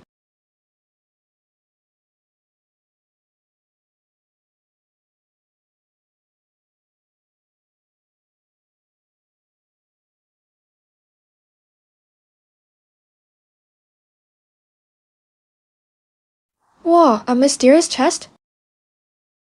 This is getting intense. What treasures await inside? Let's find out! As my fingers brushed against something hard inside the chest, a sharp pain shot up my arm like a jolt of electricity. Pain! I yelped and pulled back, staring at the spot where I'd touched. It was warm to the touch, almost pulsing with an unseen energy. This is strange.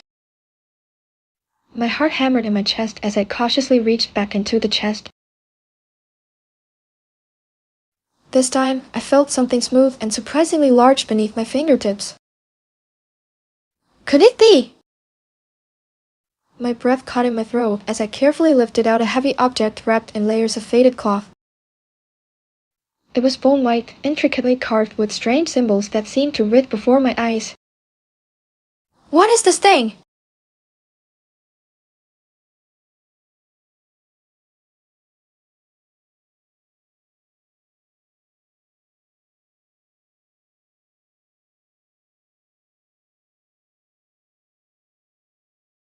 Whoa, a bone white object with moving symbols? This is getting seriously creepy. What secrets does it hold? Let's find out! The air in the basement hung thick and heavy, a musty scent clinging to my clothes like cobwebs. Fear gnawed at me as I knelt beside the chest, its rough wood cold beneath my fingertips.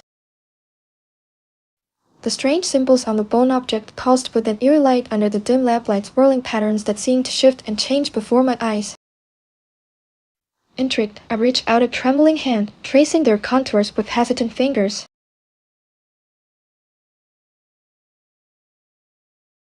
Awe filled me as I realized they weren't just markings, they were alive, vibrating with an energy that hummed through my very being.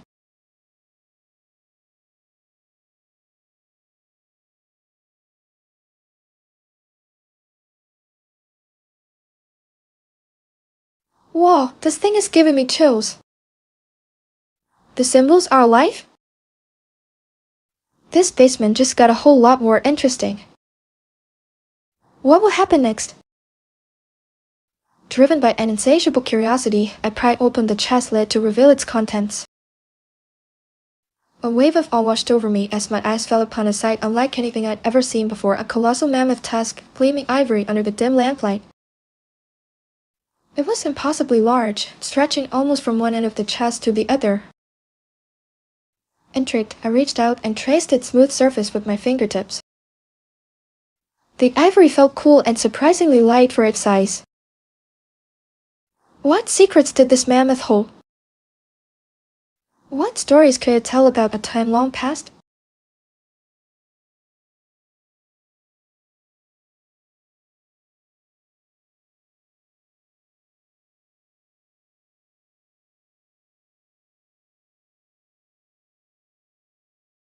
Whoa, a mammoth tusk? This is epic! What mysteries will it unlock? Time to dig deeper! The mammoth tusk pulsed with a strange energy, beckoning me deeper into the basement's shadowy embrace. I'm interested. It was like holding a piece of history in my hands, whispering secrets from an ancient world. I pushed aside cobwebs and dust-laden boxes, their contents long forgotten by time.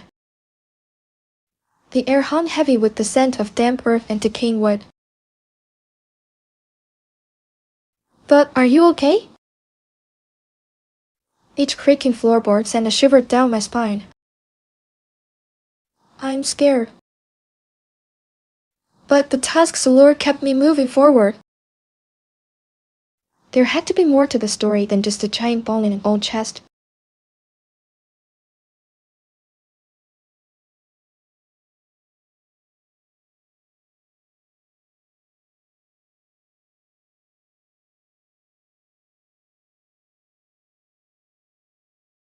This basement is giving me the creeps. But that tusk is calling my name. What mysteries await? Let's explore. The musty air grew thicker as I pushed deeper into the basement, my heart pounding a frantic rhythm against my ribs. Fear gnawed at me, but excitement, like a flickering candle flame in the darkness, kept me moving forward. Finally reaching the back wall, I noticed something peculiar and almost imperceptible shift in the dusty clutter of old furniture and forgotten boxes.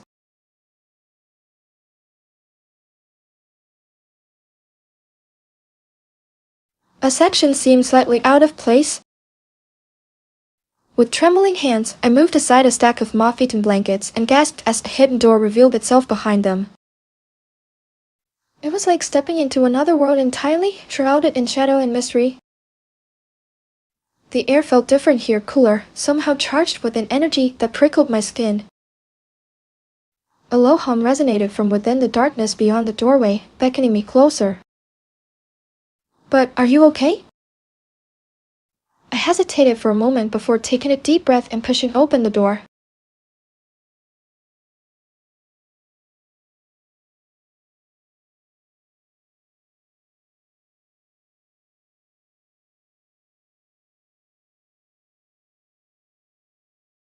Whoa, a hidden door? This basement is getting seriously spooky. What secrets are waiting inside? Time to find out! The musty air hung heavy as I stepped inside, the floorboards groaning beneath my weight. A single bare bulb cast long shadows across the space, illuminating dust motes dancing in the stillness. My heart hammered against my ribs, a frantic drumbeat in the oppressive silence. Then I saw them rows upon rows of colossal skeletons stretching as far as my eyes could see. They towered over me like ancient giants, their bones bleached white and impossibly large. Tyrannosaurus rexes with jaws wide enough to swallow a man whole, triceratops with horns that curved menacing. Wide towards the ceiling, stegosaurus plates glinting in the dim light, each one more magnificent than the last. A wave of exhilaration washed over me, despite my fear this was something truly extraordinary.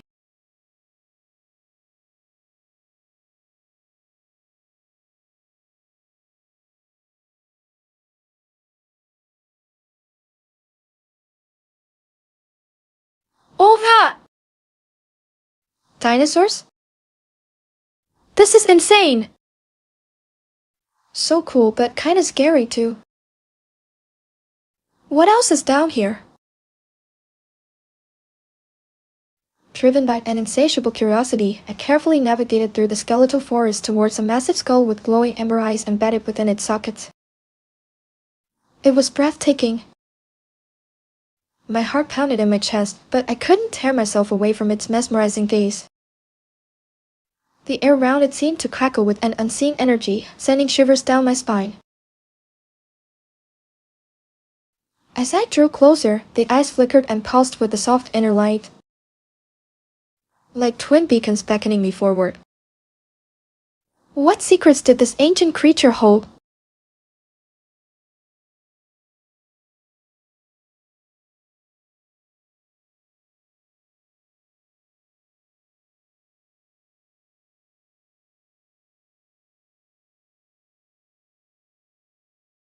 Whoa, those eyes are trippy! This skull is giving me major chills. What mysteries does it hold? Gotta get closer!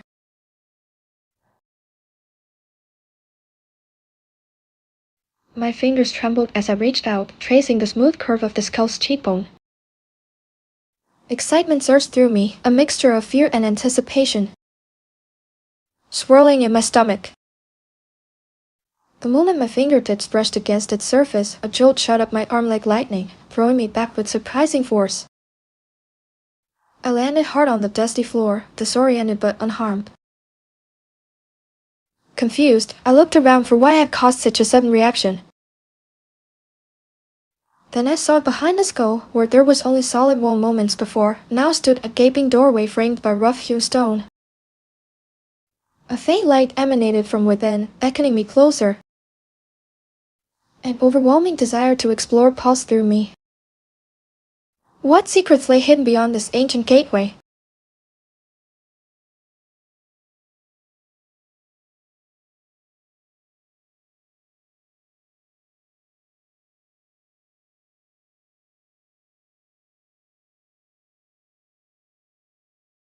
Whoa! A secret door? This place is wild. I gotta see what's behind there.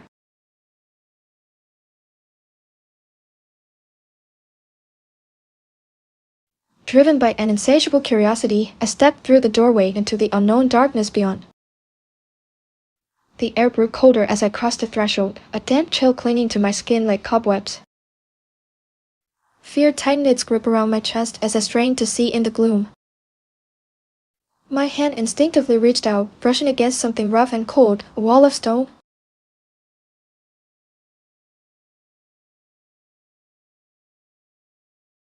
Or perhaps bone? My heart pounded with anticipation as I took a tentative step forward, each footfall echoing through the cavernous space. The faint light from beyond beckoned me deeper into this mysterious realm. What secrets awaited me in this hidden world beneath my father's house?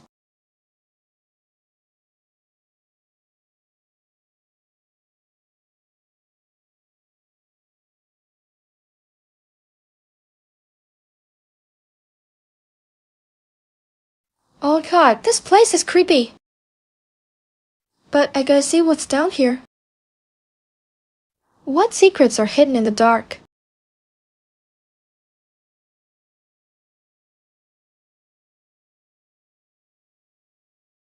The air grew thick with the scent of decay as I stepped through the doorway, my heart pounding in my chest. I found myself surrounded by towering skeletons, their bones bleached white and impossibly large. A low rumble echoed through this cavernous space, sending shivers down my spine. Then I saw it, a massive skull with glowing amber eyes embedded within its sockets. It stared at me with an ancient intelligence that seemed to pierce my soul. As I approached, the ground trembled beneath my feet and the air crackled with energy. The skull opened its jaws, revealing rows of razor-sharp teeth. I was trapped in a nightmare come to life. This wasn't just a discovery, it was an awakening, and I was caught in its path. The ground split open beneath me as the massive skull lunged forward, its glowing eyes fixed on my terrified face. And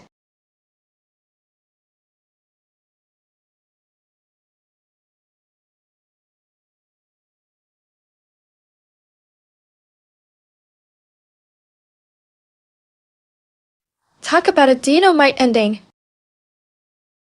This was wild, right? But it ended with a bang.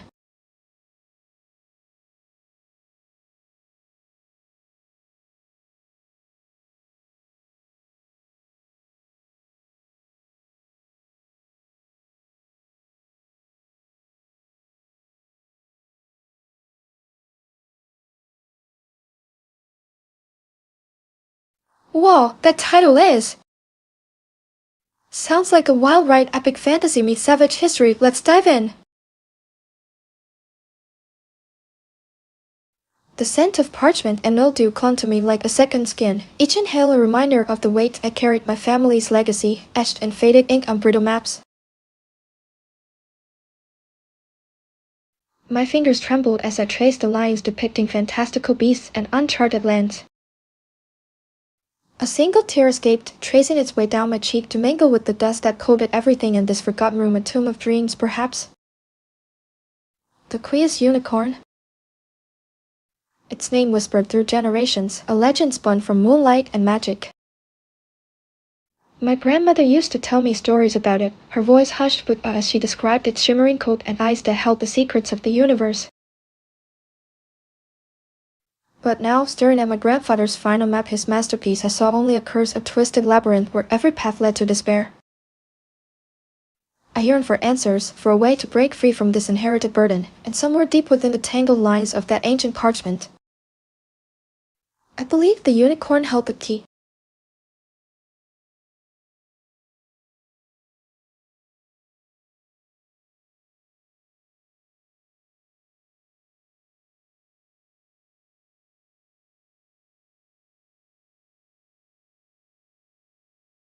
This sounds like a total mood. The unicorn vibes are giving me chills. I can feel the weight of legacy and hope for freedom. Let's see where this journey takes her.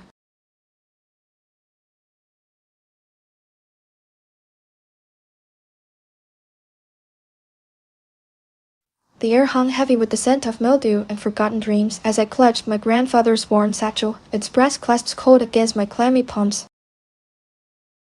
Anxiety gnawed at me, a constant companion since inheriting his legacy, a map promising both wonder and despair, the Queen's unicorn.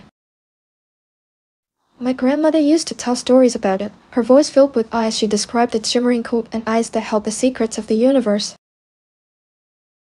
But now, staring out into the storm-ravaged night, I saw only a curse, a twisted labyrinth where every path led to despair. A wave of sadness washed over me, heavy and suffocating.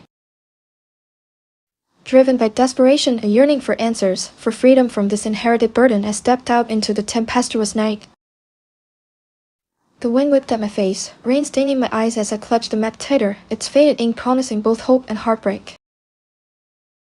A spark of excitement ignited within me, fueled by a desperate hope that somewhere in that hidden valley, amidst swirling mists and ancient trees, lay the key to breaking free.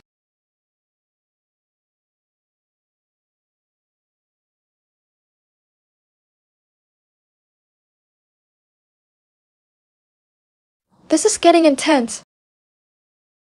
The storm vibes are giving me chills, and that unicorn hope is keeping her going. Let's see what she finds out there.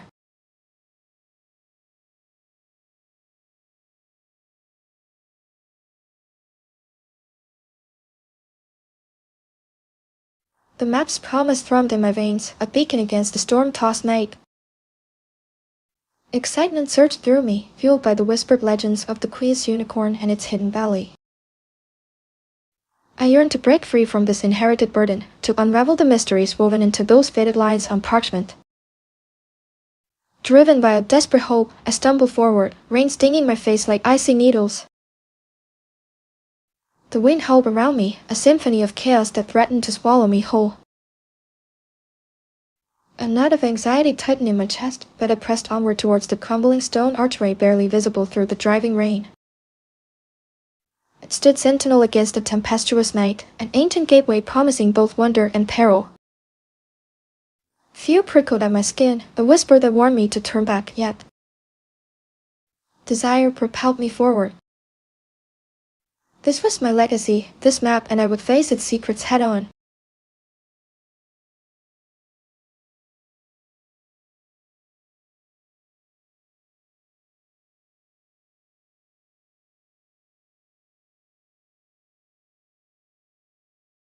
She's brave, knife.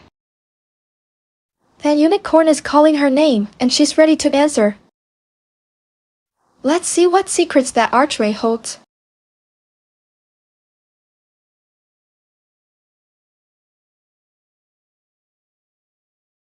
As I stepped through the archway, a gust of wind whipped around me, carrying the scent of damp earth and something else, ancient magic. The clearing before me was dominated by a grotesque statue, an emaciated unicorn with razor-sharp horns that seemed to pierce the twilight sky. Its eyes were hollow sockets staring into eternity. It was both beautiful and terrifying, its form twisted in a perpetual agony.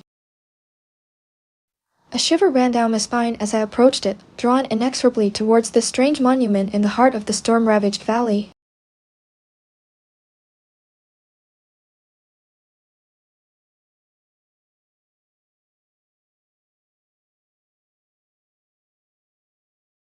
Whoa, that unicorn statue is giving me major creepy vibes. This place is straight out of a fairy tale gone wrong.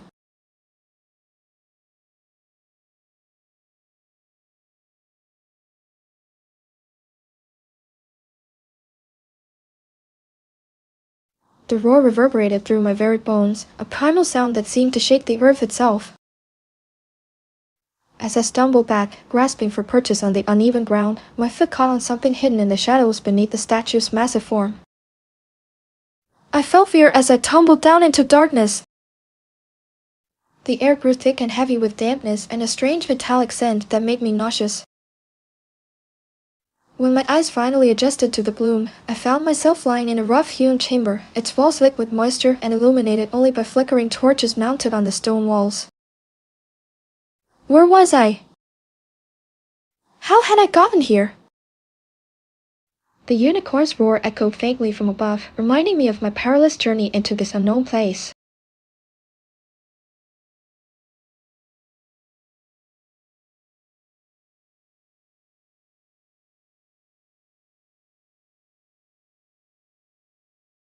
Whoa, she took a tumble.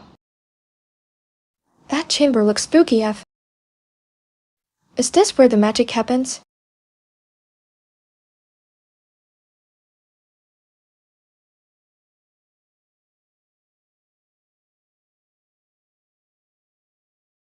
Crawling deeper into the chamber, my fingers brushed against something rough and damp on the floor beneath me. As I reached out, a chill ran down my spine. It was a crudely drawn map etched onto the stone floor, its symbols unfamiliar and strange.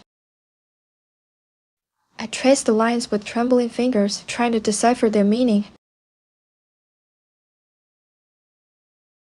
Each symbol seemed to pulse faintly in the flickering torchlight, as if whispering secrets from some forgotten age. What did this map reveal? Was it a key to finding the Quays unicorn and breaking my family's curse?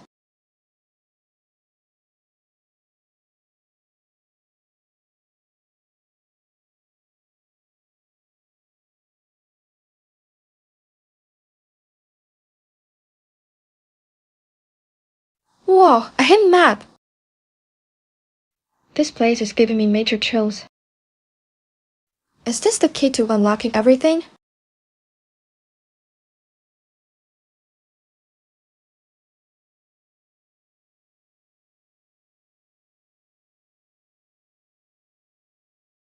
As the map paused, a hidden door slid open with a soft groan, revealing a chamber unlike anything I'd ever seen before. It was awe-inspiring. Bizarre oversized insects buzzed around strange plants that glowed with an ethereal light. Luminous fungi sprouted from the damp stone floor and bioluminescent vines crawled across the walls like living tapestries. My heart pounded in my chest. Was this a dream?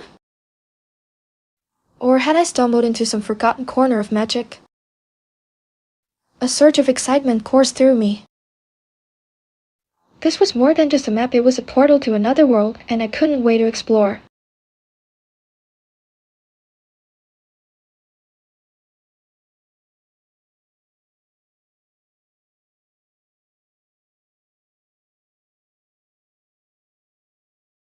Whoa, this place is straight into a fantasy novel.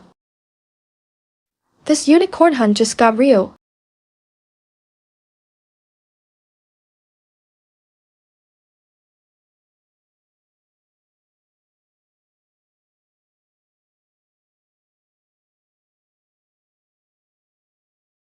As I cautiously stepped into the chamber, my foot landed on something squishy and yielding, a pulsating mass of luminous flesh that let out an surplusting shriek as it recoiled from my touch.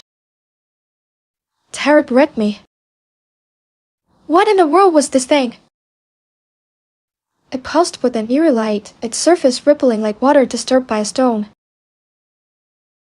The air grew thick and heavy, charged with a strange energy that made the hairs on my arms stand on end. I felt a growing sense of unease. Was this place truly safe? I took a hesitant step back, searching for an escape from this bizarre spectacle.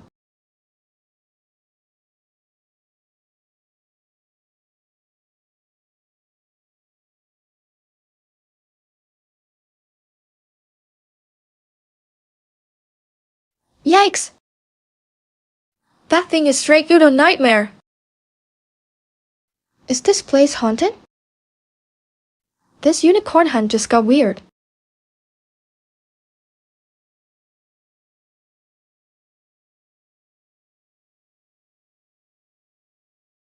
Driven by fear, I stumbled back towards the chamber's entrance only to find it sealed shut by an impossibly thick wall of pulsating flesh. Terror gripped me. What was happening? The fleshy barrier pulsed and synced with the strange light emanating from within, casting grotesque shadows that danced on the walls. Was I trapped here forever?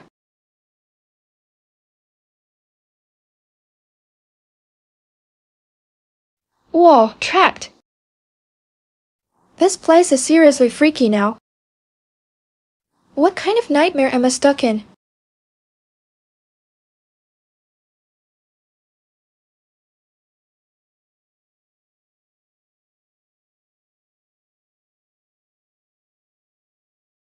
Driven by fear, I stumbled back towards the chamber's entrance only to find it sealed shut by an impossibly thick wall of pulsating flesh.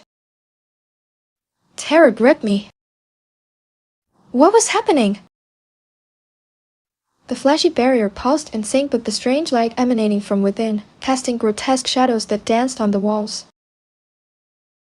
Was I trapped here forever? Frantically searching for another way out, my eyes fell upon a small metal hatch hidden beneath a pile of glistening bones near the wall. Could this be my escape? But what if it leads to something worse?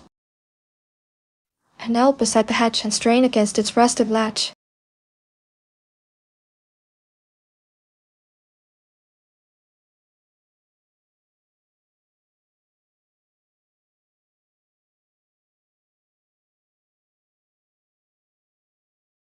Yikes! This place is getting seriously creepy.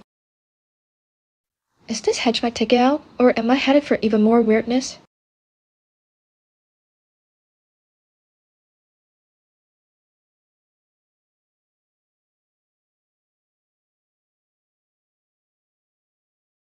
With a groan that echoed through the chamber, the hatch creaked open, revealing a tunnel reeking of brine and decay leading downwards into darkness. Fear gripped me. Was this escape or another trap?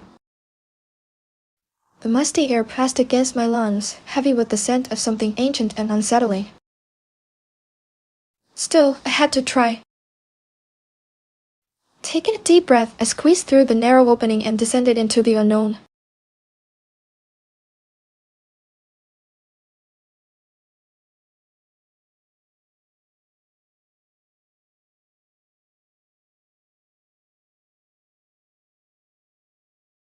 Whoa, this place is giving me the creeps. What kind of weirdness awaits down there? Hopefully it leads to something awesome.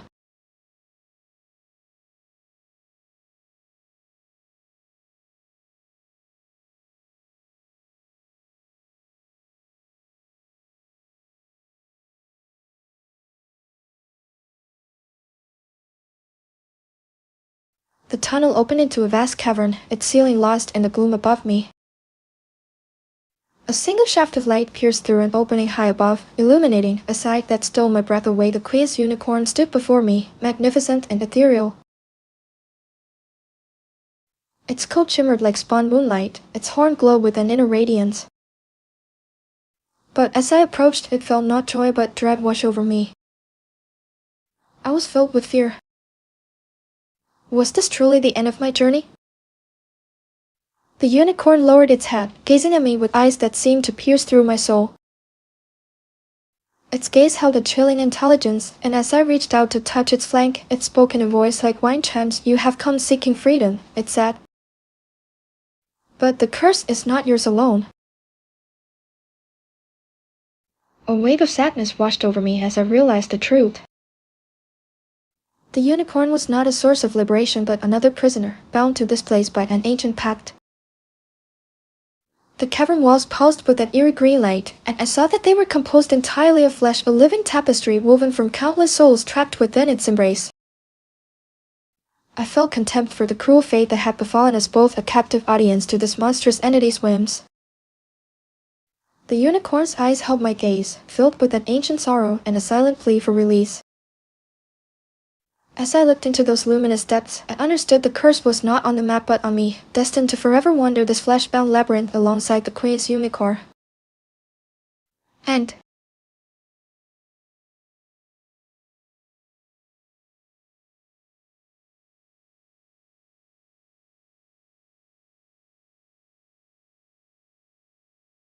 Wow, what a wild ride! So sad for the unicorn and me trapped together forever. But at least we have each other.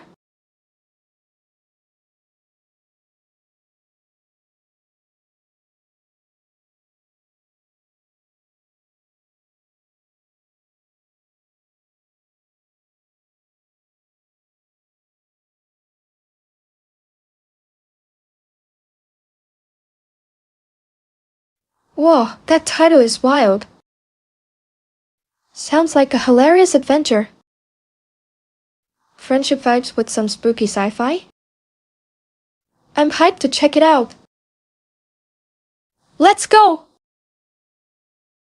The rusty airlock hissed open, and I stepped out onto the metal platform, my floral sundress a splash of color against the grimy backdrop. This place was like something out of a dream or maybe a nightmare. A vast expanse of space stretched before me, dotted with derelict spacecraft like forgotten toys. The silence was unnerving, broken only by the distant hum that seemed to vibrate through my very bones.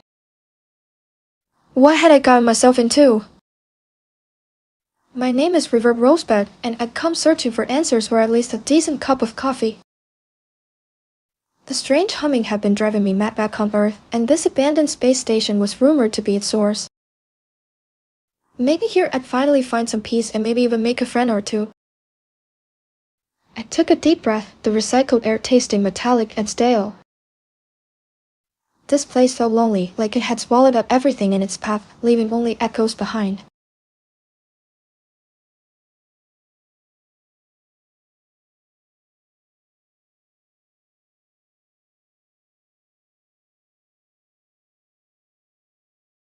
This sounds super creepy and cool.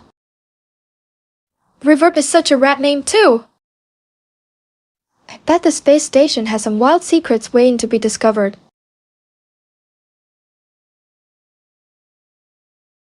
The metallic groan of a settling structure echoed through the desolate space station as I rounded a corner, my floral sundress rustling against my legs like dry leaves in the wind.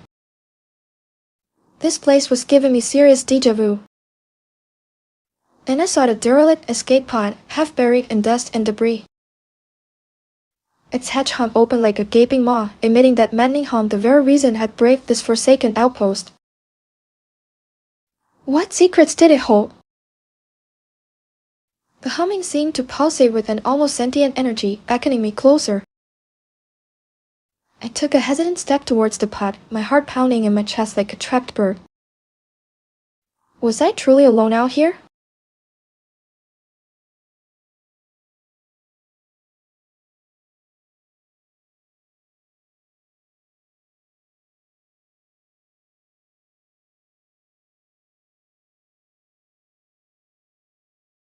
Oh, that escape pod is giving me the creeps. Is Reverb gonna find some answers and maybe a friend inside? I can't wait to see what happens next.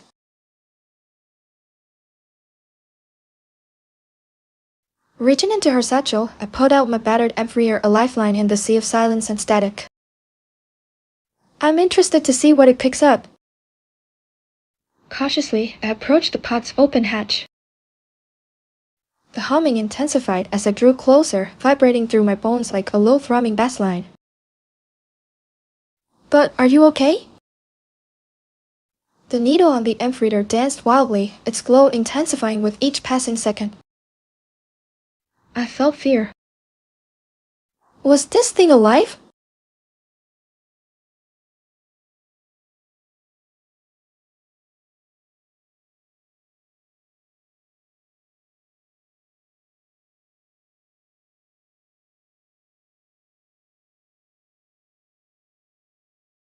Oh god, that amp reader is going wild!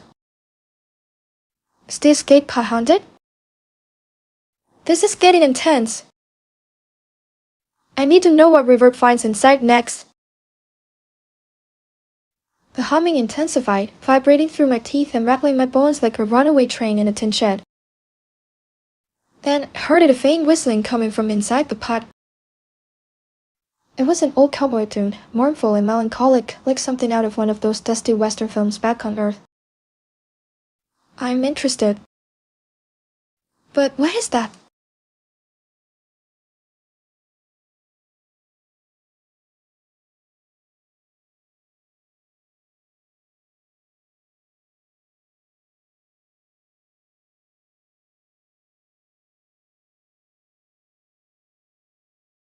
Whoa, a cowboy tune from an abandoned space pod? That's wild. Is Reverb gonna find some friendly faces or maybe ghosts? Inside? I gotta know!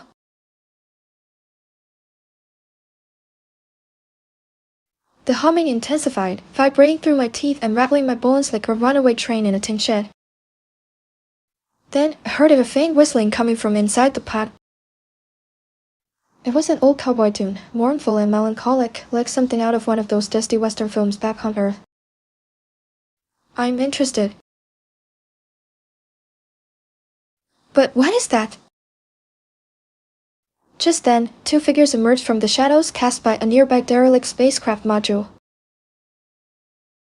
One was tall and weathered with piercing blue eyes. Jiàng, I think his name was, who looked like he'd seen more than his fair share of dust storms and saloon brawls. The other, Clem, seemed smaller but possessed an air of nervous energy that crackled around him like static electricity. His Stetson glowed faintly green in the dim light emanating from the pod's open hatch. What are they doing here? Jiàng's face paled as bone dust, and he reached for his trusty six-shooter, its worn leather holster creaking with age. Clem nervously adjusted his bioluminescent Stetson, casting an eerie green glow across the dusty space station floor.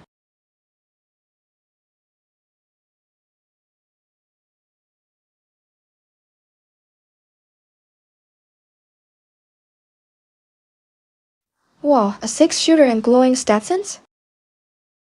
The space station is getting weird. Is Reverb gonna have to draw her own blaster? I'm on the edge of my seat. Jiàng cautiously approached the pod, his boots crunching on the scattered bone dust of a long-forgotten civilization. Clem frantically scanned his bioscanner, its green glow illuminating nervous beads of sweat trickling down his temple. My heart hammered against my ribs like a trapped bird. What if this humming was more than just an annoyance?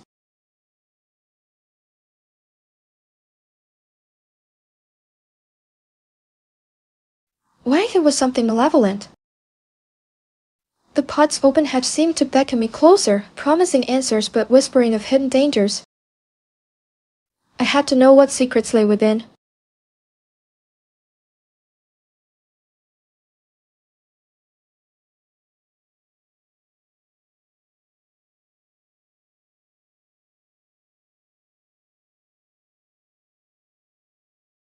This space station is giving me the creeps.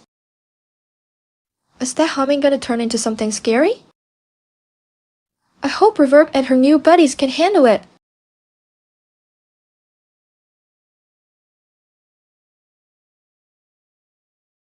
Jiàng's callous hand reached into the pod, his fingers brushing against something smooth and cool within its depths.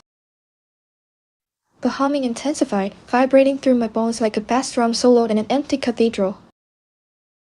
I felt excitement. My heart pounded in my chest. What was he going to find? Was it the source of this maddening hum that had haunted me for so long? He carefully extracted the object, holding it aloft like a precious relic. It pulsed with an inner light, casting strange shadows on his weathered face.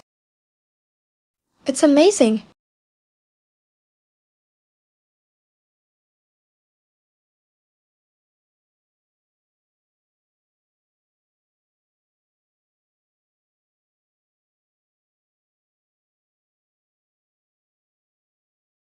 Whoa, a glowing relic? This is getting intense. Is this the key to solving Earth's home problem? I can't wait to find out!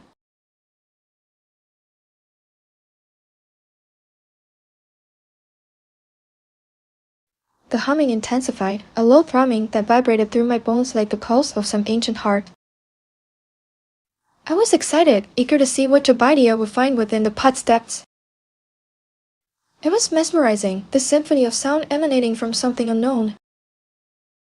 Then, with a sudden surge, it became deafening, a roar that seemed to shake the very station we stood in. I felt fear, clutching at my chest as Jobaidia stumbled back, his grip on the object loosening. The humming was no longer just sound, it was an overwhelming presence that threatened to consume us both. Was this what had haunted me for so long? This unbearable hum that seemed to seep into my very soul?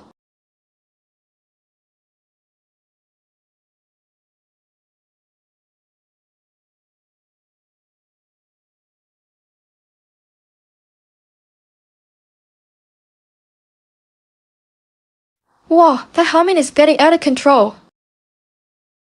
Is this thing gonna blow their minds and the station? I'm freaking out.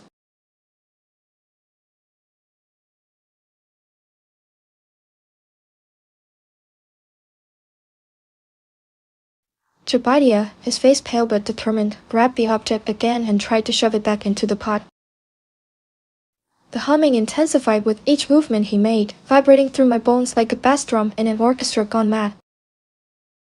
I felt fear. What if we couldn't get it back in? The air crackled with energy, and I could feel sweat prickling on my skin. Jobaidia grunted as he struggled, his grip tightening around the object that seemed to pulsate with an inner light. Hold still! He yelled over the roar of the humming. This was getting intense. I watched, mesmerized and terrified, as Jobaidia finally managed to shove it back into its metallic cradle within the pot. The moment it settled in place, a wave of relief washed over me, but only for a fleeting second.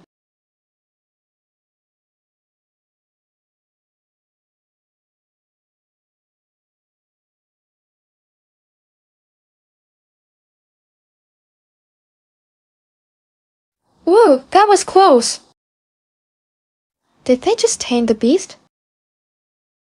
I hope this glowing thing doesn't cause more trouble.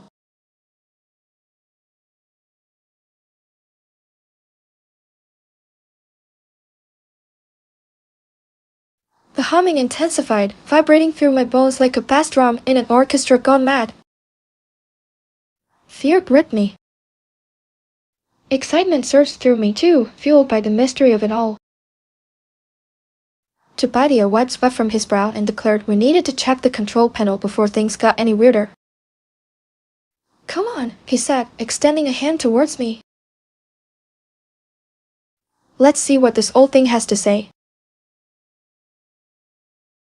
A knot tightened in my stomach, but I took his hand, eager to unravel the secrets of this humming heart that pulsed within the derelict pot.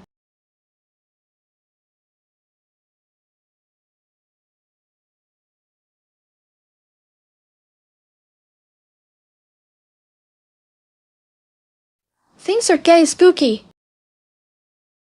This humming is wild, but I'm ready to dive deeper with Jobaidia and Clem. Let's crack this case wide open.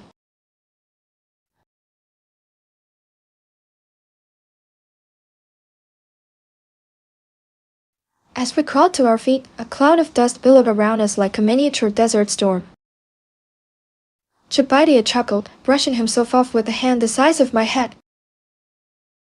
Guess those old cables ain't as dirty as they used to be, he said, his voice rumbling through the confined space. This is quite fun. But are you okay? I grinned back at him, despite feeling a tremor run down my spine from the near fall. The control panel loomed before us like an ancient puzzle box, its buttons and dials worn smooth by time and neglect. Let's see what secrets this old thing holds, I said, reaching out to touch a cool metal lever with trembling fingers. I'm excited!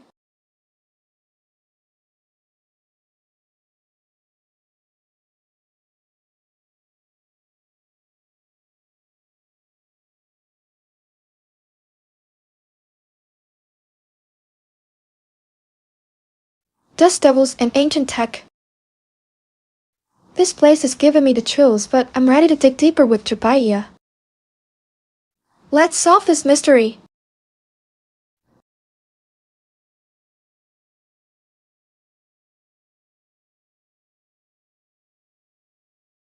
The humming intensified, a throbbing pulse echoing through the station's bones as we reached for the control panel. As my fingers brushed against a cool metal lever, I felt excitement, anticipation thrumming through me like an electric current. Suddenly, the pod lurched violently forward and everything went black. When I regained consciousness, Jiàng was gone. The humming had stopped, completely replaced by an eerie silence that pressed in on me like a suffocating blanket. I felt fear. I stumbled out of the pod into a vast expanse of metal stretching endlessly before me, not space, but something else entirely.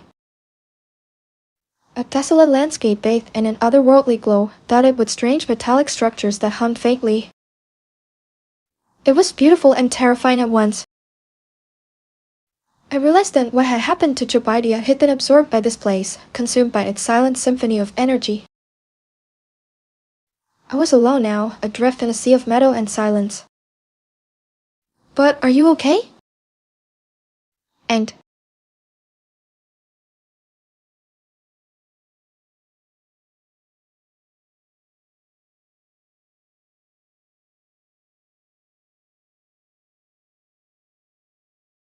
whoa, mind blown. This place is wild. Jiàng gone? What even is this? Time to get out of here before I become part of the scenery too.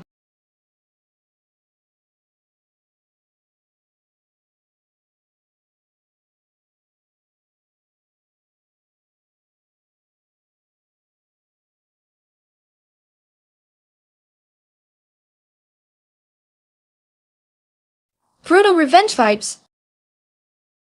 Sounds intense, like some serious payback is coming down hard. Let's get this story started.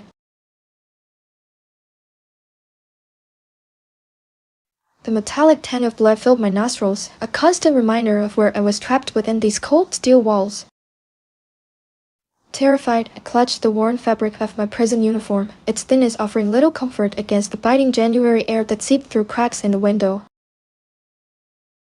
A pen resonated deep within me as I stared at a faded photograph tucked into my pocket, a picture of sun-drenched fields and laughing faces, worlds away from this desolate place.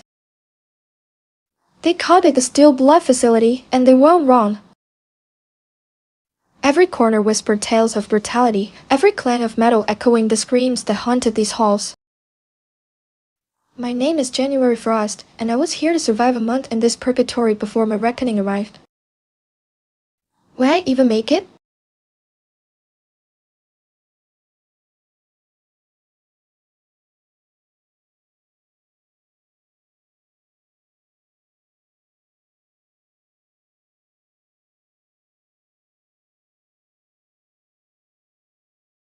Oof, this sounds bleak af.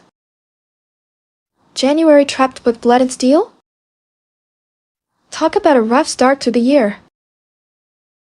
Can she make it out alive?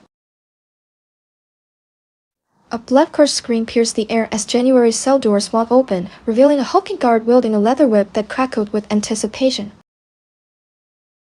Terrified, I shrank back against the cold wall, my heart hammering against my ribs like a trapped bird. Would he lash out?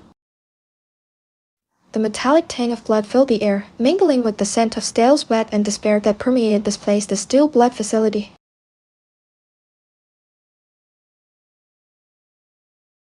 They called it a prison, but it felt more like a crucible where souls were forged in pain.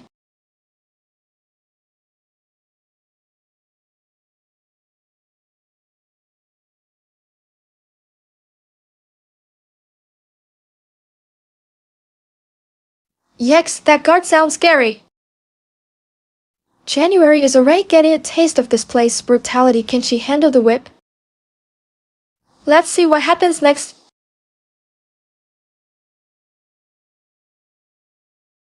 The metallic clang of the cell door echoed through my bones, a sound as familiar and unwelcome as a funeral bell.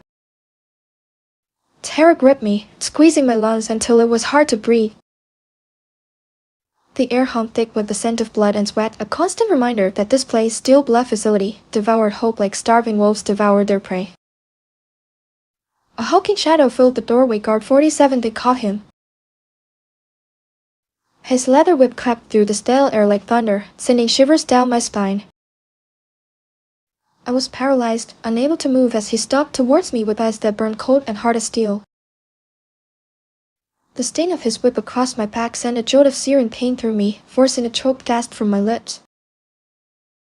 It felt like fire, scorching the skin and burning deep into my soul. "Get up," he growled, his voice rough as gravel scraping against stone. "You have work to do."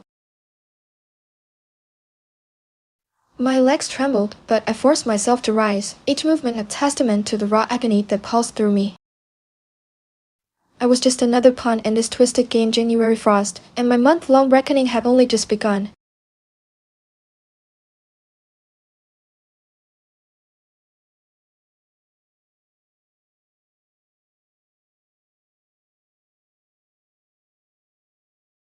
"Oof, that guard is a real jerk!" "January's getting brutalized already. Can she toughen up and survive this place?" "This story is intense."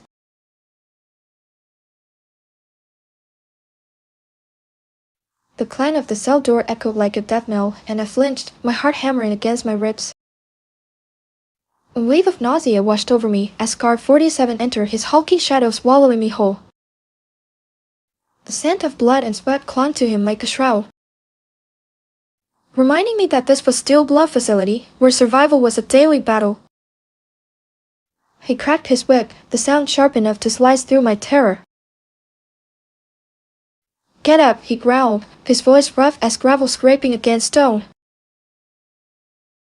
"You have work to do." My legs trembled as I rose, each movement sending jolts of agony through my battered body. He shoved me towards the door and into a world of chaos. The training yard. Inmates roared and grappled in a frenzy, their bodies bruised and bloodied. A makeshift ring marked out in the center pulsed with violence, where two figures clashed like titans, each blow echoing through my soul. This was it then, my reckoning had begun.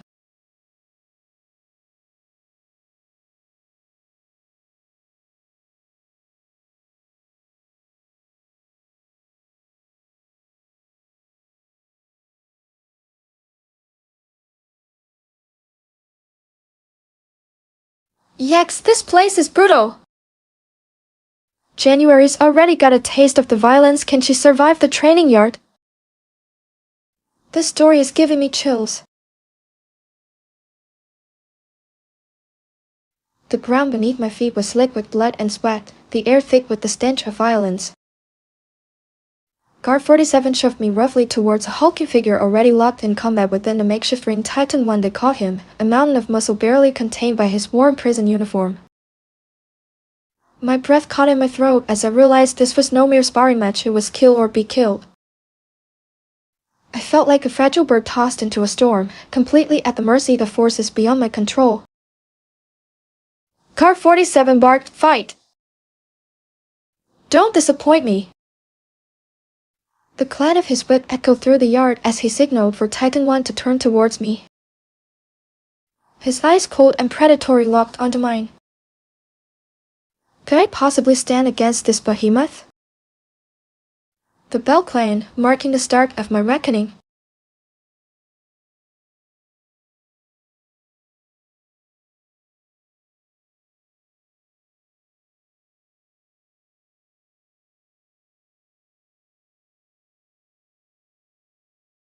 This is brutal.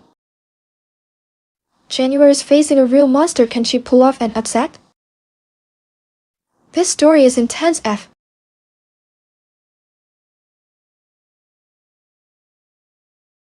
Titan 1 lunges with brutal force, his fist aimed at my jaw as I scrambled back to avoid the crushing blow. Terror gripped me, icy and paralyzing. A surge of adrenaline, though, propelled me forward. My heart hammered against my ribs like a trapped bird desperate for escape. had to think fast. This wasn't some dainty dance in a ballroom, but a brutal fight for survival in this blood-soaked arena. Could I possibly win? What if I failed? The clang of Titan One's heavy boots on the muddy ground echoed my racing thoughts.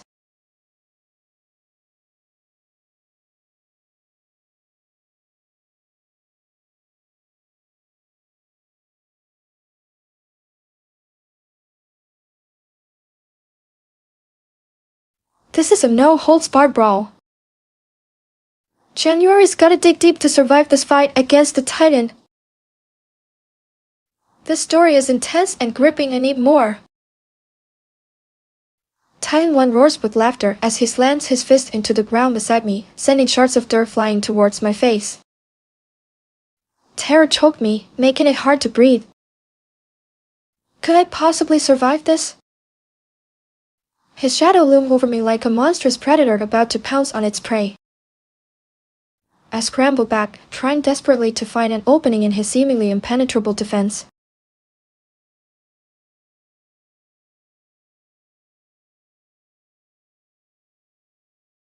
Stench of sweat and blood filled the air, adding another layer of fear to my already overwhelming anxiety. What if I fail? Would this be the end for me?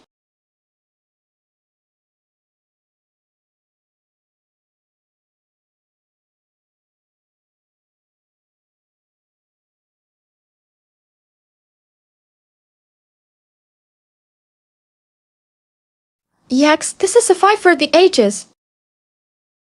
January's up against the giant. Can she pull off an upset? This story is intense AF.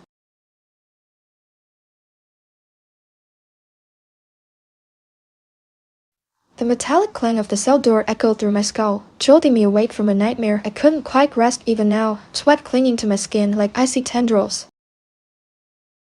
Terror, raw and primal, called in my gut as Guard 47 loomed over me, his leather whip already cracking in the dim light of the cell.